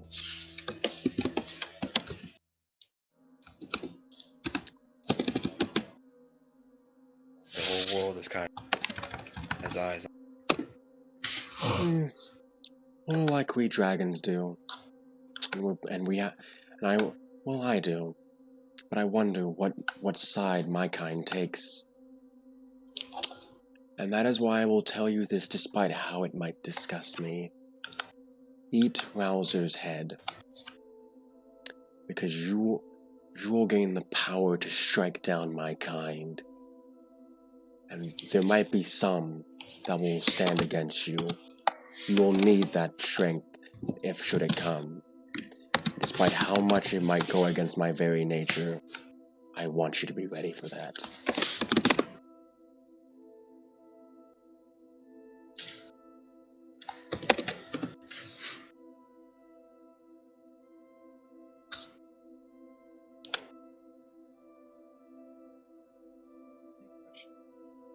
You're not coming over. Oh, sorry. She'll nod.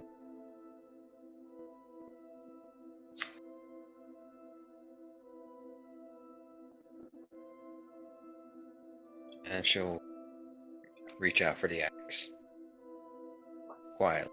Sleep with it near you, and its power will awaken, and you will start heading towards your destiny. And Zoya, watch over Daniel. I have a knack for divination, and what's coming for him, I don't know if he'll be able to handle it. He's going to need a friend. Friend so far.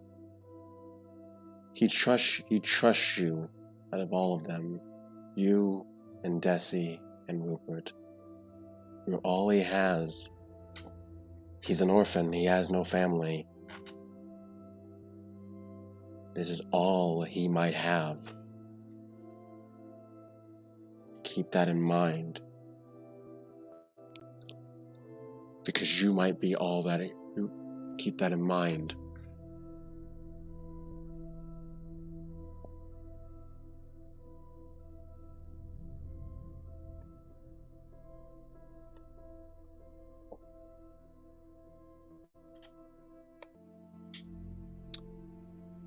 Sleep well. Sleep well. I hope that the days to come lead well for you. And I hope the Dread Wolves help you find what you seek. Hopefully.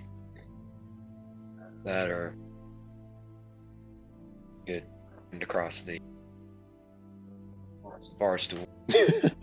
Or slammed across the bar stool or two. This is the first time she's laughed, by the way. Good night.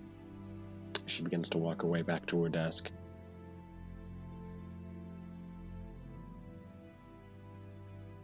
Zoya. Oh. What? That icy dragon you saw in your dreams. Yep. She looks over at you. That was my son. And before you can say anything, you are cast out. Okay. Who is her son? As she's cast out, Zoya will give a hearty laugh, not one of spider anger. Haha, you know, your son's dead. What a fucking is here.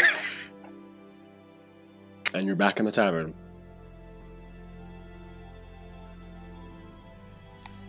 Is little Daniel nearby?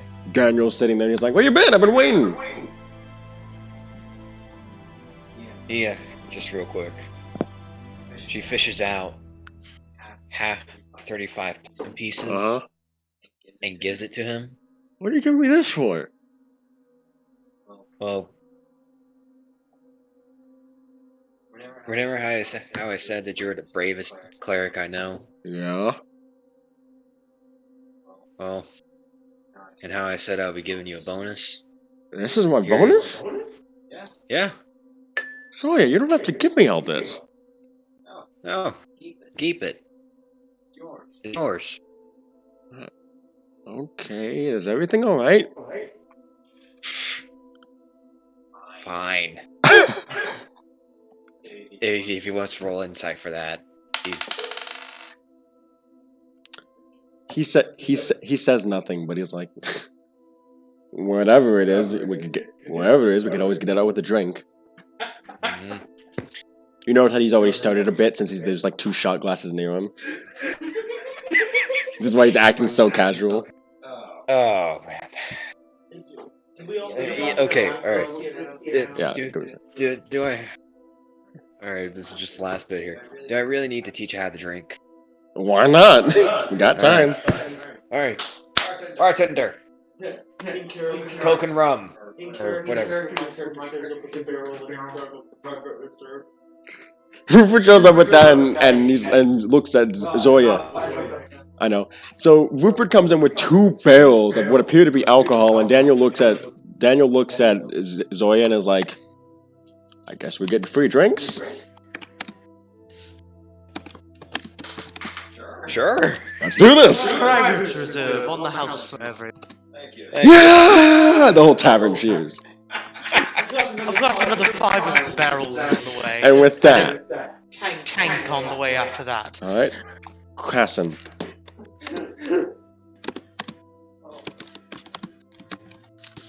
Krassin. What up? What up? You walk into the clock tower to check it out some more, and you find yourself in Shusu's library. I mean, in her workshop. Aw, this isn't the clock tower. You feel that peeking in your mind again, and she sighs. Ah, Kareska, you're always like that with your minions, aren't you? Who was that? A servant of Kareska, no doubt. Well, yeah, but you knew her specifically. You know a lot of things. That one I don't know. She was a dragon, though. Huh. Neat. But, Krassin, she pulls out a book and shows it to you. The Book of Time. Oh, I think I needed that earlier. Would you like to know who wrote this book? Oh, go ahead. Kareska herself.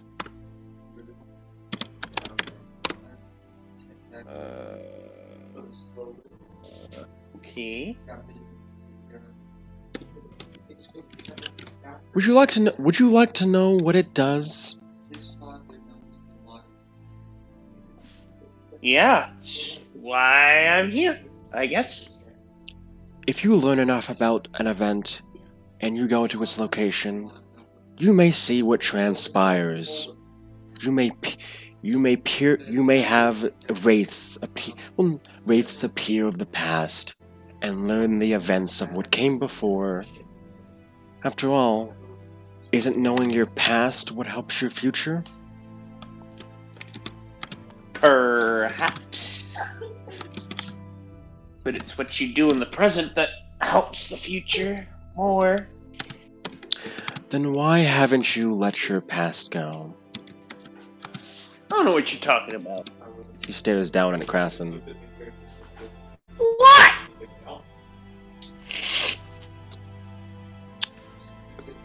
Lasor, Khosrow, Deacon. You recognize those names. Is that that group, guys? Yep. Yeah. You haven't let... What about him? Krassin, you try so hard to not be that mascot again, to not be used in that manner that you've pushed people away from you. After all, that's exactly what you did with Laduli. Who's gonna pay him back? I felt pretty bad. And I can see you trying to make amends with Decilo, but Krassin, every friendship you make will be tainted unless you learn to let it go. What?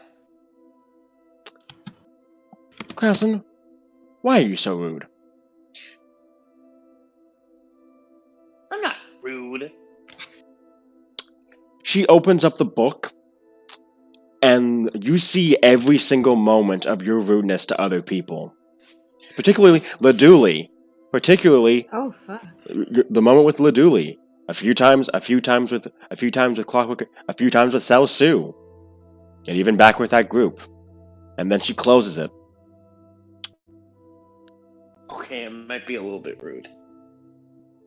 Do you know how lucky you are, Krasen?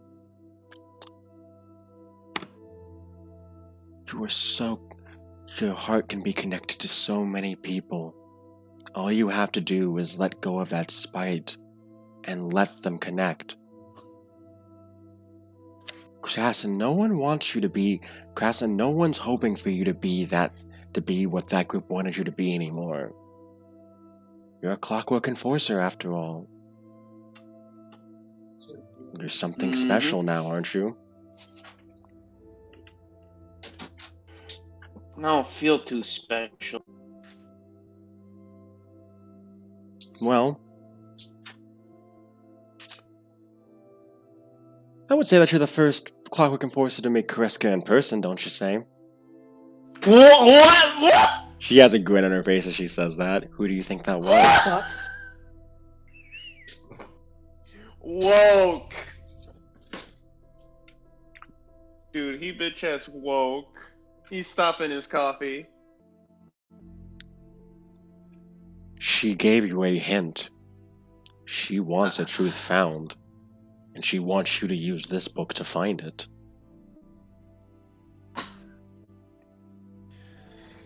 Oh, okay. That's he pointing at the book. That's very interesting. Will you take the book, Krasen?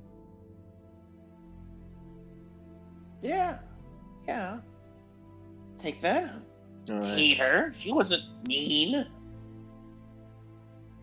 And then she looks at you and says, but you're not the only one whose past continues to haunt them. There are several in this group that need to let go of that past all the same.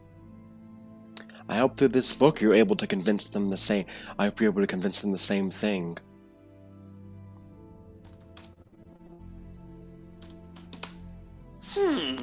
Zoya, Decilo, Cassius, all three of them have a past that will refuse to let them go.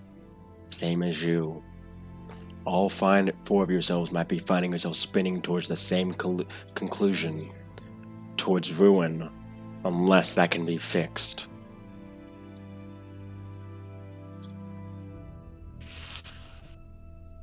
Yeah, that's right. If anyone could fix it, it's the power of Shigang Crescent and his amigos. Yes. Krasen, would you like to know what I see in your future?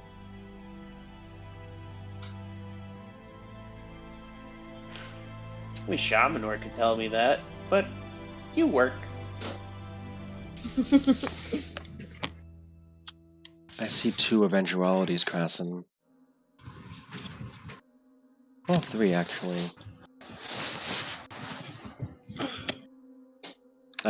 In one, I see you dead. I see you alone. I see you gripped in the cold darkness with no one around because you pushed them away. In another, I see you surrounded by friends. I see you in light. I see you taking warmth. In another, I see someone that I don't know. I see something that I don't know. Oh, you choose which one you want to head towards, for in this instance, I don't think there's going to be a branching timeline of this. I think this choice is one that doesn't get... I think this choice is one that stays. You are a mysterious woman. Yes. No more mysterious than my friend here. as she puts a hand on the sphere next to her. That's what makes us two of a kind.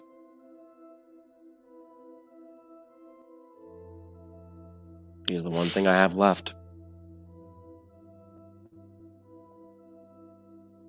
He kind of looks at his watch. I used to think like that.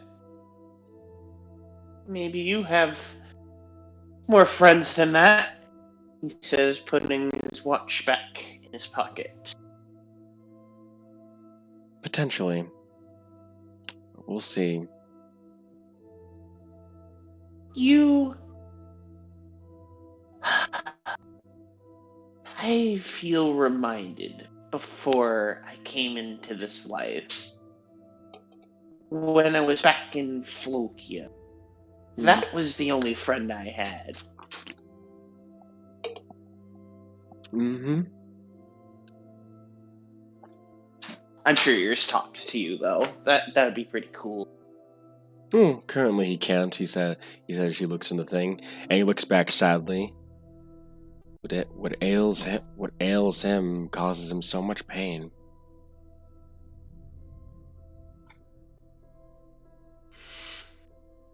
Tell me, what do you see in your future? I see the same thing I always see. This tower, as time passes in Cassia. I'll be here, stuck at the age I've always been, unable to age on, always there. That's all I see. You could at least make some friends while you're at it. She looks at the man, smiles at her. Yes, I suppose I could. Crescent smiles. Go sleep, Krasen. Attune to that book, and help and find a way for the past no longer affect all of you. Live in your present, and don't live in the present, and keep the future in mind, but never let it rule over you.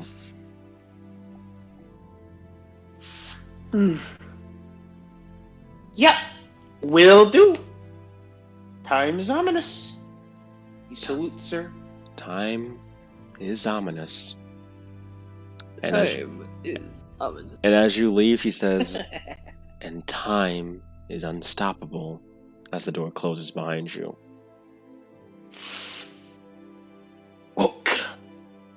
Woke.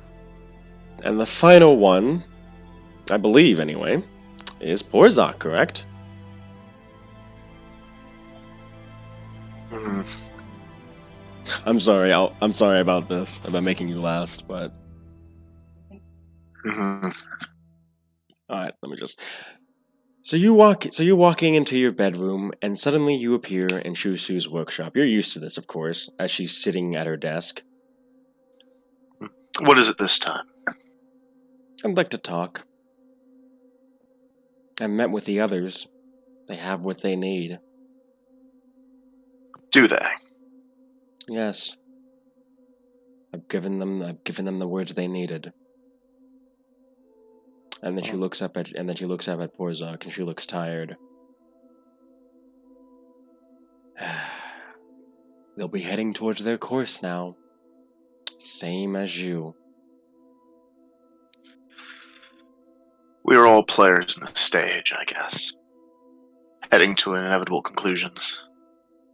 Each one more dangerous than the last. That's correct, isn't it? We're all prisoners here. Well, maybe it's time someone broke our chains, isn't it?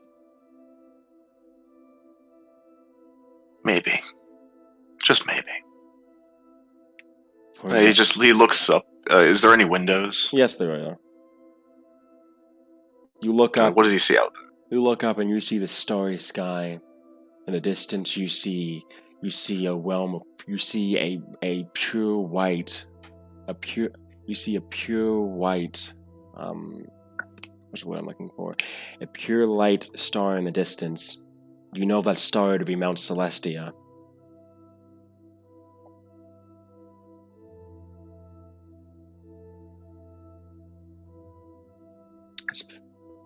Some of them stay there, you know. Some of them watch from there as we play our games down here, play right into their hands. I suppose you're the lucky one, Porzak. Yours is nature. Nature plays no game.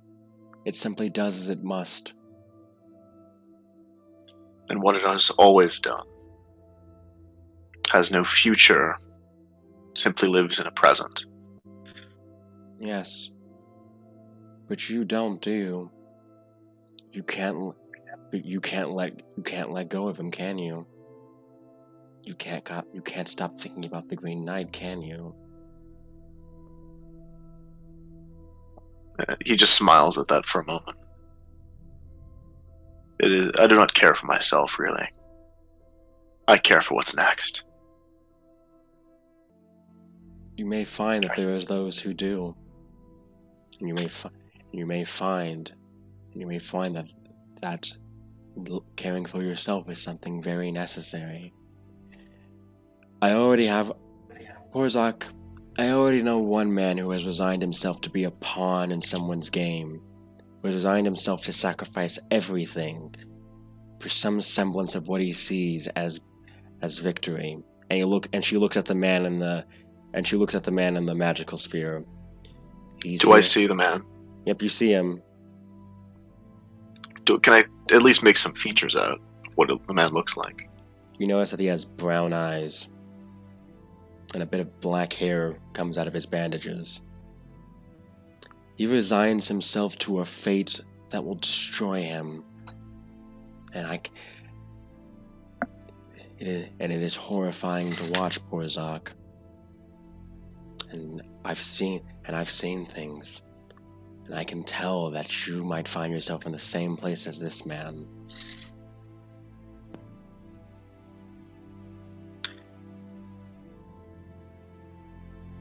I must find the escape then. The way out.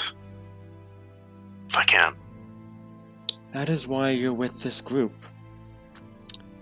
I think that they can help you find a way out. And if they do, you may find a life beyond all of this. You won't be enamored by duty like he is, like we are.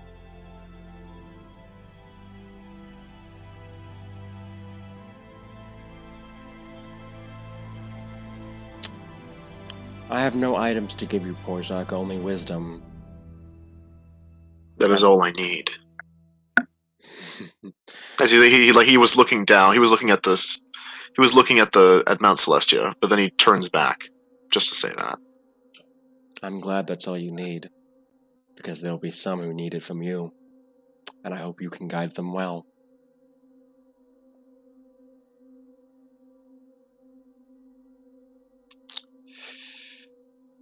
Porzak,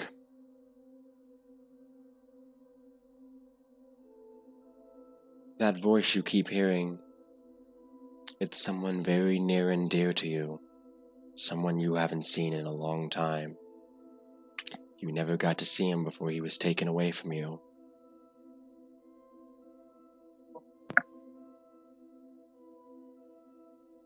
Is it Junius?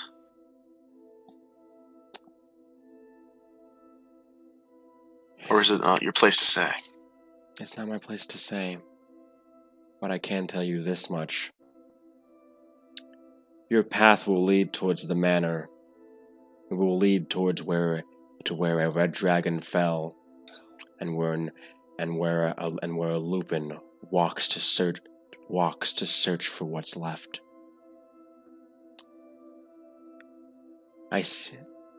What he searches for is the crown. What he searches for is the future. And that is where you will find that which you lost in such a short time ago.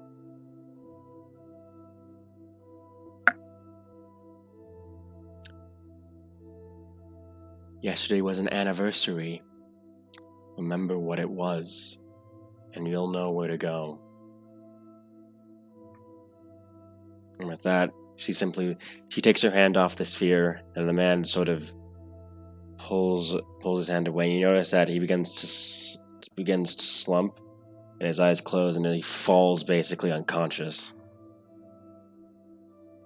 And Susu has to look away as it happens. Now go. Go and help your friends. Go and help your new allies.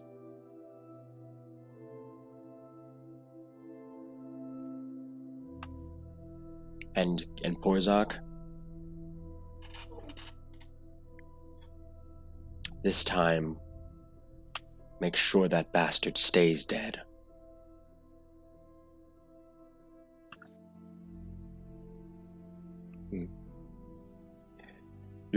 Your way to find that is through the woman you met back in Ragus. Find Cantia Parata.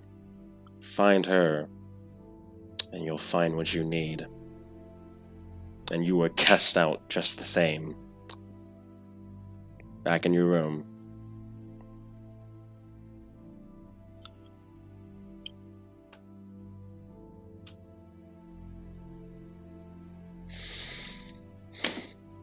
I have time, don't I? Yes, you I'm do. going to look through the records. If there are records in the city. Alright. Gonna be looking for her? Yes. Alright. I'll keep that in mind. And as night falls, Desolate, Rupert, you hear their voices. They've awakened. They speak to you. Your companion has awakened, and they will serve as a guide in the days to come. For Krasin, for Zoya, you are bonded to your items. And now you begin your path towards whatever your fate is. And for Cassius, and for Porzak, it's time to decide what happens now. It's time to see what the future has in store for you. It's time to see if you can find a way out. And that's what happens as the day ends and the next one begins. And with that, we're going to leave it off here. I hope you all have enjoyed, and we'll see you all next time on the next episode of Empire of Dragons.